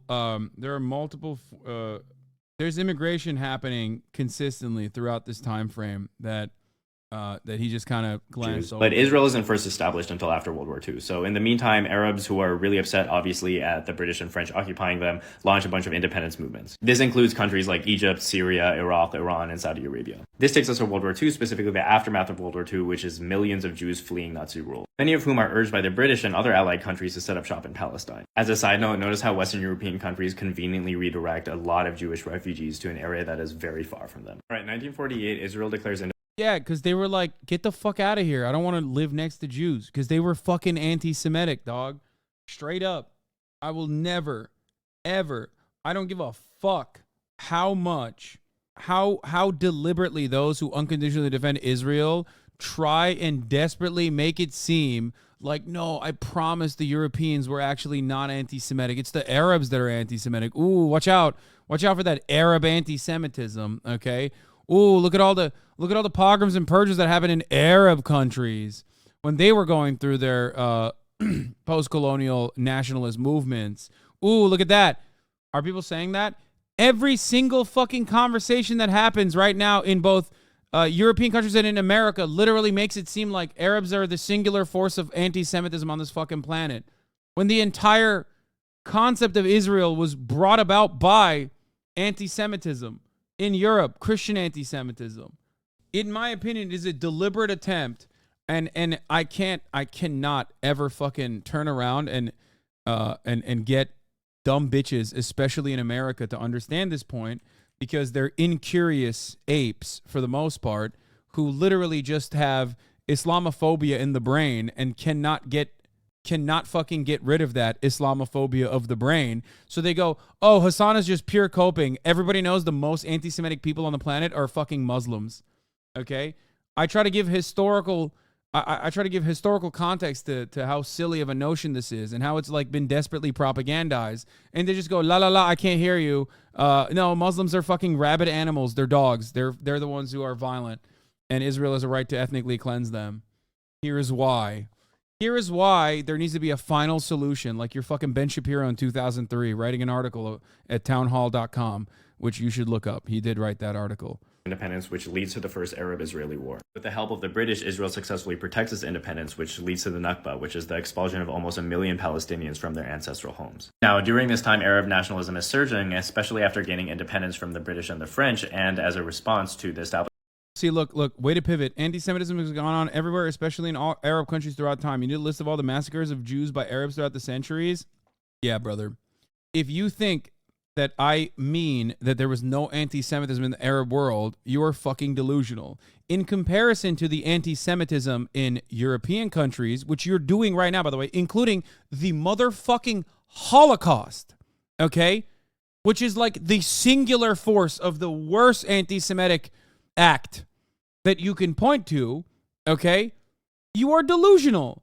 If you look at the same time frame, there's a reason why a lot of Jewish people left Europe and came to Arab countries, specifically to the Ottoman Empire as well, okay? They did that because, by their own admission, their conditions were much better, okay? We didn't do a Holocaust, so shut up. That's what but it's so stupid. It's so dumb. Half of the reason why Israel was developed half of the reason why Israel was developed all the way out in the fucking Middle East was literally because they were like, we don't want Jews next door. We don't want them. So just like fucking push them somewhere else. Yeah. Funny thing is the Ottoman Empire was a safe haven for Jews. I know, but that's not cool, because a lot of, and Turks do this too a little bit, a lot of Zionists, either from their own personal shame of like their forefathers' contribution to pogroms, and by that I mean the Christian Zionists in Europe, okay, or Jewish Zionists that live in Israel, or Jewish Zionists in general that want to Europeanize themselves as desperately as possible, okay, to make like Israel look like a Western country no matter what, will act like, no, it wasn't actually the European Christians that have been fucking devastating for the international Jewish population. Look at that. Look, it's just so, yeah, look at that. Look at this. Way to pivot. Anti-Semitism has gone on everywhere. And then they were all expelled by the Arabs. Yeah. Iraq is the funniest one to use because it's like I just read the Shabibo article, and Ben Shapiro, who wrote the article, makes the Ben Shapiro of today look like a libtard. Yeah. I mean, he just straight up wrote, like, the most racist thing you could ever write, I think. Anyway, point is, none of these fucking countries wanted to take in any Jews, okay? They specifically literally told people in Jewish people escaping the Holocaust to just, like, fuck off and sent them back. And then everybody acts like it was the Arab world's fault. Like, it's fucking nuts. Were there expulsions? Absolutely. Were the conditions gruesome during Arab nationalism? Absolutely. Each country has a different experience with this. Okay? None of which is the fault of Palestinians. Arabs are not a fucking monolith. Okay? Muslims are not a monolith. It's fucking ridiculous. But again, I want to know what this dude is saying specifically because I want to know what level he's coping at. What level his coping mechanism is on. I was not trying to say specifically in Arab countries. Obviously, I affirm European anti-Semitism being even more prominent. Oh, got it. Okay. And Iraq was the worst example you could have used because at least on that one, there's declassified documents that show that Mossad itself was fucking trying to accelerate the process of Iraqi Jews leaving Iraq to come to Israel. This, of course, does not mean that, like, the situation for Iraqi Jews was great. But it's such a weird thing to fucking mention here. Maybe one day when the Israeli government declassifies more documents, we'll be able to develop a better assessment of the situations. There will be another new historians. There will be a second and third wave of new historians every single time they fucking open up another trove of classified documents that show, oh yeah, this was actually a real thing that happened. But again, I don't know what you're debating because you're debating against historical facts. You cannot debate against the historical fact that Jews were significantly more comfortable under Arab reign in comparison to the European counterparts. There's a reason why they got there. There's a reason why so many Jews went to Arab countries to begin with. There's a reason why they went and saw the Ottoman Empire as a safe haven. Ironic, because even within the Ottoman Empire's own structure, they still got attacked by Christians, not by Muslims, but by Christians predominantly, Orthodox Christians. Establishment of Israel. In 1952, Egypt has a revolution which leads to Jamal Abdel Nasser becoming president in 1956. This is generally considered to be the start of the Arab Cold War, which this is important, by the way, because this is a rivalry between Arab nations that consider themselves to be secularist, nationalist, and generally tend to be socialist, and Arab nations that are conservative, traditionalist, Islamist, and generally tend to be monarchies. Now, Saudi Arabia doesn't like secularism because it's Islamist. It also doesn't like socialism because it's traditionalist. Now let's think for a second, right? This is the Arab Cold War, which is part of the Cold War. Which side in the Cold War tended to identify as being anti-socialist? The United States. The United States did not want Soviet communism spreading through the Middle East, so they signed a mutual defense assistance agreement with Saudi Arabia. This was the official start of US-Saudi relations, and notice in this case how the United States aligned itself with Islamists against secularists. Now this finally takes us back to the Six-Day War, 1967, when Israel takes over not just Gaza, not just the West Bank, but Golan Heights and Sinai too. This deal, I can't even begin to explain how big of a deal this war was.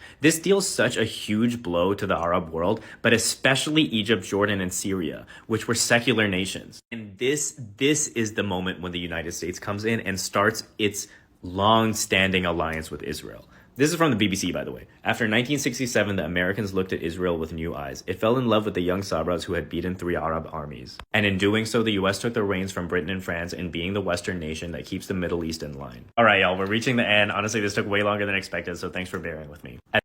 I mean, I don't know if that was I don't think that was the only reason or the first reason.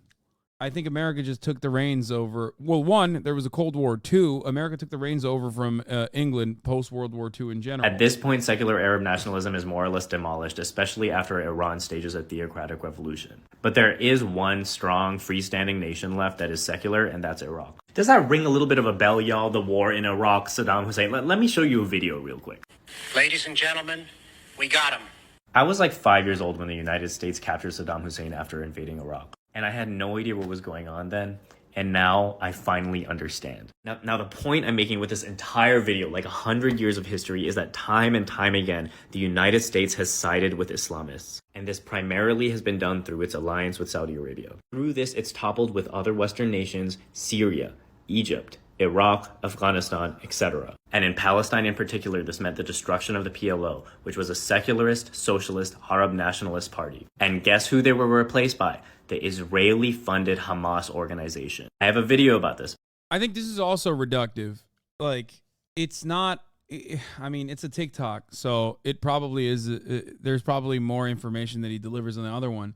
But like, especially when you partner that up with like Saudi Arabia's Islamist fundamentalism or like Wahhabist influence in the region, I don't agree, because like Hamas's involvement was literally at the time seen as a counterbalance, especially as it started gaining more prominence. It was seen as a counterbalance to the America-backed elements within the Palestinian Authority. Like a lot of, like most people in this region have a genuine distaste for Western involvement, at any Western involvement whatsoever. So while Hamas would be Islamist fundamentalist, they are backed by a Shia regime in Iran. But the reason why they are seen as popular or how they rose to prominence has nothing to do with their understanding of Islam at all. And also on top of that, Saudi Arabia is an ally to Israel and an ally to the United States of America. But Israel funded Hamas as well, which was an Islamist organization, so that they could fight against the secularists, the same strategy that the United States did. And just like what happened in Afghanistan, where the Islamists that the United States funded started fighting. Like even when he's talking about the Mujahideen, right? More specifically, the U.S. funded the Mujahideen, which the Taliban splintered off from and destabilized Afghanistan, creating power vacuum for them to take over. That part is true, but the Mujahideen also had conflicting forces within itself. Like the Northern Afghan coalition that was like expressly, they were much less fundamentalist, for example. But then you had the Taliban forces, like they all united in fighting against Northern Alliance.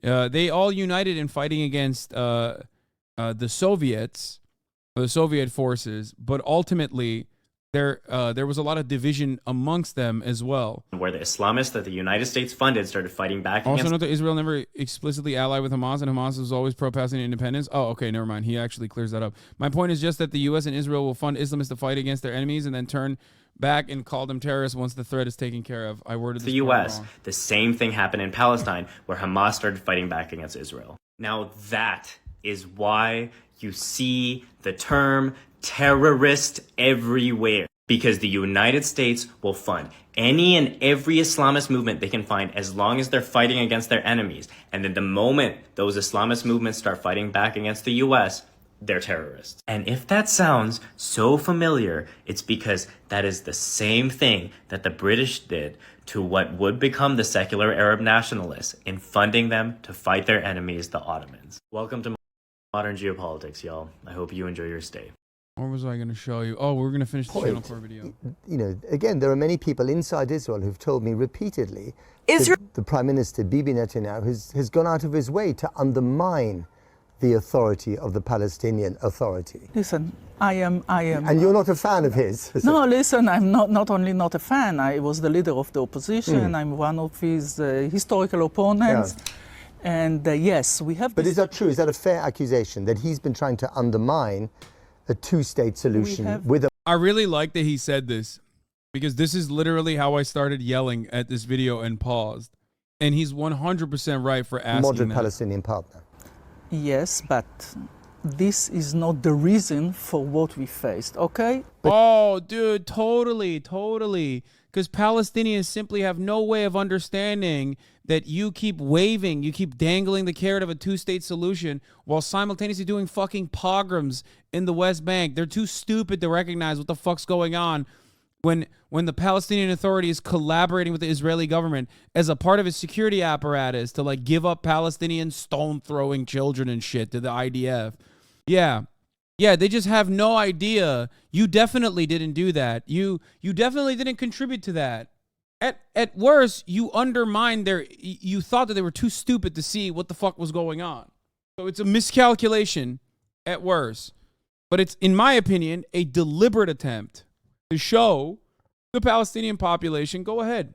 The only means out of this apartheid is through violent resistance, and the only guys who will do that for you is Hamas. And guess what? Let them fucking react violently. They'll throw a couple rockets, we'll kill 1,000, right? The only thing that happened is that they miscalculated and didn't realize that Hamas, and even Hamas himself didn't fucking realize that the unified Palestinian militias could fucking kill 1,400 Israelis. That's what they didn't realize could have happened, because they always thought, oh, they'll take pot shots, we'll go in there, we'll fucking mow the lawn. They'll take pot shots, we'll mow the lawn. They'll take pot shots, we'll go back, we'll mow the lawn. That's the arrogance. That's the problem.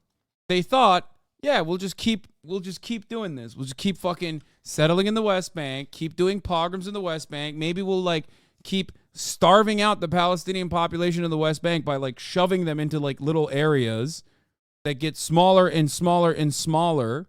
And then ultimately, if you fight back, oh, God forbid you fight back, then we'll fucking destroy you. But don't you think that the two-state solution, which you apparently still believe in, President Biden still believes in it, I've not come across a single person in this country in the last month who tells me honestly that they still believe this is possible. You were just speaking about the Palestinians. Yeah, only America, dude. U.S. surveillance drones are now flying over Gaza. Nice. The U.S. military is flying surveillance drones over Gaza for the first time, with DoD officials saying the drones were being used to aid hostage recovery efforts, indicating that the U.S. is more involved than previously known.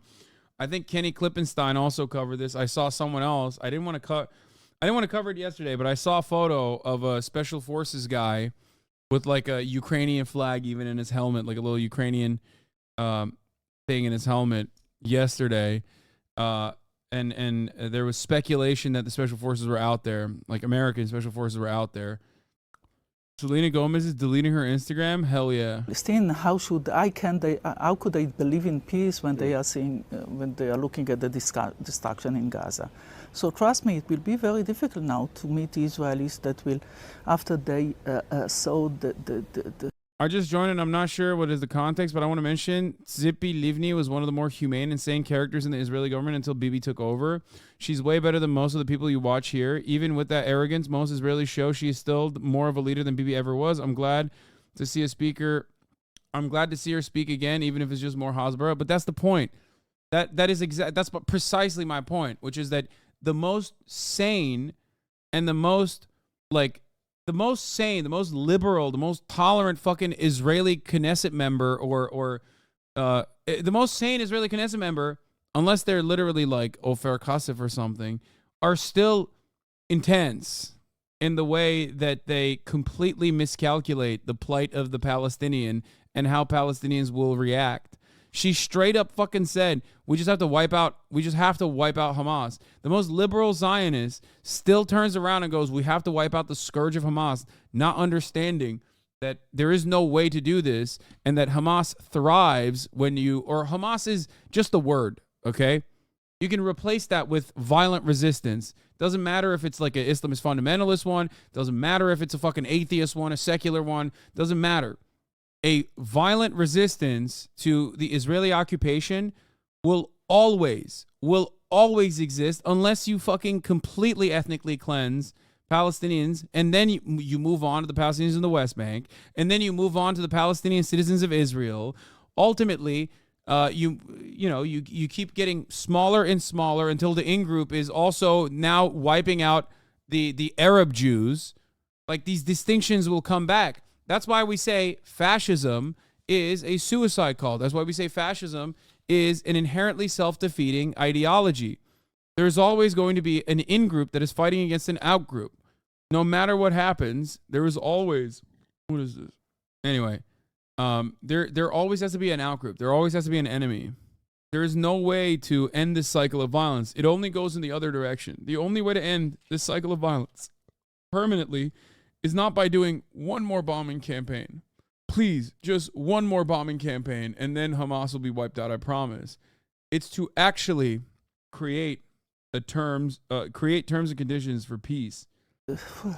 This massacre and this evil and brutality, to say yes, it's just Hamas and not all the Palestinians. But I hope, I hope that we will find a way to live in peace. And the only way to live in peace, I believe, is in accordance to a just solution. CP Livni, thank you very much. Thank you. Well, tonight, U.S. Secretary of State Antony Blinken is traveling back to the Middle East for the third time in 3 weeks, where he's expected to urge Israel to pause its attacks periodically. Our Washington correspondent. Let's watch the Bibi Netanyahu video from 1978. PLO state is a deadly danger to world peace because it is the surest guarantee of increased terrorism and war. However noble the idea may sound. Bro, what the fuck is manufacturing intellect? I call now as this seems like one of those like weird fucking psycho YouTube pages that's like conspiracy shit. My first witness. Now that doesn't change the very real video, but it does seem like the dumbest. Mr. Benjamin Natai. I hate this watermark. Mr. Natai, welcome to the Advocate. Thank you. Glad to be here. Mr. Natai is a graduate of MIT. He is an Israeli, and he is a man who has written widely on this question before the House tonight. Mr. Natai, is the issue of self-determination, you know who that motherfucker is, the core of the conflict in the Middle East? No, I don't believe it is. The real core of the conflict is the unfortunate Arab refusal to accept the state of Israel. And I think, as was mentioned earlier, for 20 years the Arabs had both the West Bank and the Gaza Strip. And if self-determination were, as they now say, the core of the conflict, they could have easily established a Palestinian state then, but they didn't. When did the issue arise then? Well, for 20 years, we didn't hear a word about self-determination. And in fact, what we did hear, those of us living in the Middle East, was about driving the Jews into the sea. Now, after 1967, under the leadership of the PLO, I love that the arguments have not changed at all. It's just the same. Hardline strategy shifted to adopting a moderate, dressed-up slogan, which now talked in terms of first a secular democratic state, and then replaced it with Palestine. Of course, this is this predates Hamas. So back then, it was the PLO that were the terrorists. Palestinian self-determination. But what this really means, contrary to what Mr. Aruri said, about 1977 being a changed year in the PLO's objectives, let me quote you what the PLO Information Office said in a Dutch paper in 1977, in May 5th. 77? May 5th, 1977, yes. The statement was very simple. Our objective remains the destruction of the Zionist state of Israel. So let's keep in mind that what we're talking about here is not the attempt to build a state, but to destroy one. Do the Palestinians have a right to a separate state? Well, Mr. Jam has been talking about human rights. Well, I think that no, I don't think they do, but. Yeah, I mean, okay, so what the fuck's the conversation then? He's like, dude, they don't want to build a state. They just want to kill Jews. They don't want to build a state. They want to kill Jews. Also, do you think they deserve to have a state? No, they don't. I think that it's quite instructive that the Palestinians who are invoking the right of self-determination, which is an attribute for separate nations, themselves are the ones who define themselves as part of the Arab nation. Now, no one is denying that there are Palestinian Arabs. There's a very distinguished Palestinian Arab sitting right next to me. But the Palestinians themselves, in the Palestinian National Covenant, the very first article, say that the people of Palestine, quote, are part of the Arab nation. Well, let's look at the Arab nation. It has 21 states, an area roughly the size of the United States, and 1/6 of the entire world's wealth. Now, add to that the fact that there already exists. Yeah, monolithizing, like it's saying all Arabs are a monolith and Palestinians are part of like the Arab monolith, which was I guess that hasn't really changed either. That also, there's no like singular Arab nation. There's no singular Arab nation. in the way that he presents it. But of course, you have to. The idea has to revolve around attributing the sins of other individual Arab nations to the Palestinians to make this like mythology stick that all Muslims and all Arabs in general have always been, he's doing pan-Arabism, but also in the opposite direction, where he's saying all Arabs. How come he doesn't have an accent? What do you mean? He's never had an accent. He's from Philadelphia. Like he grew up in Philly. Then we went to Israel, and then he came back and went to MIT. This is after he graduated from MIT. Is this a conflation of a nation as a people and a nation as a nation state? He's saying that all Arabs are monolithic in their hatred for Israel and their hatred for Jews, and that is a deliberate attempt. The reason why Zionists make this argument is because they always love to just attribute the crimes or the wrongdoings of every other fucking country individually to its own Jewish population, for example, directly to the Palestinians, because the nation state, the inception of the Israeli nation state, is a very violent one. It was born out of a tremendous amount of harm and of course ethnic displacement, the Nakba, right? So how do you justify that? You have to justify that violence by, one, denying that it even happened at all, and two, if it did happen, here's why it happened. Same with Palestinians living under occupation, not even just by Israeli occupation, but Jordanian and Egyptian occupation. Like, all of that is still considered a crime attributed to the Palestinians. Even if the Jordanian occupation, for example, killed more fucking Palestinians than the Israelis did at the time. But it is still a crime somehow that Palestinians did to themselves, because guess what? Other Arab nations did that.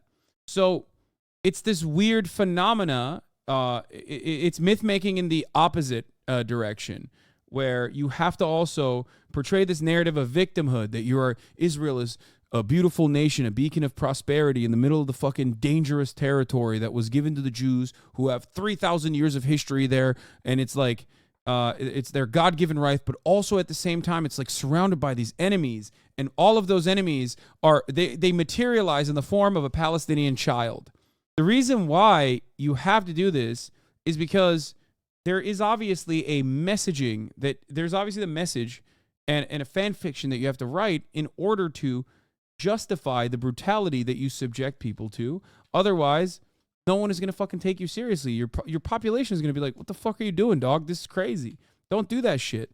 That's why it's always funny when like all of the crimes of all other individual Arab nations have always been attributed to the Palestinian. It's a Palestinian state, and that is Jordan. Yes, I know he wasn't born in Philadelphia. God damn it, Philadelphians are so funny. They want to be like, no, you can say anyone and everyone is from Philadelphia, just don't say Netanyahu's from there. He grew up there. 60% of whose population is Palestinian. I think it's quite interesting that Yasser Arafat and King Hussein, who are bitter enemies, agree on one thing, that Jordan is a Palestinian state. So what we're talking about is a demand for a 22nd Arab state and a second Palestinian state. What should be done with the Palestinians on the West Bank? There's a problem, so what should be done about it, in your opinion? Well, I think... think about how callously they are talking. Think about how, like they're talking about hundreds of thousands of fucking people at this point. Like, what should be done? What's the final solution? That the Palestinians in the West Bank are going to be offered the full human rights, the full civil rights, as no Arabs are offered in the Middle East. No Arabs whatsoever have any full human rights or the right to vote for their own government. Those Arabs who lived in Israel in the pre-67 boundaries are the only Arabs in the Middle East who are offered that right, and I'm all in favor of having the same Arabs living in the West Bank and the Gaza Strip being offered such a right in the final peace agreement. Can we have peace? That's a lie. In the Middle East. Very briefly, please. Yes, I sincerely hope so. Look, I'm 28 years old. I've had to defend my country in 2 wars and in many battles. Nobody wants peace more than Israel. But the stumbling block to the road for peace is this demand for a PLO state, which will mean more war, which will mean more violence in the Middle East.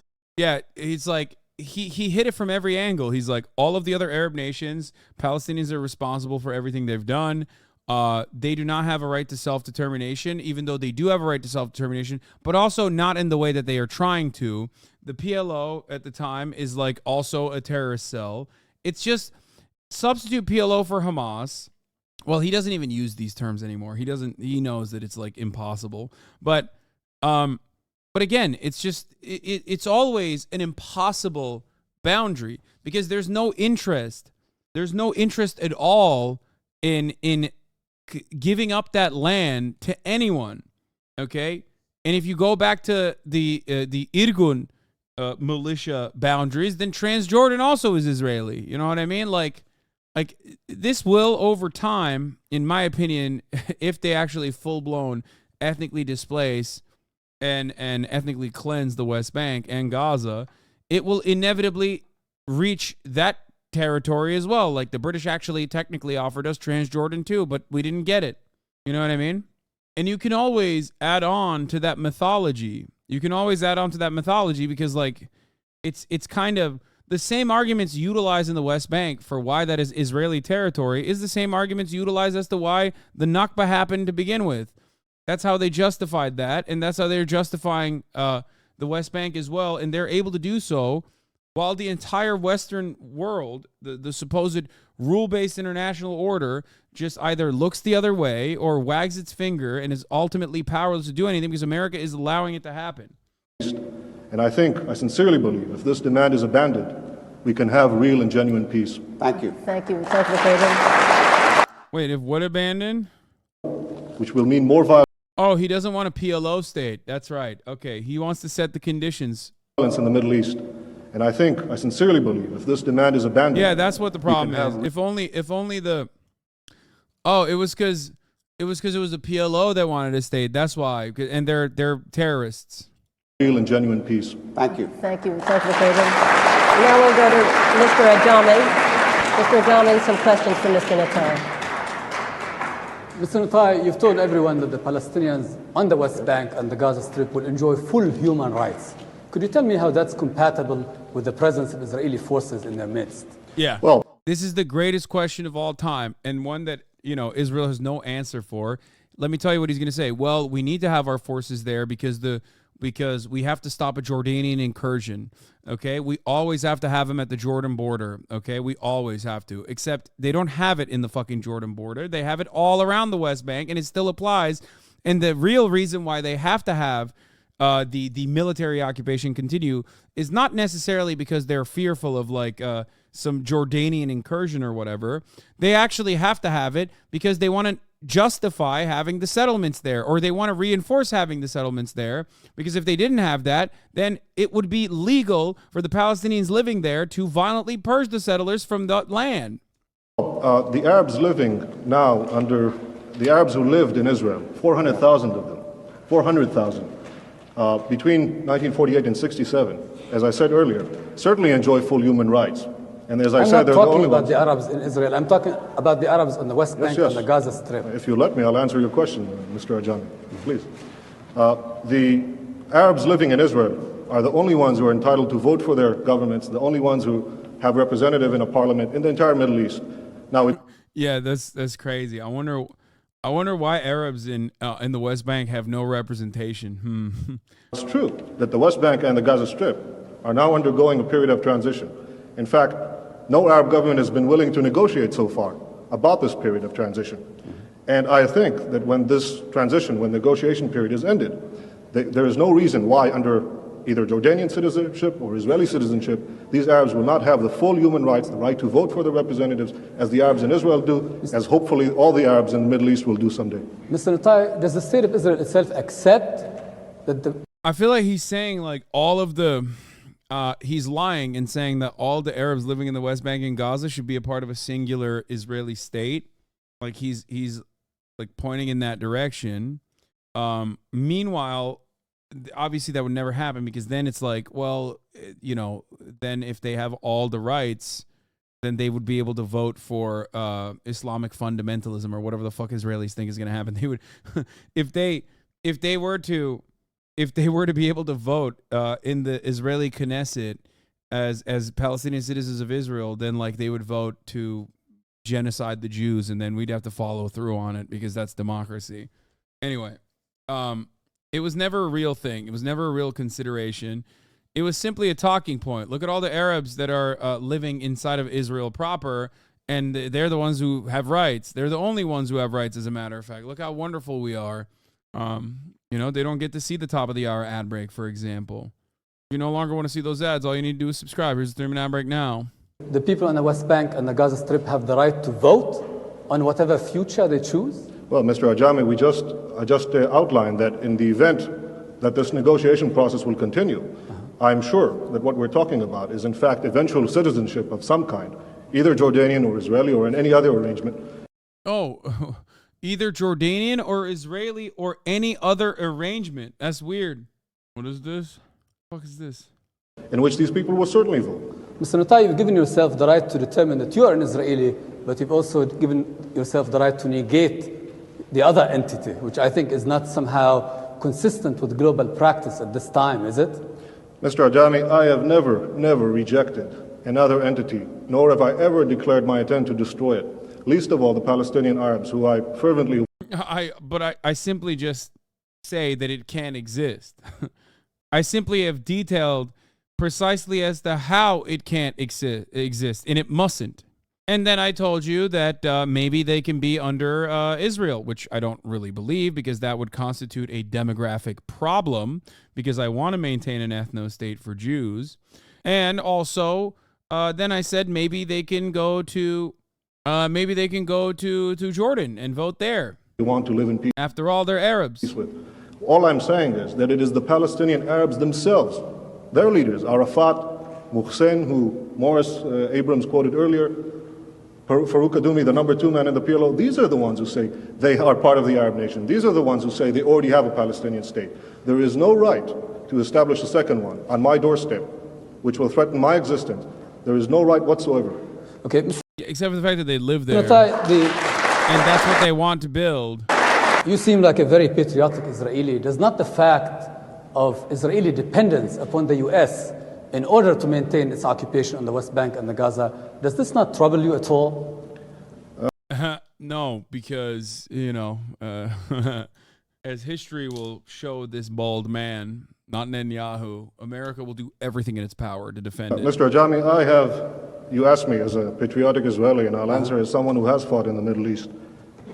One of the things that I think is unique about Israel, in terms of all America's allies, is that it is perhaps the only one who has taken care of itself so far.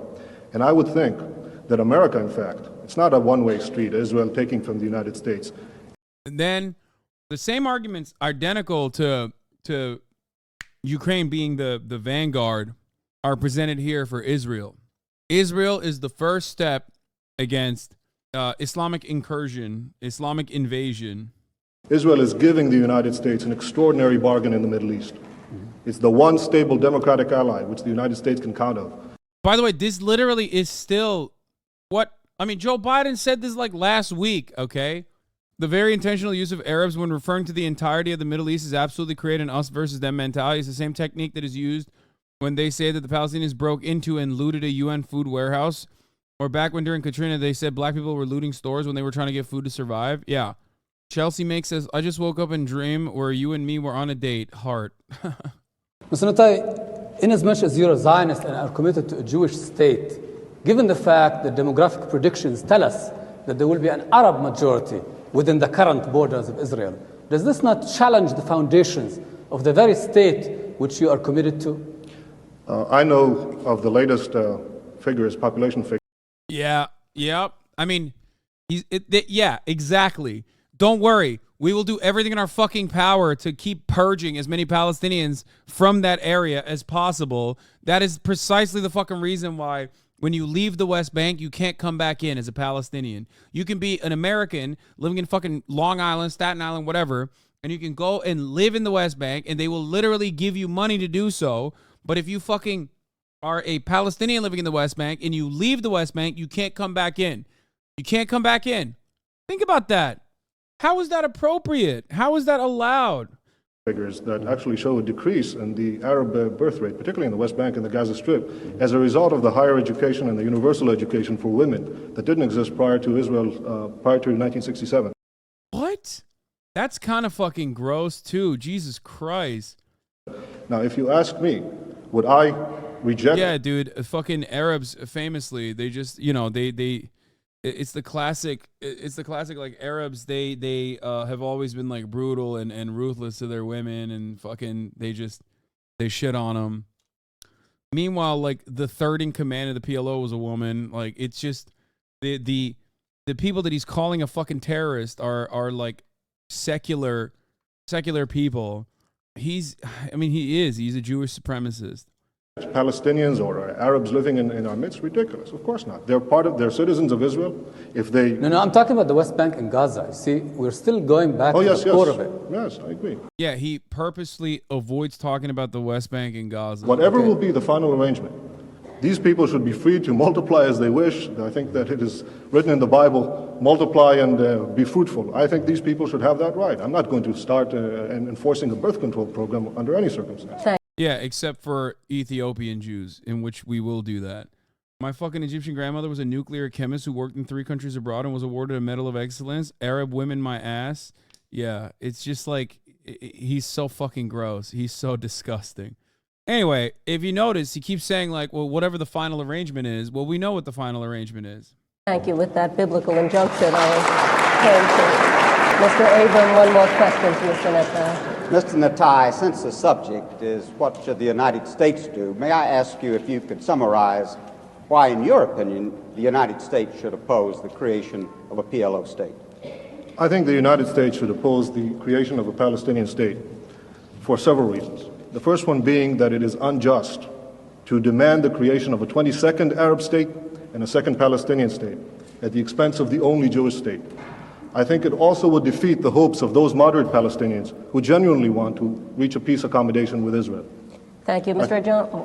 Jami, another question. Mr. Natai, as someone who would say that you believe in democracy, do you believe that Israel can continue as a garrison state and still remain a democratic state?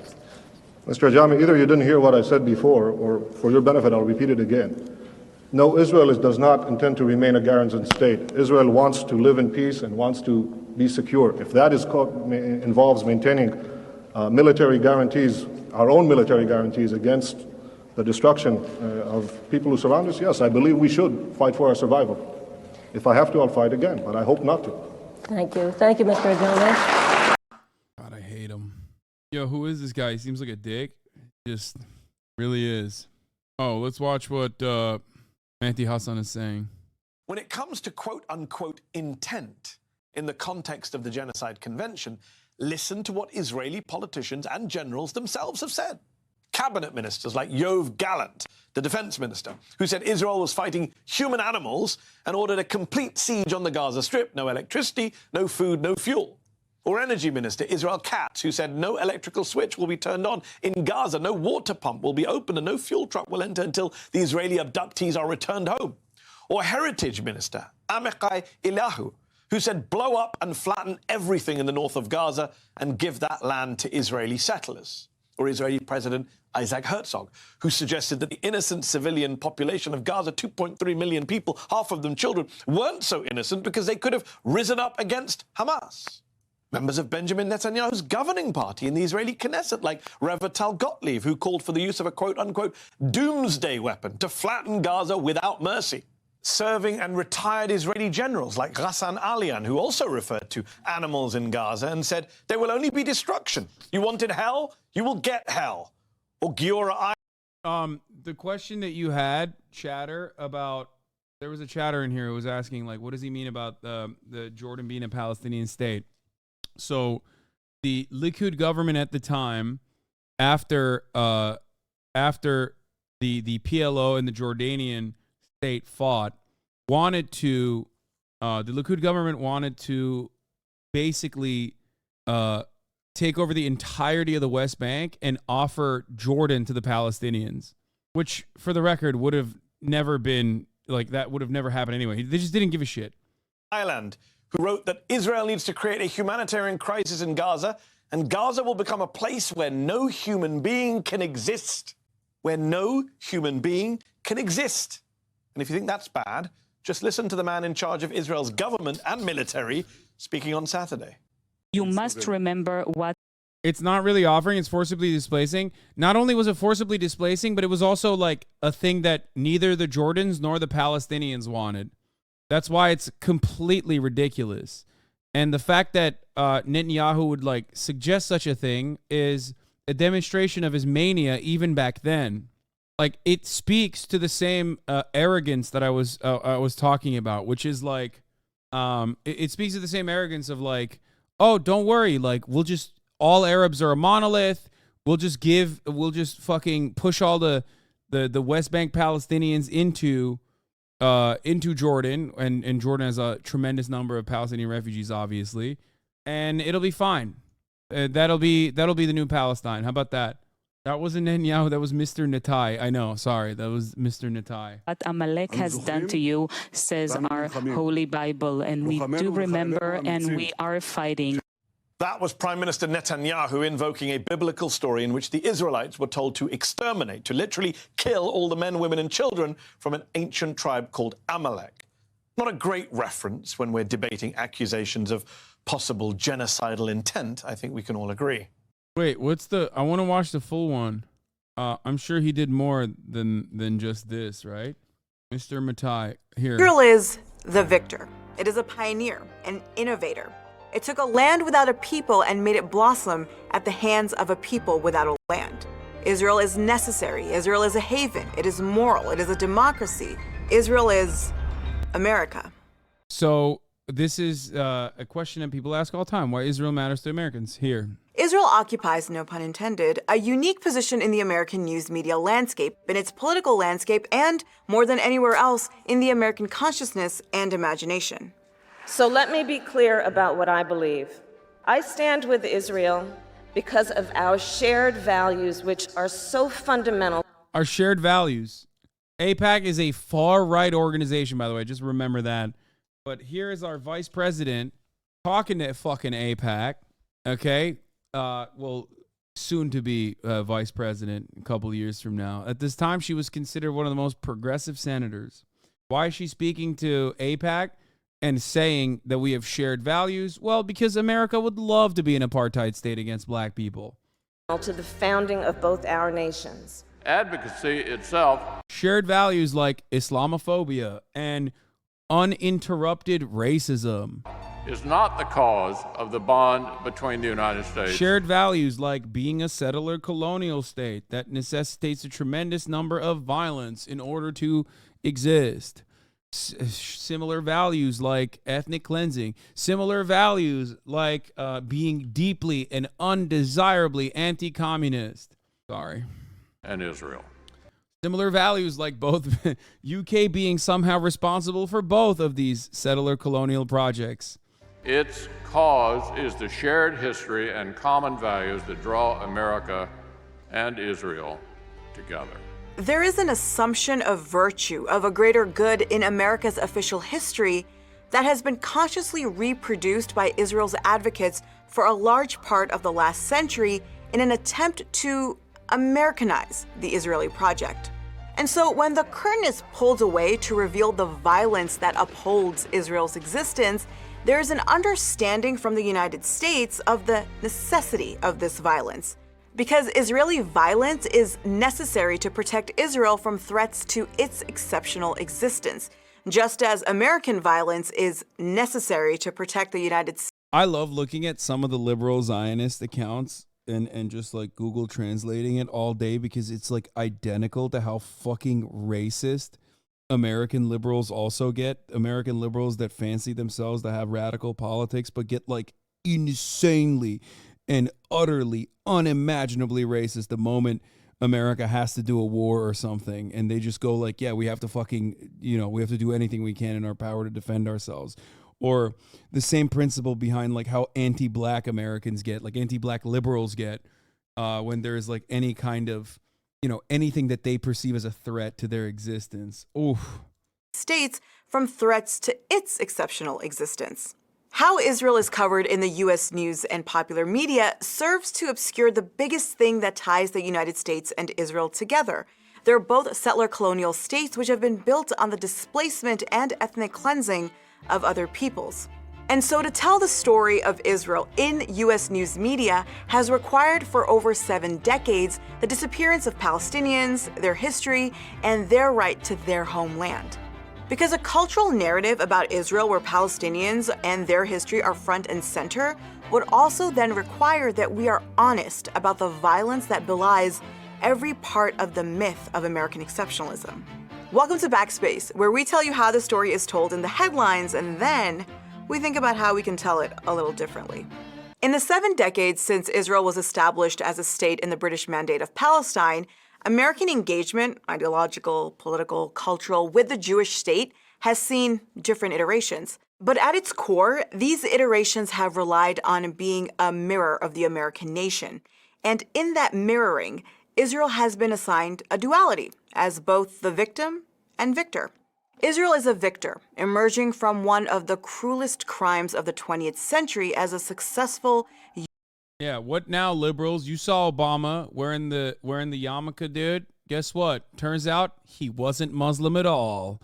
Dun dun dun. Unified people who have built a formidable nation despite thousands of years. He's Muslim and Jewish. In a persecuted diaspora. Modern Israel was born in the aftermath of the tragedy of the Holocaust. It was created to fulfill the long-standing dream of the Jewish people to return to. There's nothing funnier to me than both Reagan and every other fucking president, even before and after, Carter included, had literally no understanding or no interest in Israel whatsoever. And they just kind of, at least according to everything I've read, have just been like, whatever my fucking advisors tell me. Like, I don't give a shit. Whatever, fucking deal with it. Obviously, that has changed a little bit more in the last couple of presidencies for the worse. But it is pretty funny when you read into it, and they're just like, I don't know, what the fuck's going on here? What are they? Are they our allies against communism? All right, whatever. Kind of do whatever the fuck you want to do. Who cares? Who gives a shit? To the home of their biblical origins. Baruch Obama. Israel Baruch is a Hussein beacon of democracy in a sea of violence and hostility. Israel is the most important. Didn't Carter write a whole book on the subject? I haven't read it. No, that is after the fact. He, like, his understanding was like a little bit motivated by his Christianity, but beyond that, he was completely oblivious. Important technology force in the world next to the United States. Israel is a victim, surrounded by enemies who want to drive it into the sea. Israel has a right to defend itself. Israel is surrounded by countries and entities that want to drive them into the sea. Tensions are rising after the deadliest wave of Palestinian terror attacks inside Israel in years. It has the right to eliminate the cancer that is threatening its very existence. There are many reasons why the U.S. has this distinctive relationship with Israel, but I think the one that is most important is actually cultural. That is, we have a long history of representing Israel as being tied to U.S. interests, but also to U.S. values, to religious values and democratic values. Those representations have shaped most of us in one way or another to think of Israel as more than just a strategic ally or a good military partner. For a cultural history that extols shared values, it must build those shared values in opposition to other ideas. Yeah, dog, racism, okay? Fascist racism, pure, unadulterated, settler colonial violence, and the most fascist racism you've ever fucking withstood. Other values, and in the case of state and nationalist identities, other. But one must ask themselves, why the fuck didn't this happen with South Africa? Okay? That's because Israel learned from the lessons of South Africa. That's part of the reason. And also because there was more interest in regional conflict and regional dominance, in my opinion, in the Middle East. So they maintained a stronger tie and a stronger allegiance to Israel, which, by the way, we were also aligned with apartheid South Africa as well. Make no mistake, especially during the Cold War. People. U.S. news and popular media have built a case for Israel reliant on the disappearance of Palestinians and any claim they have to their land, on the disappearance of their history of ethnic cleansing, the theft of their lands, and their ever-expanding diaspora. It's a time of border trouble for Israel, and another incident on the Jordanian frontier results in a roundup of Arab infiltrators. Action that follows an attempt by these illegal entrants into the country to terrorize the Israeli populace living near this troubled line. The militant Arabs claimed a territorial right to Jerusalem and Palestine that was 1,000 years old.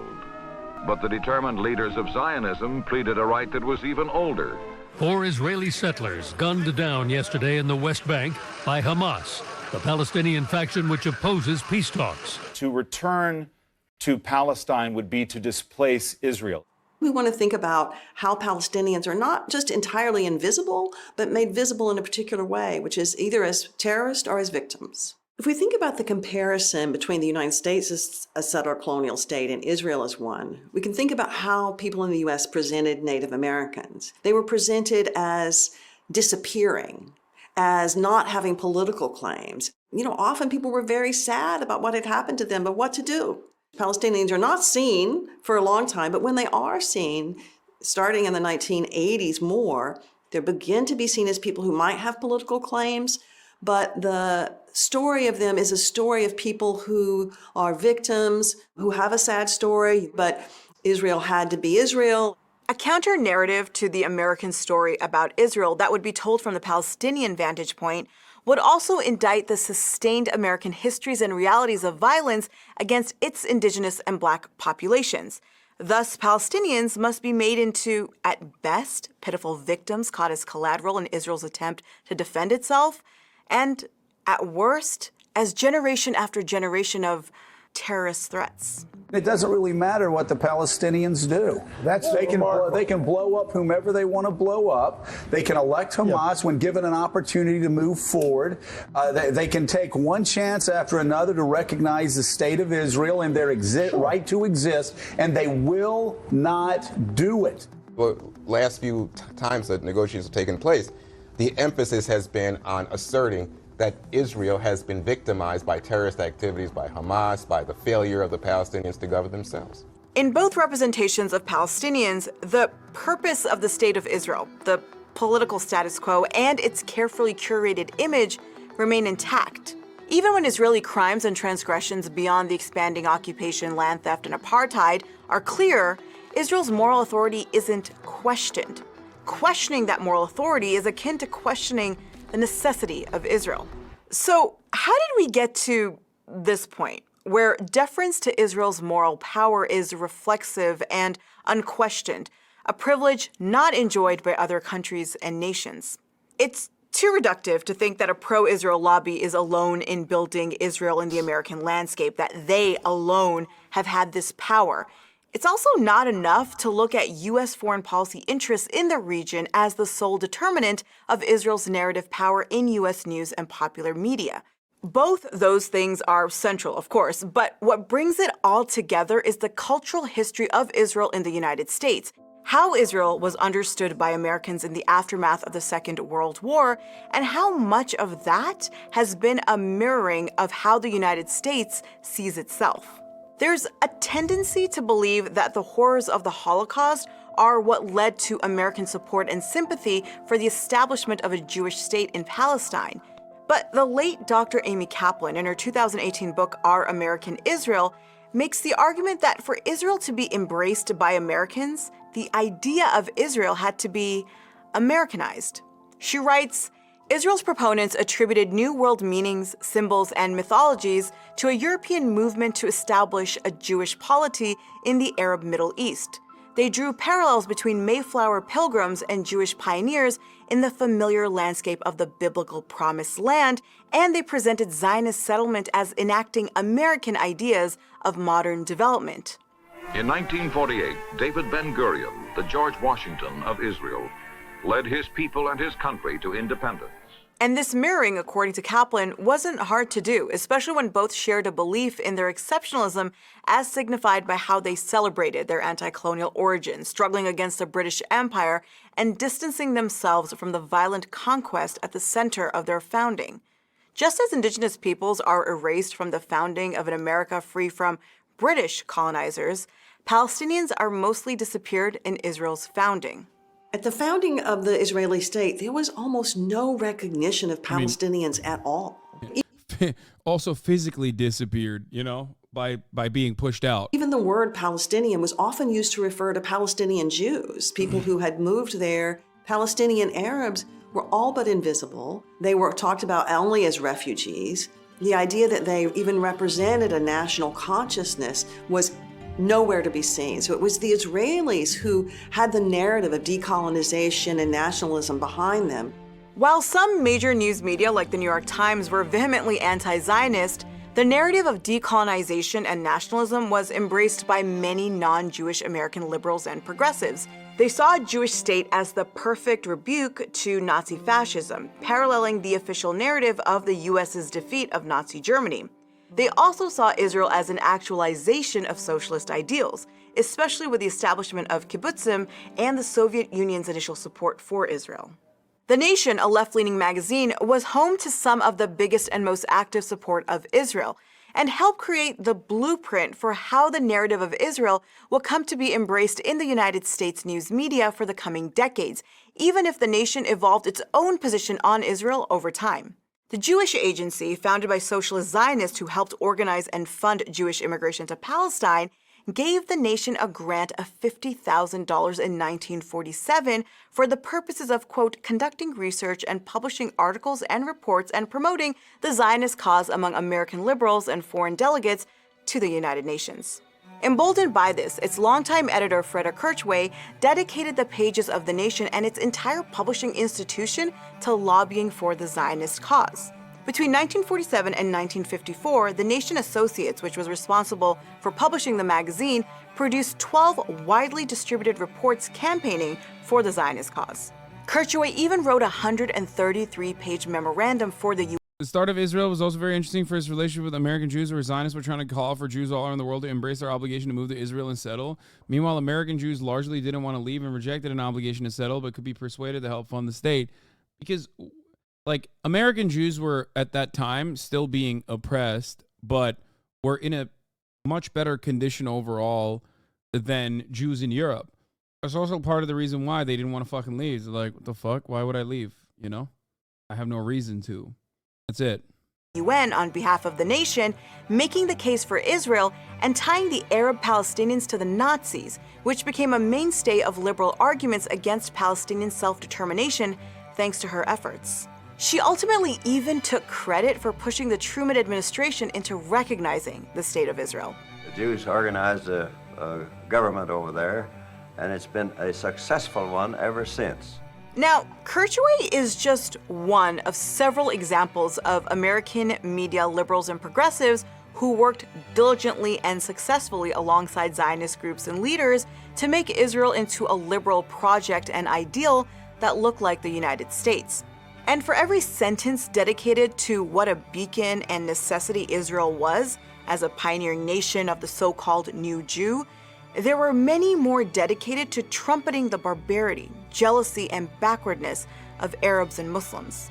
This early period of creating myths around Israel isn't the only critical era in the cultural history of Israel in the United States, but it is the bedrock of how Israel comes to be essentially Americanized in the eyes of the public. This is the time where there is buy-in from Americans from all different backgrounds that, yeah, maybe Israel is necessary. Maybe Israel is good. And following this period, we see tourism to the land of the Bible, which had existed well before Israel's establishment, flourish throughout the 50s and 60s, as do epic biblical films and the relationship between Hollywood and Israel itself. The 60s in particular are bookended by two critical moments that guaranteed Israel's positioning in both an American consensus about its necessity and goodness and in the U.S.'s foreign policy future. The release of the 1960 film Exodus, which was supported by the Israeli government and based on the novel by Leon Uris, and Israel's quick victory over its neighbors in the war of June 1967. I think the book Exodus resonated differently for different audiences. I think for non-Jewish people, the book, but especially the movie, tells the story of Israel in an American register. It tells the story of Israel as the settling of a frontier. 1967 is an incredible turning point in Americans' views of Israel. Almost every newspaper or magazine has some joke or comment about how maybe we need to bring Moshe Dayan over to end the Vietnam War. Israel takes on this new vision or new version of a myth in the U.S. as an invincible and admired military power. So that image that emerges after 1967, that the U.S. should be both with Israel and like Israel in terms of foreign policy, I think is one of the structuring realities to this day in how many people think about Israel.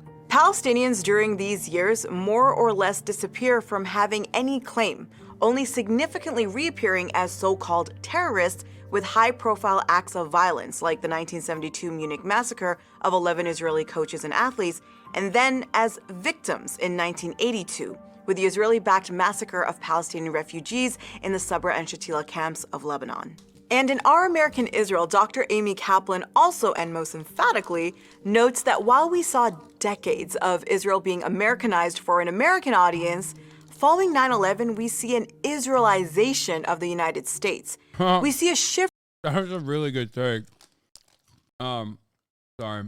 Ultimately, what I said stands, though, because the underlying reasons have always been material, military base. From the long-held, quote, admiration of Israel as a mirror of America's idealized self-image to emulation of Israel as a model for fighting America's worst nightmares. It may take a century, 2 centuries, 3 centuries, but we will exterminate you. Now, while there have been moments of sympathetic visibility of Palestinians in U.S. news media, there hasn't been a staking of the legitimacy of Palestinian claims. Israel, as it exists, always requires that its legitimacy, existence, and moral authority be upheld. So a Palestinian narrative about the Nakba, about apartheid, about the refugees and land theft hasn't even been allowed to be written in American cultural history. And that's been for many reasons, like Israel as an arm of American empire, anti-Muslim and Arab sentiments as fundamental to Israel's case for legitimacy, evangelical eschatology that's anti-Semitic, and of course the fact that the majority of American Jews fall into the category of whiteness. So how can journalists in U.S. news media engage with Israel and its role in U.S. history in a way that is honest and adheres to the basic principles of journalism, like punching up and never down?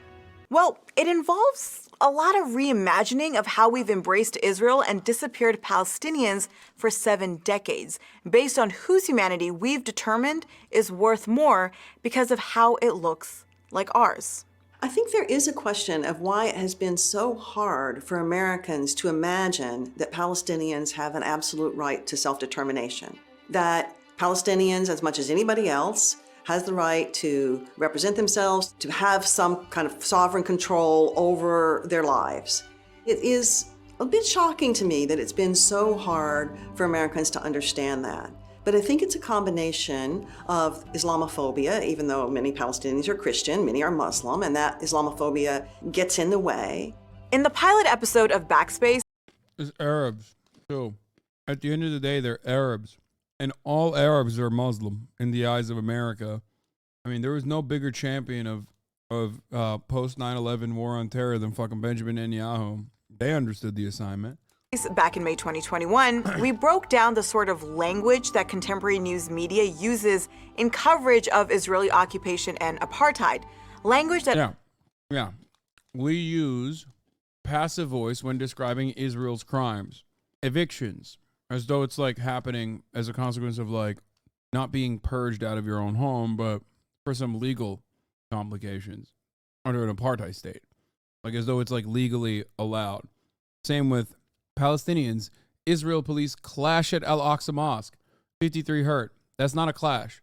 That's the Israeli occupying force going in and brutalizing people at a fucking mosque. That obfuscates not only the daily crimes committed by the Israeli state, but also the realities that Palestinians have experienced since 1948. But language is easier to revisit and rectify than an entire moral framework built on not only shared values, but ideations about a shared so-called Judeo-Christian heritage, about shared myths of revolution, about shared pioneering and shared exceptionalism. Good journalism about Israel that does what it's supposed to do doesn't separate Israel from its position as an occupying state and from its origins as a European settler colonial project born out of a European movement led by European Jews. Good journalism about Israel doesn't ignore what sustains Israel's existence as it is: the apartheid, Gaza as an open-air prison, the ever-expanding settlements, the checkpoints, the land theft, the incarcerations and killings of Palestinian youth, in addition to so much else that is meant to ensure that Palestinians never can have self-determination. Good journalism doesn't ignore Palestinians and doesn't question or belittle their claims to nationhood, resistance, and return when it does offer them some semblance of humanity and coverage. But for that kind of good journalism to happen, it needs to untangle and deconstruct the myths that tie together Israeli and American exceptionalisms. Otherwise, our journalism guarantees that those myths, which are used to justify the cruelties that sustain both Israel and the United States, are strengthened. And thus concludes another episode. This was very good. Zana is the best. John Oliver. Here's an example of an Israeli lib-going race from 2021. He's the country's most popular news comedian. His partner is the head of the Labor Party. His latest monologue. Because Israel being attacked and hurt and humiliated by Hamas, the Palestinian terrorist organization from Gaza, was not enough. That's crazy. I can't watch this. Paul Newman later regretted doing the movie because he originally did for his father, who's Jewish and helped establish ties with Hollywood and the PLO through the Malibu Mafia, with help lead to Oslo Accords. Also, many of the characters in the Exodus are based on real Israeli figures like Moshe Dayan. All right, let's watch Mehdi Hassan's video. See how hard he cooked. It is difficult to comprehend the sheer scale of suffering, hate, and violence that we have witnessed in Israel and in the occupied Palestinian territories in Gaza and the West Bank in recent weeks. How do you process those acts of terror perpetrated by Hamas on October the 7th, the mass murder of young Israelis at a concert or families in their homes, the most Jewish people killed in a single day since the Holocaust, an atrocity that a Hamas official this week threatened to repeat twice and 3 times? How do we process that? The over 14... I heard that I didn't know this. Maybe some Muslims in the chat can explain it to me. Is it true that this is to demonstrate piousness, like piety from praying a lot? Or everybody in the chat knew. Holy shit. Jesus Christ. To me, I feel like that's very, I don't know. It seems kind of fake. It's like, I don't know. It's like kind of virtue signaling a little bit. Twice and 3 times. How do we process that? The over 1,400 dead at the hands of Hamas. How do we process the Israeli bombardment of Gaza, a siege of 2 million plus people led by an Israeli defense minister who declared that his country would eliminate everything in Gaza, including apparently the Jabalia refugee camp on Tuesday, struck at least twice by Israeli forces who say they were targeting a Hamas planner of the October 7th attacks there, but killed or wounded an estimated 400 people, according to the... Bro, men are not even supposed to be wearing fucking gold in Islam. Like, don't get mad at me, but I feel like a show of prayer like that is like purely aesthetic rather than through your actions is like antithetical. The director of the nearby Indonesian hospital. This is an Israeli bombardment that has now killed, according to the Gaza Health Ministry, more than 8,000 Palestinians in Gaza, including more than 3,000 children. More kids killed in 3 weeks, according to Save the Children, than were killed in all the conflicts around the world in each of the past 4 years. So on both sides, you are hearing terms like atrocities, war crimes, crimes against humanity come up again. No, it's not bad hygiene. What the fuck are you talking about? Islam is like literally the cleanest religion. You have to wash your body and the fucking crevices 5 times a day. Westerners don't know shit about Islam, bro. Yeah. Unuttum lan. Adı neydi? Bozduğun zaman o şey gibi. Ne derdik? Unuttum lan. Vallahi Türkçeyi unuttuk. Vay amına koyayım. Cenabet. Aha. Cenabet. Yes. Thank you. Cenabet. Yeah, you have to fucking wash yourself pretty aggressively. nonstop. Again and again to describe what we are seeing and hearing. Even the G word. Yes, genocide. And it's that word, that term, that explosive accusation that I want us to examine today, that we can't shy away from examining. And look, it's not a word we should take lightly either. It's one of the worst crimes known to humankind. It's what the Jewish people were subjected to in the Holocaust. In more recent years, we think of Rwanda or Bosnia when the word genocide is mentioned. The President of the United States used it just last year in reference to Russia's invasion of Ukraine. Mr. President, have you seen enough evidence to declare genocide in Ukraine, sir? Yes, I called it genocide because it's become clearer and clearer that Putin is just trying to wipe out the idea of even being able to be a Ukrainian. And last month, speaking in Tel Aviv about the Hamas attack on Israel, President Biden referenced the Holocaust. Israeli ministers have called Hamas Nazis. It's so crazy that it only goes in the direction, like, genocide is only done by America's enemies to America's allies. You know what I mean? Hamas, genocide. What Israel's doing is provoked retaliation. Russia, genocide. And this week, Israel's ambassador to the United Nations even donned a Holocaust-era yellow star to protest international calls for a ceasefire and a lack of an explicit... Yemen, who knows? Israel, special military operation. Yemen, not a genocide. Why? Because Saudi Arabia is doing it, so it's fine. UN condemnation of Hamas. Meanwhile, counter-terror expert Bruce Hoffman has argued in The Atlantic that Hamas is a genocidal organization. He points to its founding charter from 1988. Quote, Israel will exist and will continue to exist until Islam will obliterate it. There is no solution for the Palestine question except through jihad. The day of judgment will not come about until Muslims fight Jews, killing the Jews. I'm sorry. It's in parentheses, too. It's like, make no mistake. It's like, if you misunderstood what I was saying, I meant killing the Jews in parentheses. Sorry, it's so stupid. In parentheses, genocidal, exactly. Hamas did walk some of that back in a 2017 revision to their charter in which they claimed to oppose Zionists, that is, the state of Israel, not Jews, which many would say is a distinction without a difference for the Jewish families gunned down in their kibbutzim on October the 7th. And on Tuesday, a video emerged of a Hamas official calling for the annihilation of the state of Israel and a repeat of October the 7th. So look, it's not Okay, so from what I understand, that's the Lebanese, or that's the one in Lebanon. There's like two different conflicting forces within Hamas. The one side, the one in Lebanon is like, oh no, we loved our, like, yeah, sorry, we fucked up by like killing some babies, you know what I mean? That was like my bad. But also we want to do that again. Like, we want to do October 7 again and again, maybe a million times.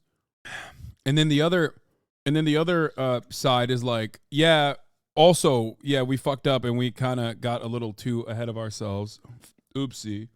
But also, you know, we want to do a hostage swap and we wanted to build a port and stuff, but it seems like that's not going to happen anymore.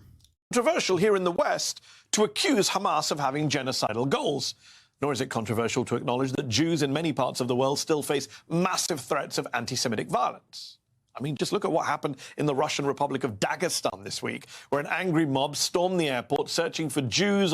Bro, what is happening? Come on, Mehdi. I thought you were going to fucking talk about the G word.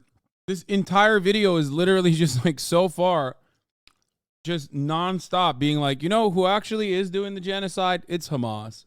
On a flight that had just landed from Tel Aviv, an attempted pogrom.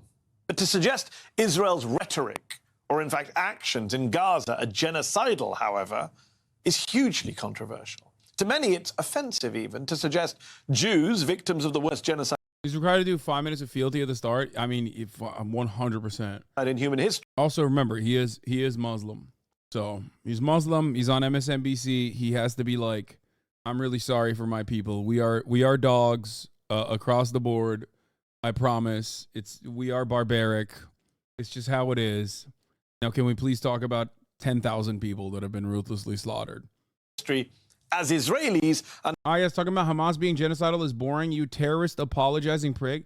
I mean, dude, for the past 3 weeks, myself and Mehdi Hassan has said time and time again, we have shucked and jived for you, okay? Over and over again, saying, I'm so sorry.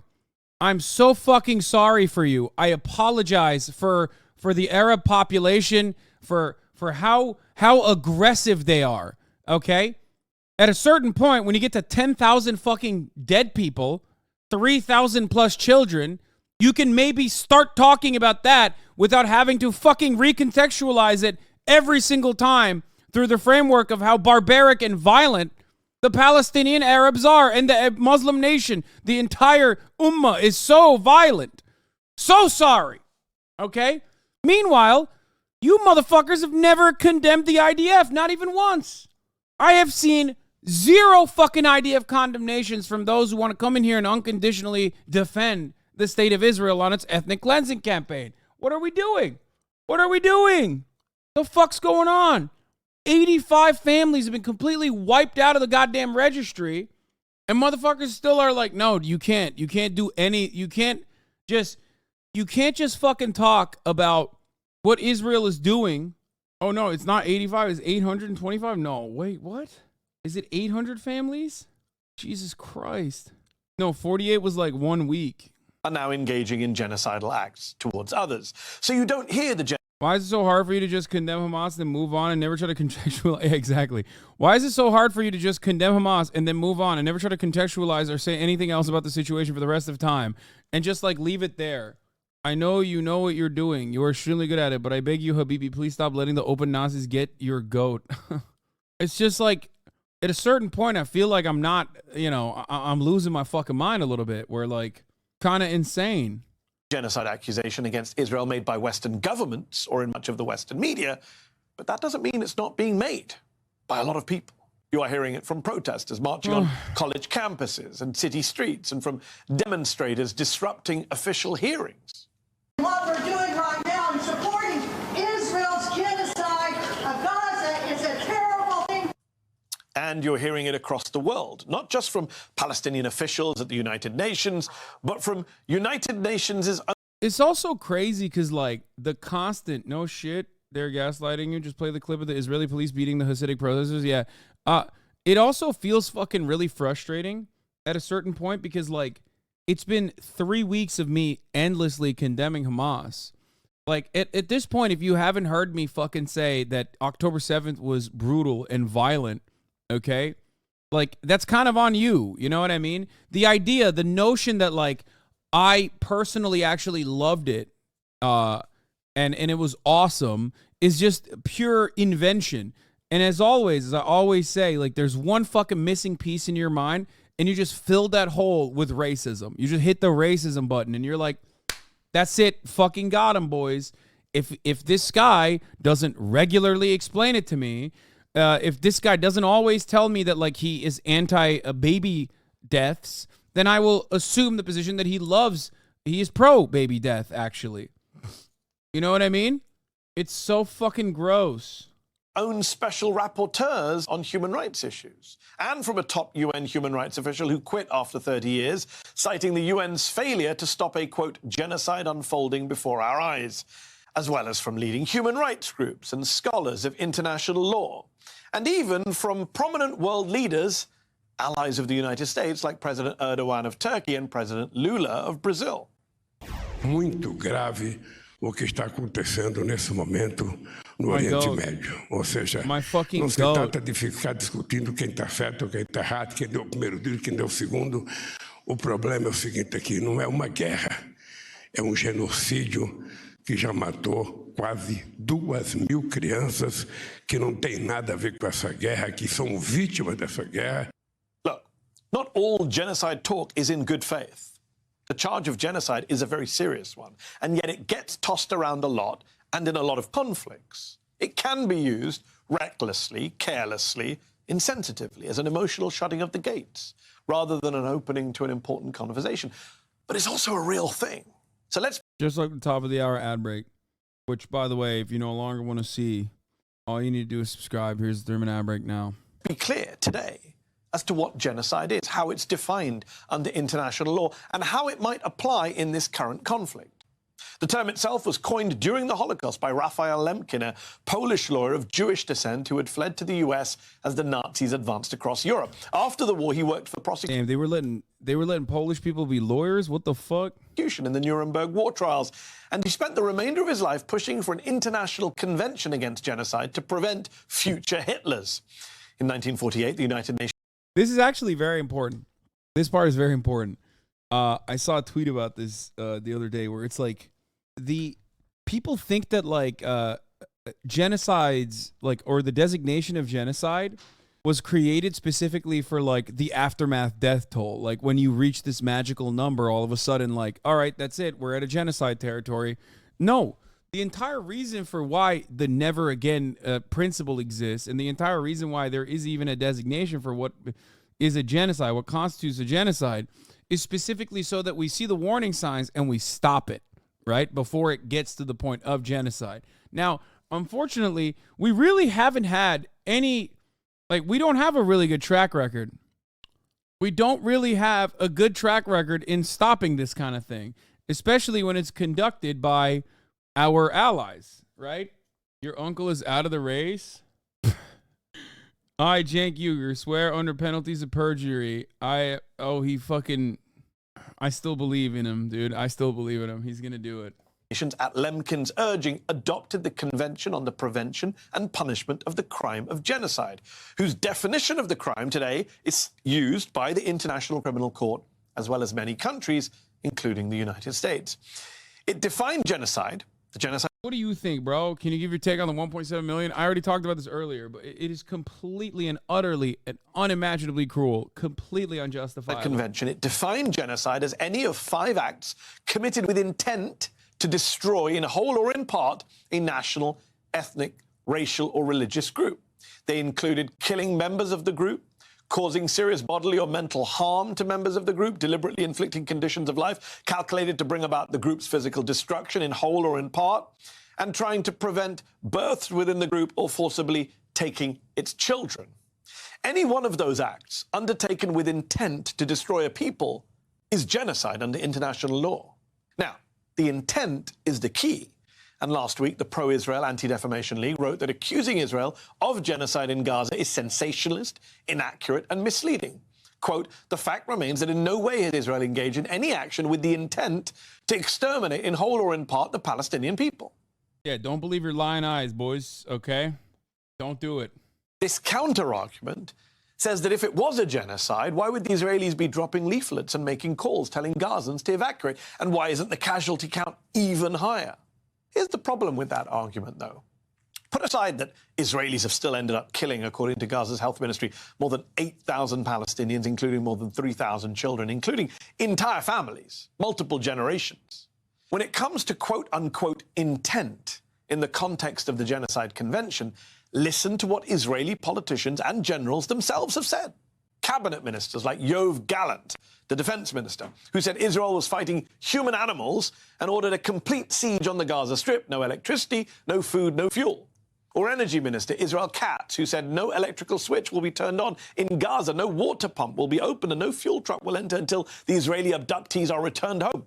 Or Heritage Minister Amichai Eliyahu, who said blow up and flatten everything in the north of Gaza and give that land to Israeli settlers. Or Israeli President Isaac Herzog, who suggested that the innocent civilian population of Gaza, 2.3 million people, half of them children, weren't so innocent because they could have risen up against Hamas. Members of Benjamin Netanyahu's governing party in the Israeli Knesset, like Reva Tal Gottlieb, who called for the use of a quote-unquote doomsday weapon to flatten Gaza without mercy. Serving and retired Israeli generals like Ghassan Alian, who also referred to animals in Gaza and said, there will only be destruction. You wanted hell? You will get hell. Or Giora Ireland, who wrote that Israel needs to create a humanitarian crisis in Gaza, and Gaza will become a place where no human being can exist. Where no human being can exist. And if you think that's bad... So crazy. It is deeply and utterly and undesirably anti-Semitic of Mehdi Hasan. Think about that for a moment. Let's sit and reflect on that. Mehdi Hasan. To be one of the only fucking news broadcasts in the Western world to just uncritically and just straight up openly report what multiple Israeli Knesset members and defense ministers have said. That's not how we're supposed to be taking in information from Israel. We're supposed to be listening to the IDF when they say they didn't do this one bombing. Or we're supposed to be listening to the IDF when they say that, here, we intercepted a message from these two terrorists that were saying Israel is the most moral army. Here we go. And it's like, hello, it's Ahmed. I'm from Islamic Jihad, bro. And let me tell you, Israel is the most moral army in the universe. And then it's like, oh, it's me, Muhammad, from Hamas. And I think Israel is the most moral army too. It's fucking crazy. I love working for Hamas. Hamas. I love using children as little shields. It's my favorite thing to do. All these little Hamas babies, they want to leave, but I'm like, no. They're going to use it. Be careful. No, that's what you're supposed to do. You're supposed to listen to these fucking goobers. Okay? Listen to these fucking goobers and the intercepted communications from the IDF and go, that's right. They fucking did that shit. I knew it in my heart, dude. And it's like some indecipherable accent too. It's like a Scottish Israeli dude who learned Arabic in college trying to fucking speak in an English accent that isn't Scottish, Israeli, or Arabic. If you think I'm joking, I did not know this. Israel loves doing fake correspondence, like fake phone interceptions all the time. The accent I chose specifically was one that unironically was utilized in the Mavi Marmara massacre. Okay? I have covered this, obviously, years ago. I've talked about it quite a bit whenever I bring up Israel because it's ridiculous. But here, you want to know? You want to see the IDF intercepted communications from Mavi Marmara? Supposedly, this is what the Turks were saying on the ship. Let me see if I can find it. Oh, fuck. Come on. Someone needs to find this for me. IDF video shows flotilla passengers tell Israel Navy to go back to Auschwitz. Fuck. Does anyone have it? No, you have to listen to it, and then you'll understand it is like completely fucking made up. God damn it. Where is it? Let me see if I can find it. Hold on. The actual video itself. Oh, here it is. Flotilla ship to Israeli Navy. Deputy White, this is the Israeli Navy. You are approaching an area which is under a naval blockade. Shut up. Go back to Auschwitz. We have permission from the Gaza port authorities to enter. Was helping Arabs going against the U.S. Don't forget 9/11, guys.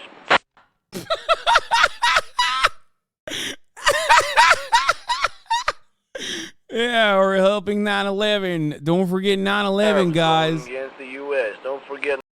We have permission from the Gaza port authorities to enter. Was helping Arabs going against the U.S. Don't forget 9/11, guys.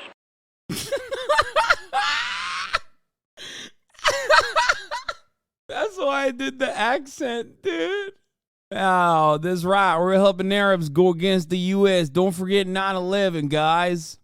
Bro, okay, to be fair, this was June 4th, 2010, okay? And they've gotten at least a little bit better. At least now they just they at least try to do Arabic. What is this? We intercepted a message from... Oh, okay, dude, stop. The IDF posted this? Man, they've been doing this shit in perpetuity. The fuck do you mean? Yeah, they've been doing it forever. Yeah, we're going against the U.S. Don't forget 9/11, guys. Oh, anyway, let's continue. So, yeah, all that stuff you have to listen to and you have to believe. But when they say, we love doing genocide, hello, I am the Israeli defense minister.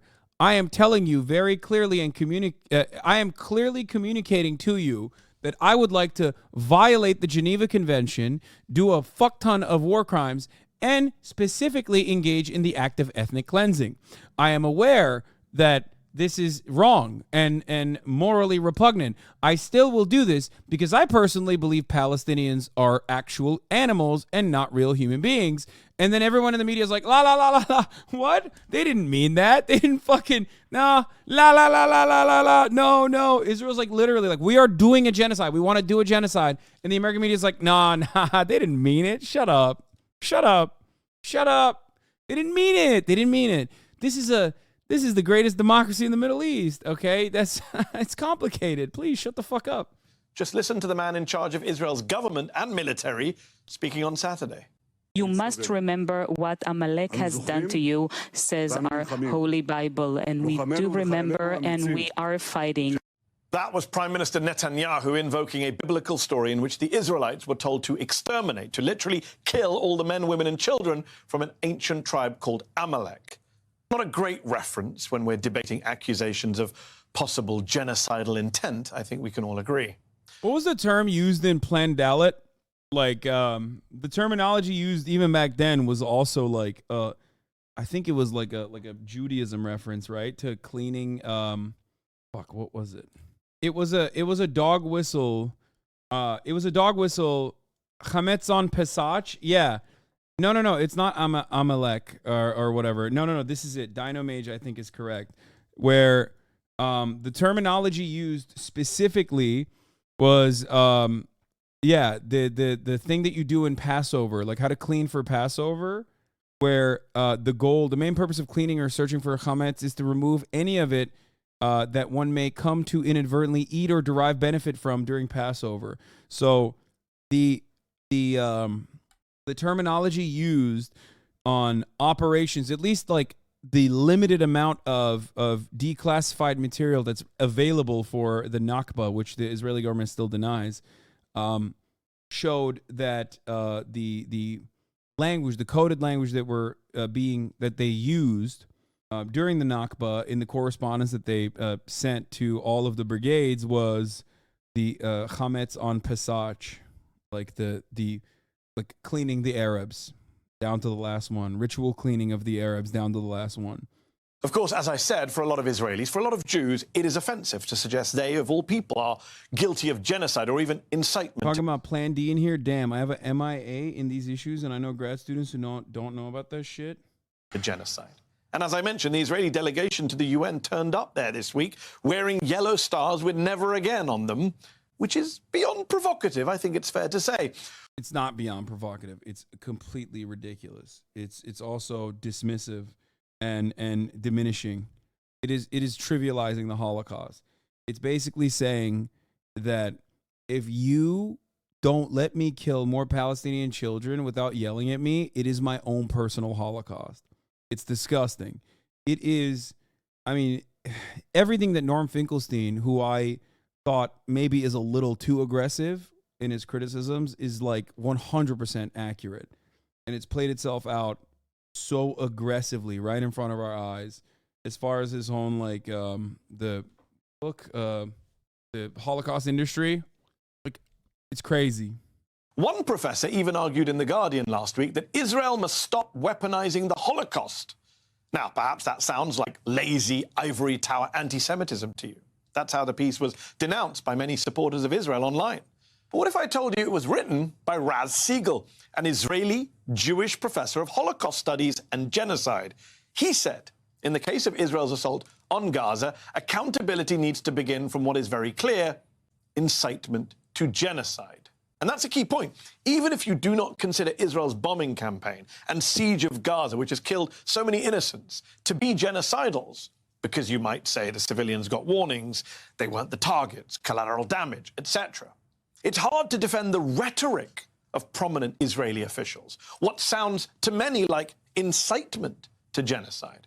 It's why so many scholars of genocide, of war crimes, of international humanitarian law have been speaking out in recent days, including 800 scholars who signed on to a pretty stark public statement. Quote, "We are compelled to sound the alarm about the possibility of the crime of genocide being perpetrated by Israeli forces against Palestinians in the Gaza Strip," says that statement, signed by, among others, Omer Bartov, a preeminent Israeli scholar of the Holocaust at Brown University, and Marion Kaplan, an acclaimed Jewish historian of the Holocaust at NYU and three-time winner of the National Jewish Book Award.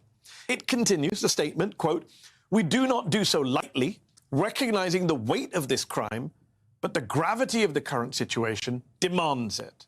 The gravity of the current situation demands it. That's what we have to keep at the forefront of our minds. The gravity of the current situation. Over 1,400 killed in Israel by Hamas on October the 7th, and more than 8,000 killed in Gaza since by Israel. Extremists on both sides using rhetoric that the other, not surprisingly, considers to be genocidal. Now, whether what has happened or whether what is happening right now in Gaza is a genocide or even a crime against humanity, ultimately some court or tribunal may have to decide. Either way, the sheer level of inhumanity, suffering, mass death is undeniable, and it makes growing calls for an immediate humanitarian ceasefire in Gaza from everyone from the Financial Times editorial board to the Pope in the Vatican not surprising either, and oh so urgent. Yeah, but the Pope is gay. Saying and woke. The woke Pope, dude. Yeah, the Pope got hit by the chair that makes you gay. Okay, stop sending me this. All right, I am not involved in this. Federal prosecutors and the FBI are conducting a broad public corruption investigation into whether Eric Adams' 2021 election campaign conspired with the Turkish government to receive illegal foreign donations. Okay, and I want everyone to understand I am not involved with this. Okay. Everyone keeps citing the Hamas spokesperson, but not talking about the actions of Hamas trying to trade hostages. Yes, numerous times throughout the past couple of days, especially, the Hamas spokesperson that is in Doha, that is communicating with Hamas in Gaza, has tried to set up a daily drip of hostage release, and the Israeli government has said no to it. The American government has basically said the reason why they can't do this is because then the bombing campaign will stop. They don't give a shit. Have you talked about the tunnels in Gaza? What do you mean? Just the pronunciation, CH in Hebrew is never pronounced like in China. Further derangement from Fetterman. Dude, he is so out of control. Senator Fetterman on Israeli military campaign in Gaza. They are not targeting civilians. They never have. They never will. Dude, I don't get it. I think John Fetterman got hit with a chair that doesn't make you gay, but instead makes you the most ultra-Zionist. I actually don't understand. I like, what happened? Like, he had the stroke, and then he got hit with the stroke gun, which then turned him into Israel's bravest warrior, I feel like. Call me Fetterman the way I'm stroking it. Okay, chill. Most real case of Havana syndrome. When the IL government weaponized the Holocaust. When the Israeli government, IL, government weaponized the Holocaust like that. Just remember that 1/4 of Holocaust survivors in Israel are under the poverty line with insufficient welfare. That is so American, dude. Oh my God. That's literally the most American ass thing Israel could do. What he meant was the Illinois government. No, I don't think this person meant the Illinois government. Yeah. Bro, that is the most American thing, dude. It's the most American thing to be like, what about our military veterans? Whenever you want to like justify fucking killing migrants that are coming into the country, you just go, what about our veterans? And then totally forget about them. It's just a talking point. I asked about the IDF's recent airstrikes on Gaza refugee camp, and he replied, civilians were not the target, and said Israel targeted tunnel networks. Fetterman said he's concerned about the worsening humanitarian crisis and believes a pause in the fighting might be needed, but worries Hamas will use it to rearm. I actually don't get it. 1/3 of Israeli Holocaust survivors live in poverty, advocates say. Nearly all of them Holocaust survivors are picking up donations of food and winter blankets before a snowstorm hit the city on the eve of International Holocaust Remembrance Day. What the fuck? Yet among Israel's estimated 165,000 survivors, roughly 1 in 3 lives in poverty, according to Survivors Advocacy Group. Though survivors receive government stipends, many still depend on food donations organized by Israeli charities like Chazdei Naomi. The ones who really need to be responsible for taking care of the Holocaust survivors is the state of Israel. Unfortunately, that doesn't exist. Yeah, I mean, this once again reinforces the thing I say all the time, is like the quicker you realize that the Israeli government's primary objective is not the security and safety of Israeli citizens or Jews at all, as a matter of fact. Not Jews globally, not Jews even living in Israel proper, but instead just to take over as much land as possible. The ones who really need to be responsible for taking care of Holocaust survivors is the state of Israel. Unfortunately, that doesn't exist. The charity staff and volunteers distributed food parcels, flowers and chocolates to the impoverished survivors in Jerusalem on Wednesday. If we will not be there for them, who will? It's really sad that only NGOs are standing up and acting. With each passing year, the number of remaining Holocaust survivors continues to dwindle, and with it, the country's living connection to those who endured one of the greatest atrocities in modern history. The Holocaust Survivors' Rights Authority, a government department, said more than 15,000 survivors died in 2021. The Center of Organizations of Holocaust Survivors in Israel, an umbrella group representing 50 organizations that assist Holocaust survivors, said that around 1/3 of Israel's Holocaust survivors live in poverty. Many of the most destitute immigrated to Israel in the 1990s from the former Soviet Union. After its dissolution, they arrived with little means, had difficulty learning a new language late in life, and many struggled to establish social networks. During the war, it was very difficult for the Jews. Jews suffered from the Nazis. We fled, and we did whatever we could to survive, said Polina Perchuk, 83-year-old immigrant from Ukraine. Some background on what John Fetterman is doing. During his primary against the centrist candidate, his campaign allowed Democratic Majority for Israel to make edits to his Israel-Palestine platform, hoping to keep the DMFI and AIPAC from spending to support Connor Lamb. Yeah, but, like, did they also hit him with the fucking unconditional support to Israel brain gun? Like, what happened? Like, this is one thing. Being afraid of the Democratic Majority for Israel is one thing, which I've talked about. This seems like a vaccine injury at this point. You know what I'm saying? Doesn't seem normal. Maybe Apex behind the body. This is crazy. I did not know this. I knew that, like, the Israeli national mythos is one of, like, never again, implying that you're a macho, chauvinistic country that will always aggressively kill its enemies, right? And that the cultural attitude towards Holocaust survivors is one of, like, not always, but it's kind of critical and one of disgust, because they act like those who were in the concentration camps were there because they didn't fight back hard enough or something like that. But I didn't know it went beyond that, where they were living in abject poverty. Okay, we're done. We're done. Too much serious news. I'm done with all the serious news. I can't do Ben Shapiro. My brain is all Israel-Palestine out. If the Earth is flat, where is the sun? It's 93 million miles away?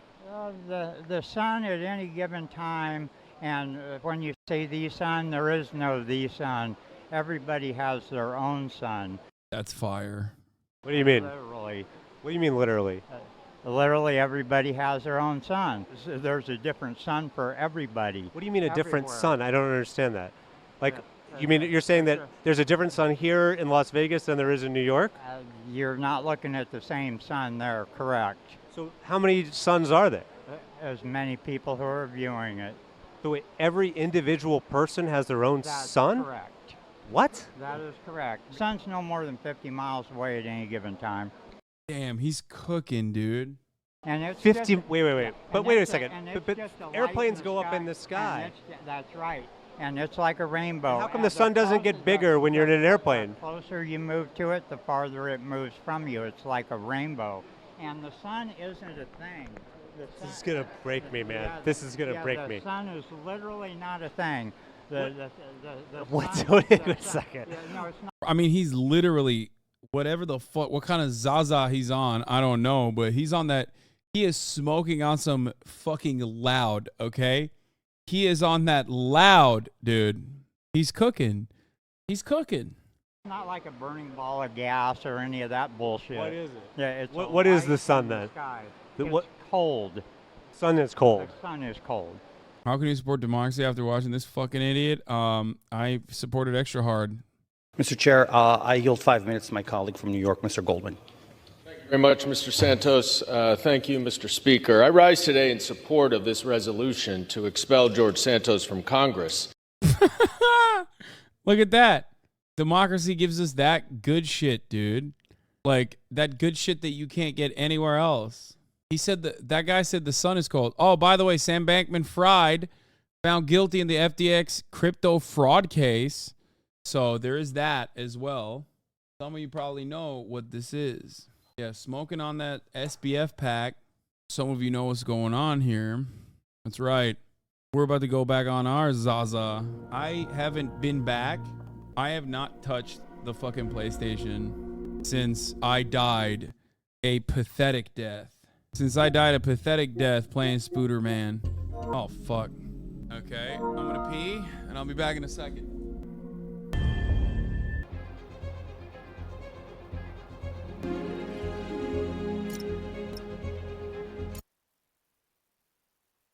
Came for this every night and you're actually doing it? Hell yeah. There's a turret now!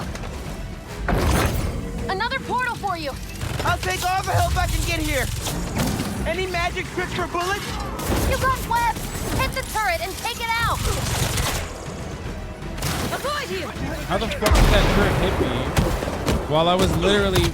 Hey, Spider-Man! Think they're here for the sea lion exhibit? Oh! I want to see that! Did you know sea lions can swim up to 25 miles per hour? Focus! Hunter! Lots of them! How can he hit me with the fucking thing? I'm not available! Stop the spider from helping her! Clear back! They're definitely trying to win! If they want me, have to kill me! Let's not have it come to that! I don't even understand how half this shit happens, but... Behind you!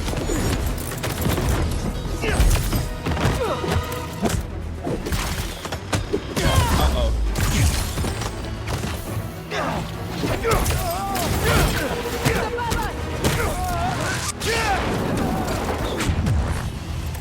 Surprise! They never saw you coming! Fuck you. How are you with dogs? More of a cat person!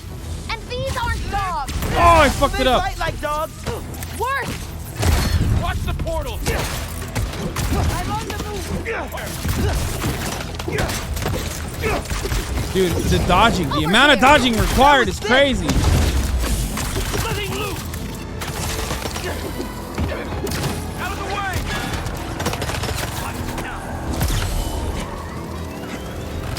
Oh god! This one's mine! Oh! They're throwing everything at us! Might be on my last life here! No! We're getting you to Paris. Your girlfriend needs you. Take the shot! Fuck! Stay down! I'm dead. He disappeared!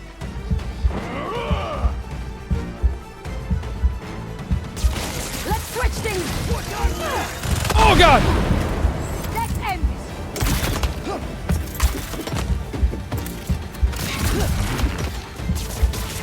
Cut those webs! This is the first time I've ever gotten both of them.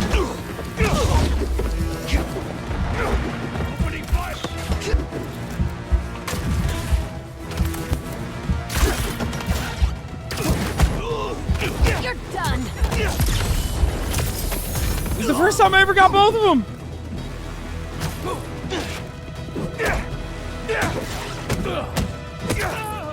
Prepare yourself!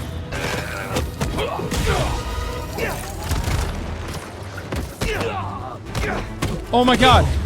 I did it. Fuck you. I can't believe I did it. Oh my god, that was so hard. Focus. Think. First try. Eiffel Tower. What? What?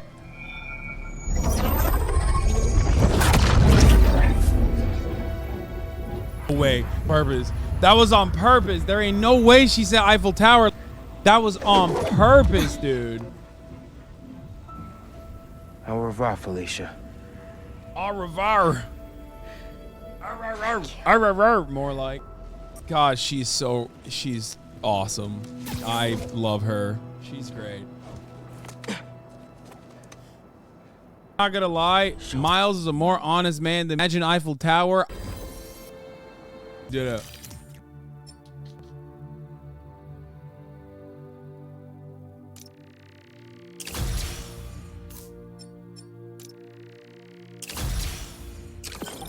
Hey, what's up with You finished your story? Just send it to Jonah. Wish me luck. You got this. Dude, Coney Island. What? What's up? You know how Mysterio just got out of prison? Well, he's opening a new attraction there. He could be the hunter's next target. Good call. And guess who else is at Coney tonight? Hint, you've crushed on her for like over a year. Come on, bro. Don't Dude, I love grow flying. for each other. If you don't ask her out, you're violating laws of nature. We'll see. After we check. Okay. Gotta change his miles first. Then I'll scope out the park. Incognito. Ain't bad, guys. Should we take a closer look?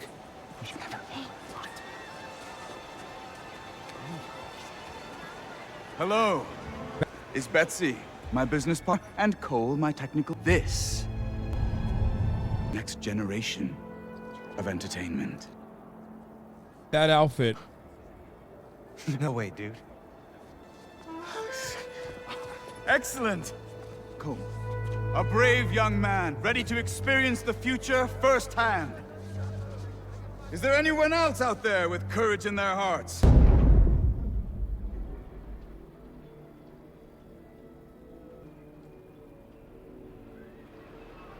He looks like the magician Cutie and Lois saw the There's a AT&T. kiosk up ahead. Just keep moving. If you enjoy your experience, please. The many Mysteriums now open around the city. Our free trial is. You will. Why does Mysterio like? Now to customize your experience. The fishbowl. As you look at these images, I want you to think about your future, your hopes and your dreams. There is no prison reform in Spider-World, dude. Yes. I'm getting I good believe in data. rehabilitation, but not in Spider-World. The only way to rehabilitate someone is by with a swift punch in the mouth. No way. Enjoy Yes, the dude. show. Yes, I am at fucking 30 FPS, not 60. It's not on performance. Oh my god, dude. Motherfuckers are out here being frame autists like fucking the guy. Like we've done tank autism, we've done never realized we framophiles. It's crazy. It's just like I don't get it. I don't understand. It's like the Jujutsu Kaisen guy who fucking uses frames to defeat his enemies.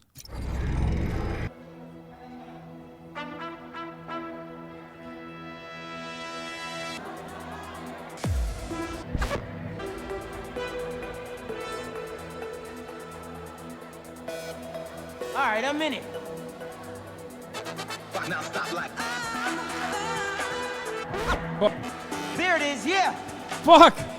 I'm fucking up the QTE. That's what I like. Oh! Here it comes, I hate y'all. this. Oh, it's down.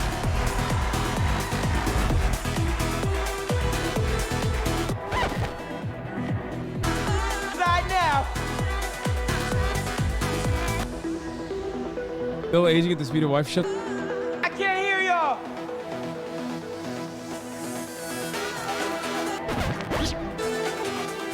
Stop! Stop! Stop! It's only for me.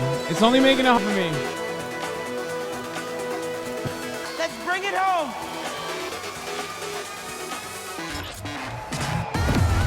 I'm a Vici! Yeah, baby. I took a pill in a beefa. Let's break this thing down one more time.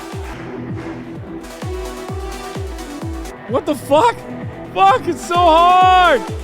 Now we outside.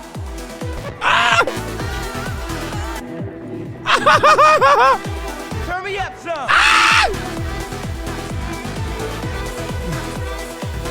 Why is it so fucking hard? There's something wrong with my brain. I'm so bad. David Guetta racism, and I'm out here miserable worse. How long does this go? Shout out to his family. I'm doing it wrong.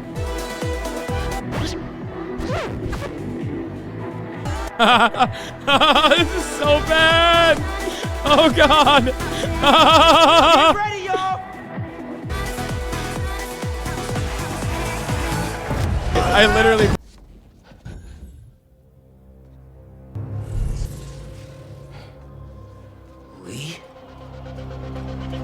Energy man.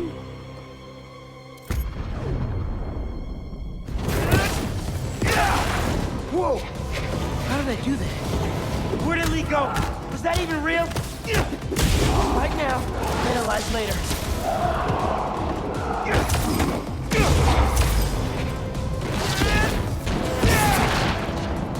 Wicked. Get it out! Beck, can you hear me? Yes, we're having a bit of a malfunction. Obviously! I'm sorry, we cannot see you. Can you just wait, what? What's happening? I was rocking the club. Then a bunch of bad guys I was showed not up. rocking the Now club, they're trying to okay? rock me. Oh, dear. I hope you're not hurt. I can hold my own, but can't you just pull the plug or something? Not that easy. But we are trying. I was not rocking the club. I kind of deserve this fight. I'm gonna be honest with you.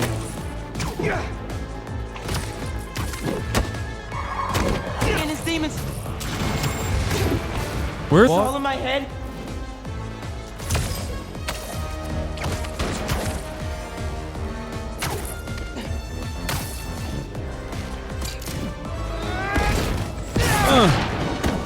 These new powers.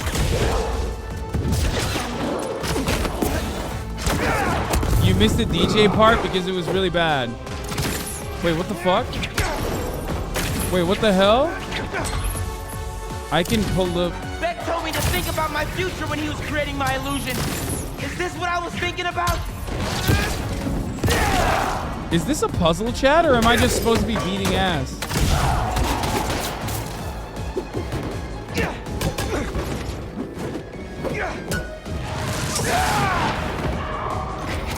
We're almost there.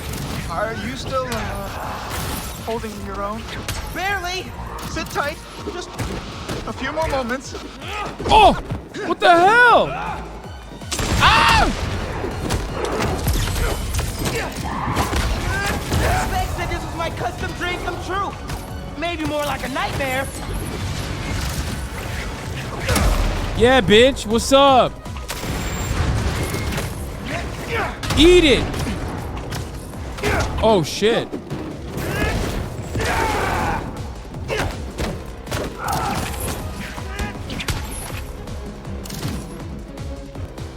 Oh, fuck!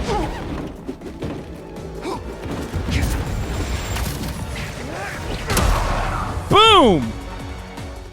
Motherfucker. Come on, come at me. I thought I had it. Oops.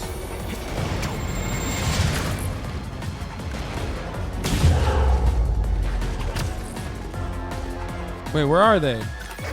There's the mixer. I think if you finish the song, you might hit a break point in the program. What? Oh no, I can't finish the song, dog. No! More songs? I can't do it. Don't make me. I'll beat ass, but I can't fucking play music. You should see an exit. Make your way. Okay, time to go.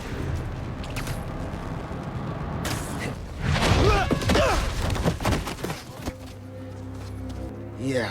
Ari, sorry. We will do our best to find out what happened. But until then... I guess, like, he has to wear this... He's ugly as hell, bro. He looks so normal. He's the most normal-looking ass motherfucker out there. So, what's up with that? Oh. The future of entertainment Another still has small some bugs business to work ruined by Hassan. It wasn't me, it was Miles. Hi, Pete. Cool shirt. Cool shoes. Really cool shoes. Cool everything, really. Hey, Miles. Thank you. Guys, this is my best friend, Harry. He just got back from overseas, Yeah, and he's he's starting up packing my a new girlfriend. research foundation. You mean Weird Foundation? Hey, good to meet you. New job, huh? Still gonna have time for tutoring? We'll figure it out. Shall we? I actually really messed my head up. Okay. Nice They meeting are you. cool, yes. Yeah, you too. Like me and your dad. And your mom. You good? Yeah. Actually, I'll catch up with you later. This game was banned in Arab countries? Make sure he's okay. Yeah. Why? Oh, well. Because there's gay stuff in it? Well, they seem nice. Not too bad they're gonna miss out on the best night of our lives, huh? Oh my god, bro. Their relationship bothers me. All right, here's the plan. Tonight is the greatest hits album of our childhood, and the top 3 singles, each of our favorite attractions. Welcome! All right, let's do this. Step right up. You have no idea who you're up against. Good luck. Mini game where I'm gonna You'll get meet cooked. This. Right players. Fingers on the trigger, eyes on the target.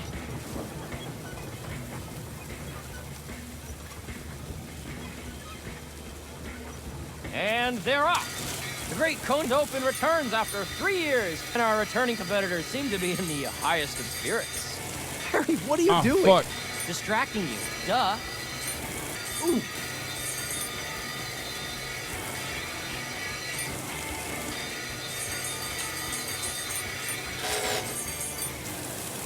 Yes! What? Hold up! You guys want your prize? Oh, we're good, thanks.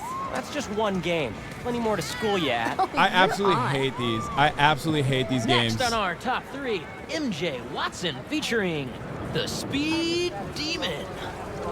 Yes! Let's hit the other rides and games on the way.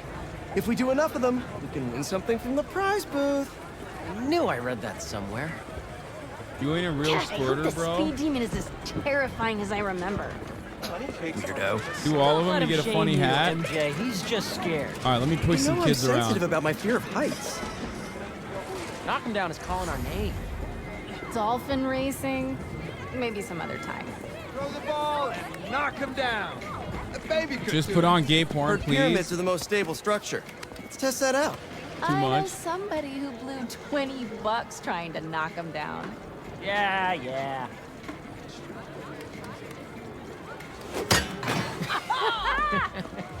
Not supposed to be able to do that. One more down. Ready to put our love to the test? Test your love? What the fuck? So sorry. Okay, you two go get declared soulmates. I'm gonna fly solo. See if I give off Nova vibes. Good luck. Soulmates, huh? No pressure. What does this thing know about us? Maybe that you should move in with me? Or maybe that everything's too up in the air to think about it yet? Yeah, maybe. No! Dead in the water! Oh, that can't be right. What is this thing reading anyway? Our body temperature? Or our skin's pH? Highly doubt it's that sophisticated. Over here, let's do this one Wait, next. is that for real? Why the fuck? What the hell? Dude, her and Harry are gonna be like, oh, let's try it just Another for stamp funsies. for our ticket. Go-karts, anyone? With your driving? Hard pass. Come on, Harry and you two MJ try it, lovebirds. they Got hit more the park top. to explore. What the fuck? Oh, okay, this dude is straight up a villain, right?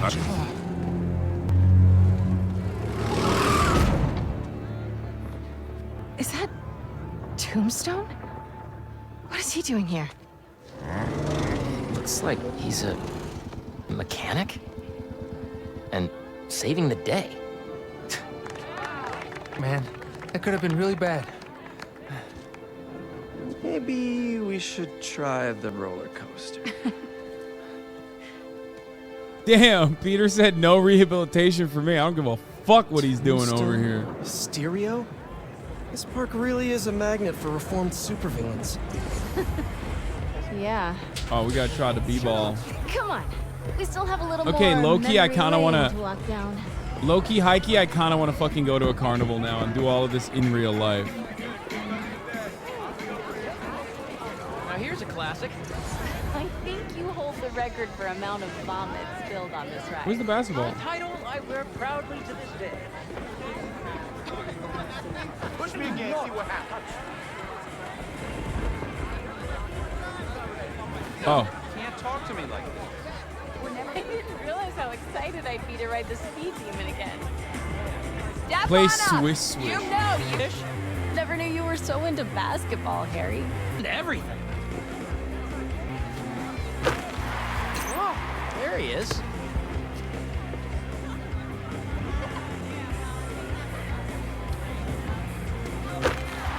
I'm so good. I'm so nice with it. It's not even funny. He said he's into everything. Like, you know what he means when he says that. Yeah. Not used to this feeling, huh? Okay, why? Why do you be like that? Why do you have to be like that? Ludwig shivering? I would destroy Ludwig, okay? What is this one, huh? What the fuck is this one? All right, I'll try this one. How did I let you talk me into this? Ah, stop and smell the popcorn. How can you think about food right now? You know me. I have many talents. Sure. This is my method of making Harry look like a bitch. It doesn't make any sense. I forgot how much I loved that one. You have these carnival rides at Disney. We're not doing Disney. We're doing BDS for Disney, okay?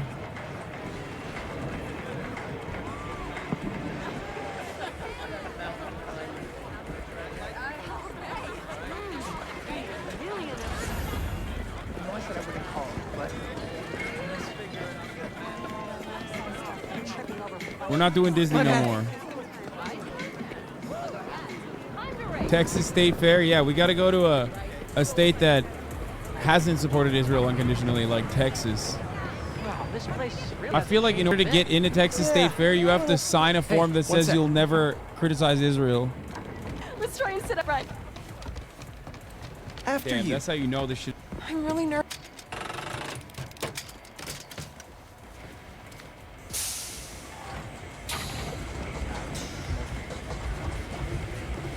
What are the chances the person Harry gave his prize to would be the single rider sitting next to him? I mean, it would be. Tell her. Tell her what? Vehicle at all times.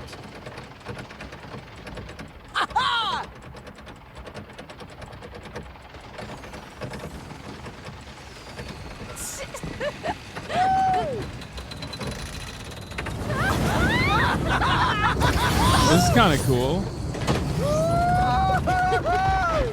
That was epic, right? I needed that. All right, fearless leader. What's next? Our last showcase of the night. The muscle up. Oh, you know it, baby. Never did hit that bell. The dream always kept me coming back. I think this will be the year. Harry third wheeling it up. Dude, when it's with me and Harry, I don't know if he's third wheeling it. What's your secret admirer want? Who, Jonah? Nothing. Not a word on my article yet. Still can't believe he's your boss. He's the real date, you know what I mean? Who's up first? Slam the controller down quickly or...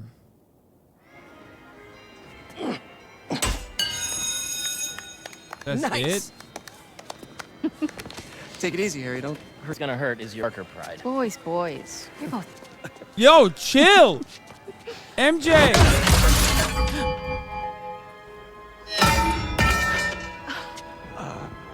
Sorry.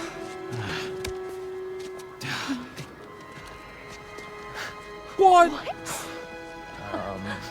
Okay.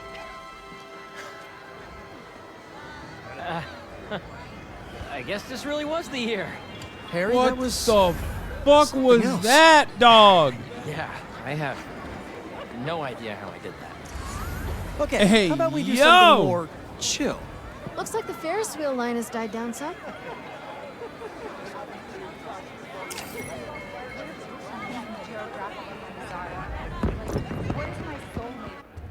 Bro, that was... Hey, Hey. I'm gonna go see if I can win a couple more unicorns. Oh, beat some ass, dude.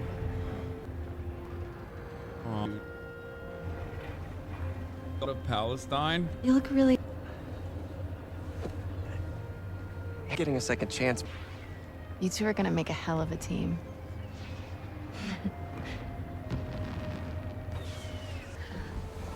Did Jonah put you on the front page? Oh, you're gonna be an... I should have brought champagne. Hunters and scorpions and explosions. Oh, Jonah posted the new guy. MJ. He has 5,000 views. Write a different kind of story. Win his trust. Someone. Hey, come up with something. You always do. Sure. And hey, if it's some help from...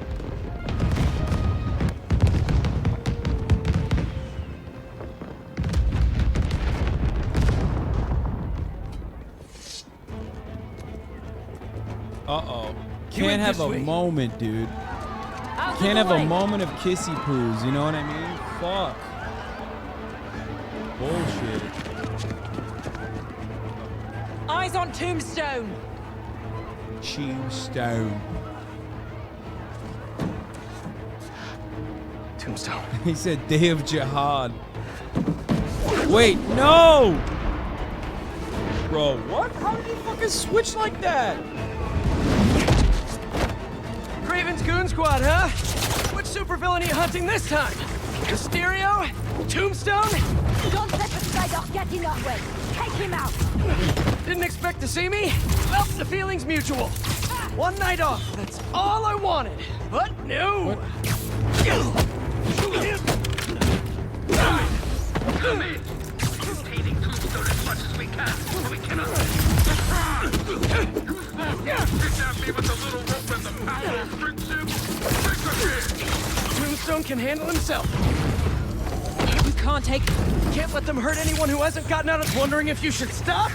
Here's a sign. Come on, Harry, pick up, pick up. Hey, it's Harry. Leave a message. MJ, Harry isn't answering his phone. Got my hands full with these hunters, and I don't see him anywhere. Our Ferris wheel pod is about to touch down. I'll make sure he's safe. And you stay safe Bro, too. what do you mean? You saw the way he whipped on that shit.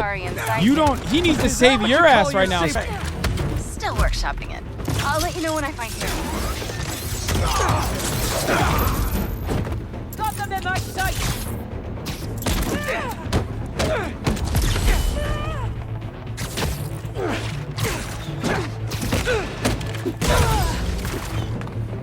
This should be over soon, if you'll just bear with me. What am I supposed to do here?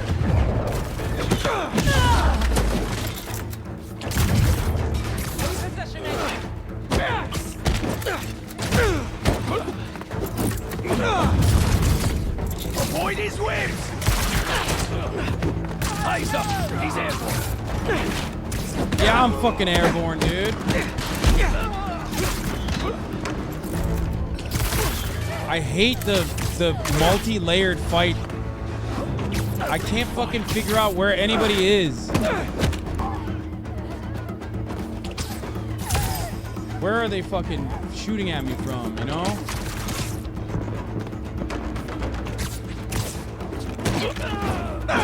Fire in volley!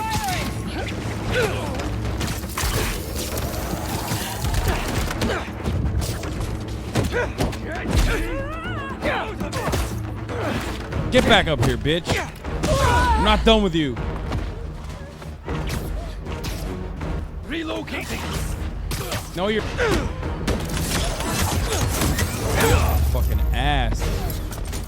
Okay, that's pretty cool when that happens. They're moving in on the raceway. Are Souls games the only Dome was good at? working. Pretty much. He's tough. So are these guys. Oh, fuck. I just ate that. I was waiting for him to rocket me so I could redirect it. Oh, shit. What the fuck? You can't come up here.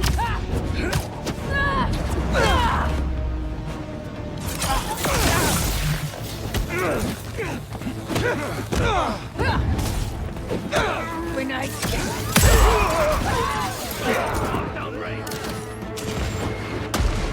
You look tired. Have a seat. Hunters, start your engines. And may the best spider win. What the fuck? I knew he'd get the Oh. Where's Tombstone, man?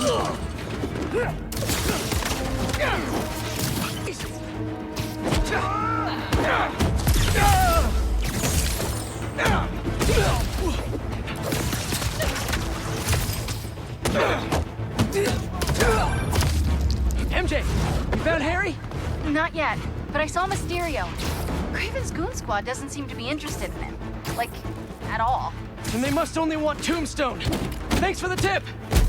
Yeah. Get back here. Looking for Harry. units are on their way. Oh no. Not these fuckers! Not these fuckers!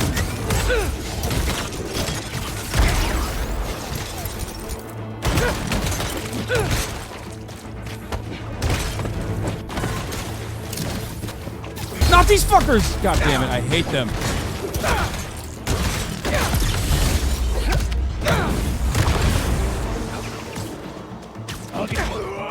Okay, I dealt with them swiftly. What the fuck? Dude, I hate the dog. I hate them dogs. Oh my god. The spider is down. Go get Tombstone.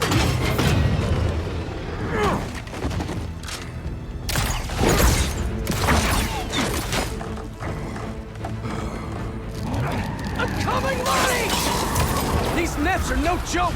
Get rid of this spider.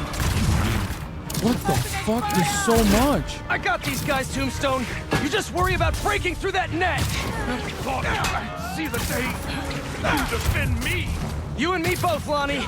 But these guys, his boss wants you dead.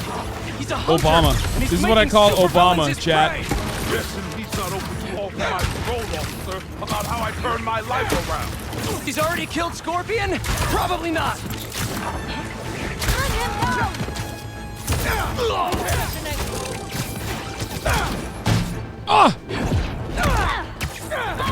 Avoiding ground war more than the IDF? Oh yeah, hell yeah. Dude, maintain air superiority at all times, dude.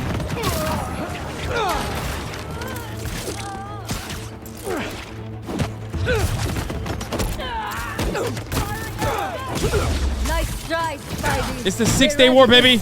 Air superiority all day.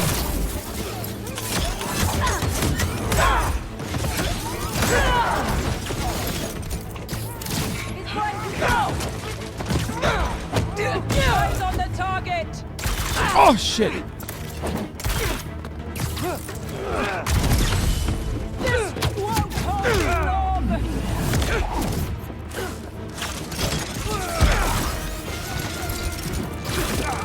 What the fuck? Those nets, dude. It's Netanyahu time. Get up here. Get him down. Oh shit, what the fuck?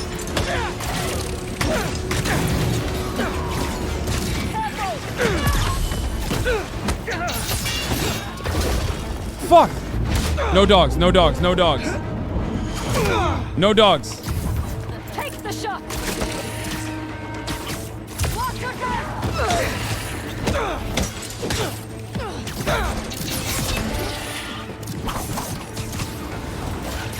Stay on your feet. Get over here.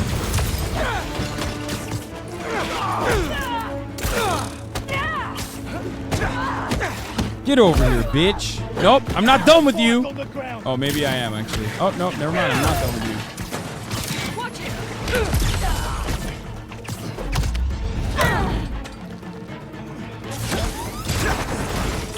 What? God just fucking blocked my ass, dude.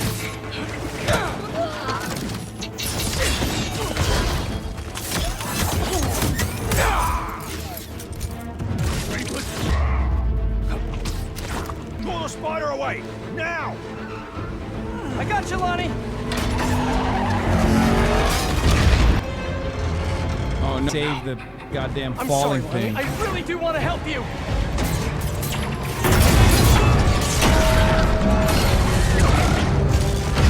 Classic, not the big wheel, dude. It's gonna be okay.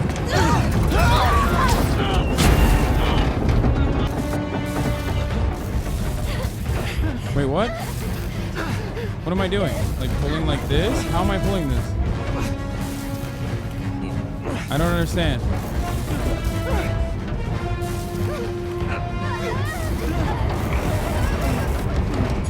I don't even understand what just happened.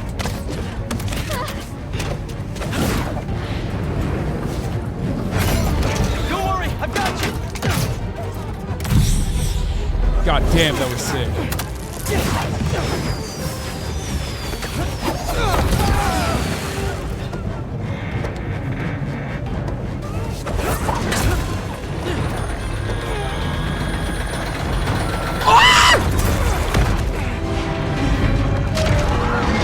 Wait, did they die?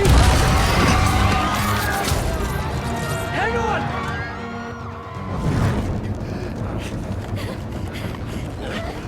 I have no idea how to do this. Like, I don't know how to do this.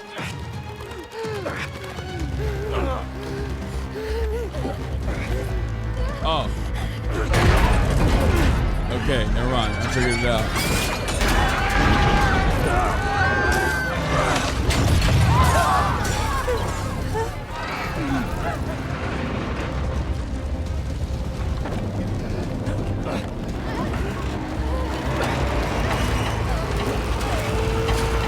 Gotta stop! Everyone out!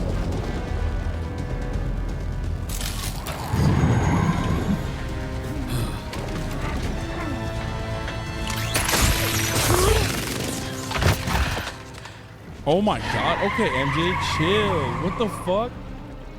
Dude, everyone's gadded up. It's New York City, baby. Concrete jungle where dreams are made of. Where everyone's falling off shit. And only Spooderman can hold them.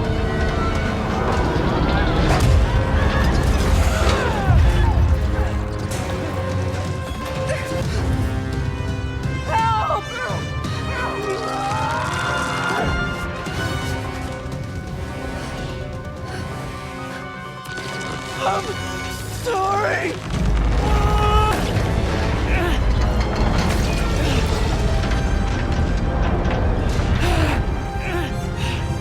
Harry? Pete? Hang on!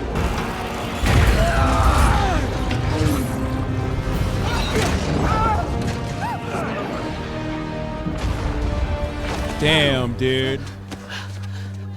Was that? Yeah.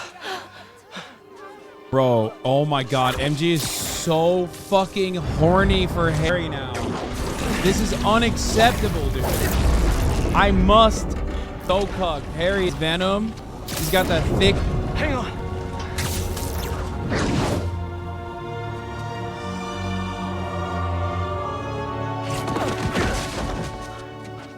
Okay, we gotta talk. Inches of Venom, dude. Get ready. Spider-Man? He's thick. I know.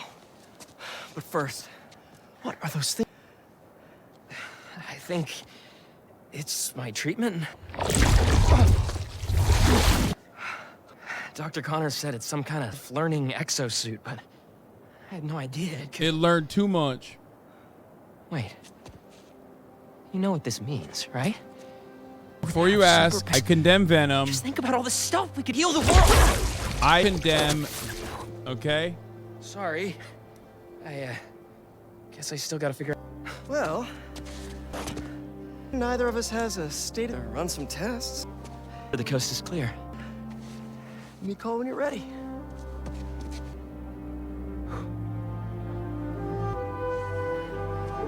Forget MJ Spidey gonna get that 19 inches? Oh yeah. Oh yeah. Oh yeah. This entire time I thought MJ was gonna cuck Peter, but Peter is cucking him. Hey, I just saw what happened at Coney. What was that? Well, Harry? Yeah? That was him? How? Honestly, no idea. I think it's this treatment he's been... Oh, that's Harry. Right, I'll swing by. Swing by.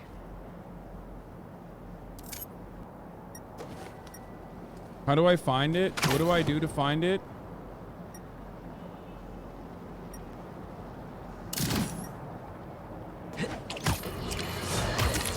My pleas for peace have been rejected by calls for violence. From, you know it, Spider-Man. An attack on what was once a destination for enjoyment. Isn't it this? The fuck is this?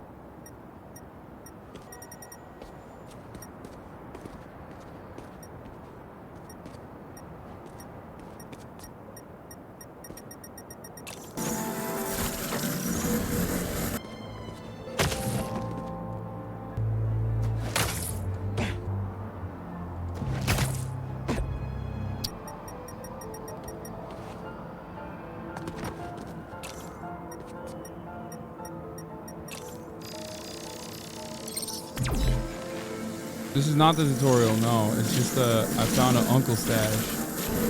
Found one of them.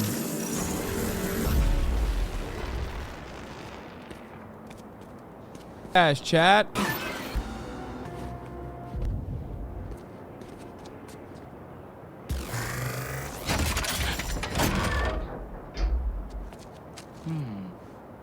It's an uncle stash, except my uncle can't even stash his name on the New Hampshire ballot. You cleared out my stash at the old radio station.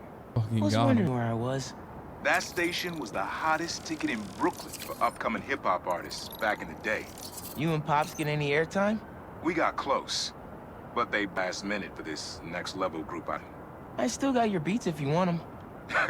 NYC ain't ready for a Prowler Spotty mixtape. Take it easy. It would be a good distraction for him.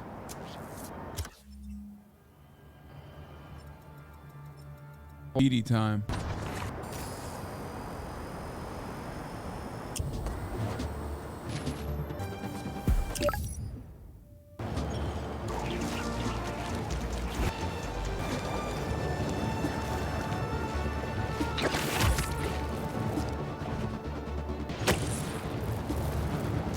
It said financial district. Don't say that's the Lower East Side.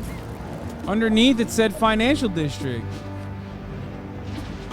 Why don't you use performance mode? Because I hate frames. I hate extra frames, okay? I fucking hate it. And the one thing I hate more than extra frames, I hate more than that, is those who demand extra frames, okay? Yeah. Pepper spit. Frames, okay? Damn, he was kind of.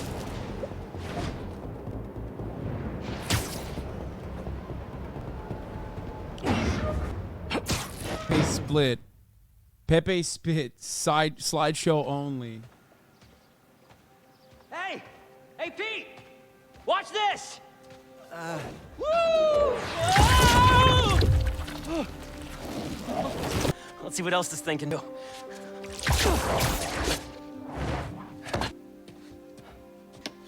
What are you doing? Science, buddy. Science. So, Spider-Man, you told MJ not your best friend? To protect you. I wanted to. Right, I get it. And a lot happened while you were in that tank. I know. Nice and gentle. I'm gonna be. It looks like it's gonna be a long night.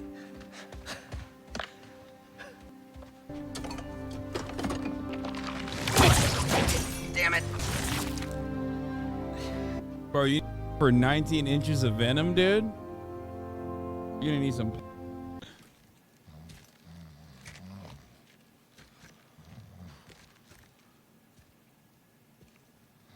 What the hell happened here? We were just, No. Where's Dr. Maybe he took... They were experimenting with our bodies. No. I'm gonna go. Yeah, I'll call you later.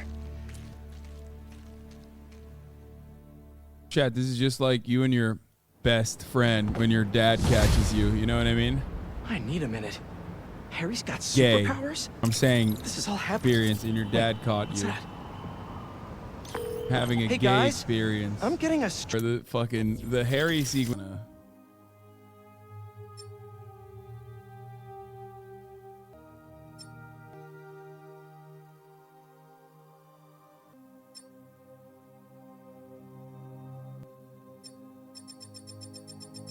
What's it's an event. Like a bunch of friends raising money for this kid. Do you usually wake up, holy shit, 6:30? Oh, this is even worse. What the fuck? This one's fine.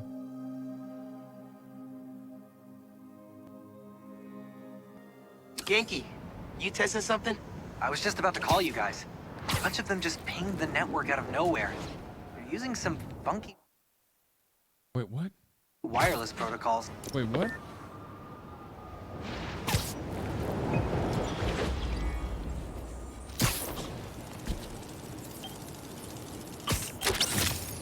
Looking sharp, server. Got it. I'll keep an eye out for more. Send me the data when you find him. I'll try to track down who made him.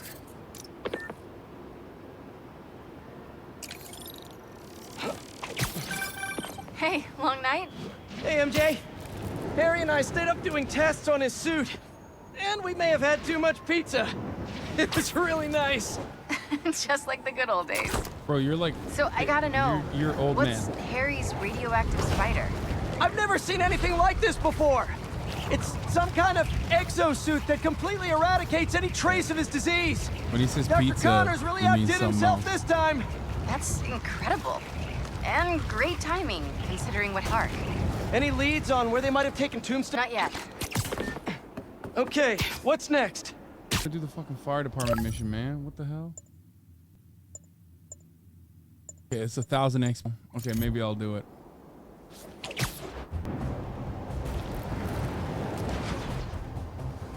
What is that? Basketball?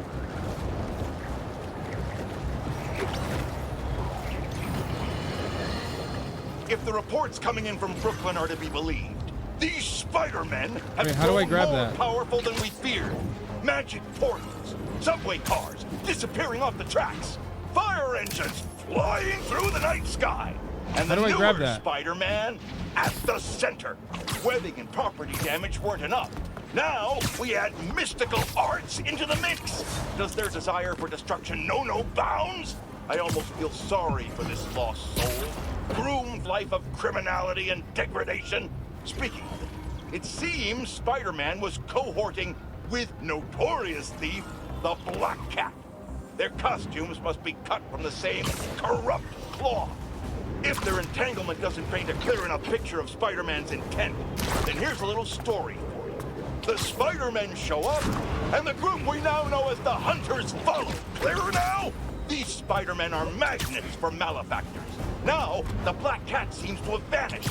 Good riddance! If magic is indeed real, then we must hope upon hope that someone out there is using it for good and will erase the stain in our city known as the Spider-Men.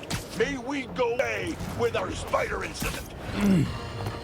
Bro, I saved his bitch ass. I can't believe how much he's complaining right now. Over here. Hey, Chief. What do you want? coming. What's up? We've managed to set our explosives in every zone except the The demo crew's in there. There's 4 of them. I'll find them. Just keep your radios open. And make nobody touches that detonator. People got really bad handles at video games, not gonna lie. That's fucked up, man. Spider-Bot can search faster in there than I can. Your I'm time to good at shine, other little stuff. guy. Proud. I used all my goddamn skill points on other shit, okay? Calm down. What gets them out? Help!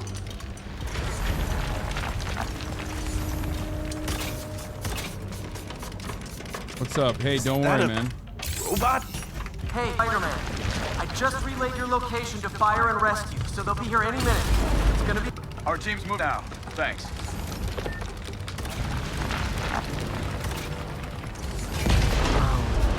Time to test out my... God damn, this thing fucking slaps, dude. This is ripping ass. Hey, look at me. I'm a little tiny baby. Anyone? I can't move! Hang on, I'll get you Hold out on, of I'll blast it. Never mind, I won't blast it, I'll pull it. Thank you. Help's coming. Fire and rescue knows where you are, and soon. You're going to be okay. Why didn't I just rescue them? Thank you. Hey, Clark, you should be getting a new location anytime. Mr. Robleski out.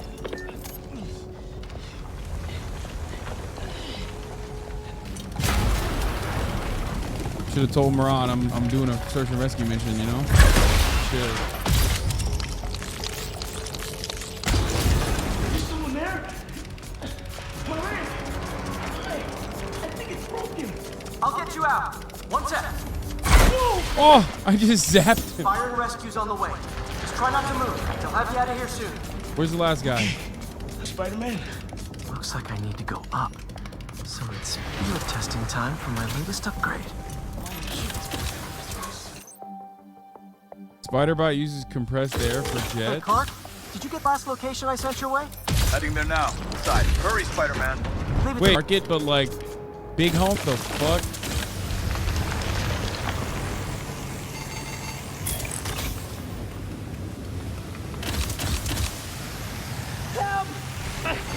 I'm coming. Just hang on. What am I doing here? Am I gonna kill him this way? Oh.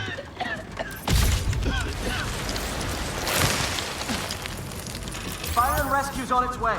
Are you okay? No, I'm good. But I saw somebody up ahead a few minutes ago. Purple jacket. Make sure you help them. Hey, Clark, I just sent a new location your way. But this is still trapped in it.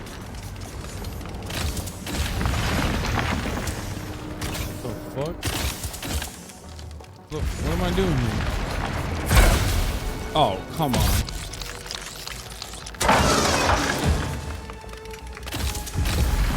Yo, being a spider is low-key cute.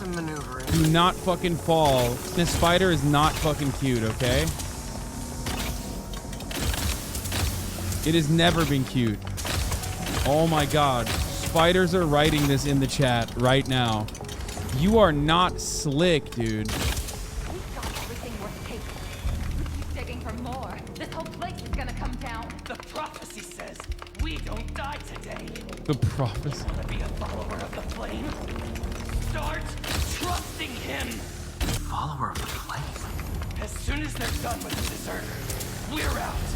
Wait, what the fuck? How many? We'll bury whatever's left of him and the evidence.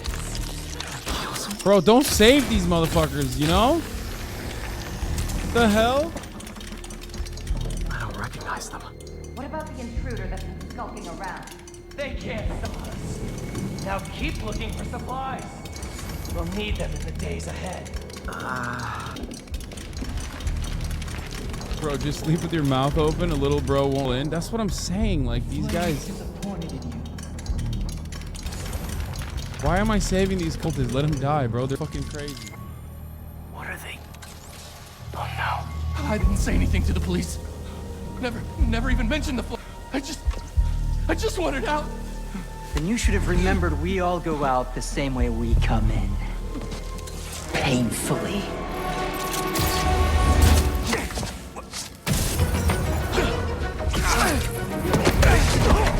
Get out of here!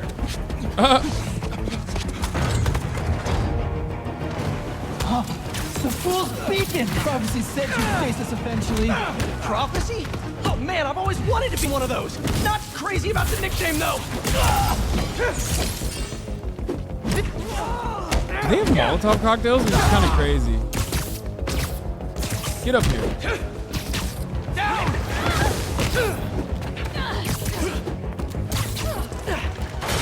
Oh, fuck. What's my prophecy? Endless fighting? Death by building?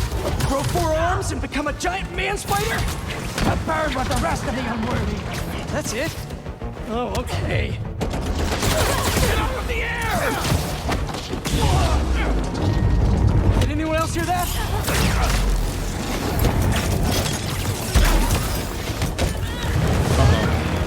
Whoa, guys, can we take this outside? Cute baby spider mode? No shot.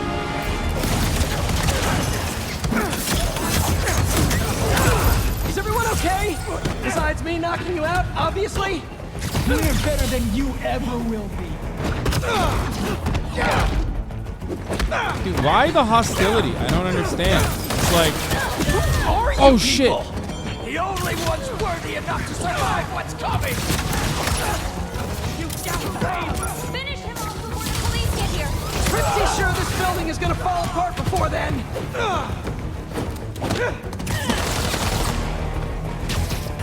Down, Embers!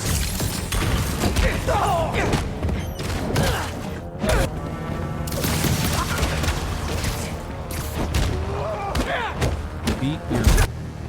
Wait, am I... Wait, I just beat the fucking asses of every one of these I just beat the fucking asses. Whole hospital's about to collapse.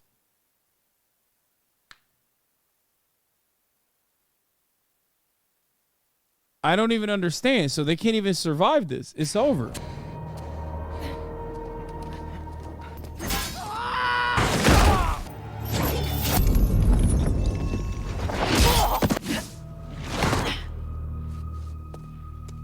Thanks. So what's your deal? Hey! You never did like my smoking. What? You're... I've called me Ray pretty well, I think. I tried... Where have you been? No time. I don't remember this at all. What about them? They made a choice. Wait, you're just gonna... Wait, what the hell? And they said it... That was a... Okay, this is a fun place. You literally said the minutes ago. I mean, it's not in line with Spidey principles to just leave terrorists left behind. I know we were fighting in real style, but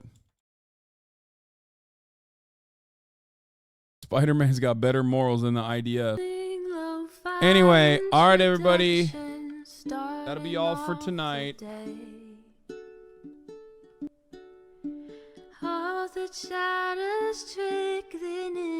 I don't know if the event I'm going to will be streamed, okay? I don't know.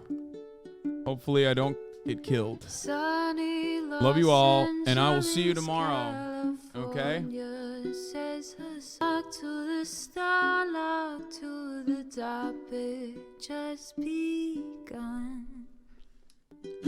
There is again a sun is streaming, a sun is streaming.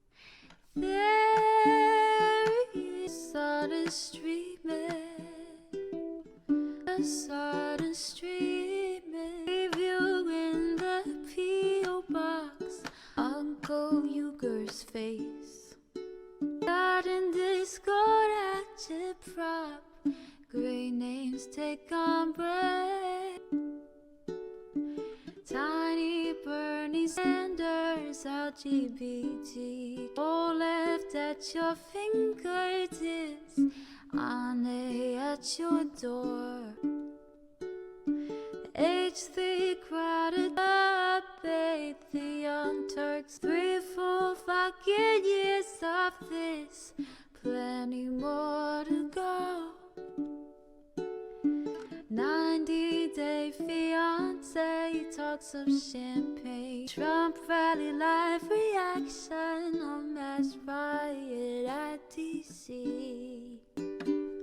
There's again a sun is streaming, a sun.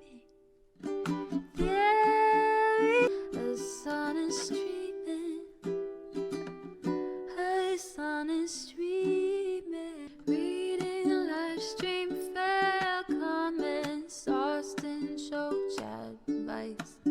Dog waste, the right wing pipeline can suck you in online. JCS react, Lord frame gets broken. A full-blown mass pandemic, Monday stream home. Total radicalization coming out to find. System you were taught to trust in was broken the whole time. All these daily streams, weather help me and so many find the meaning through it all. Yes, again, the sun is streaming.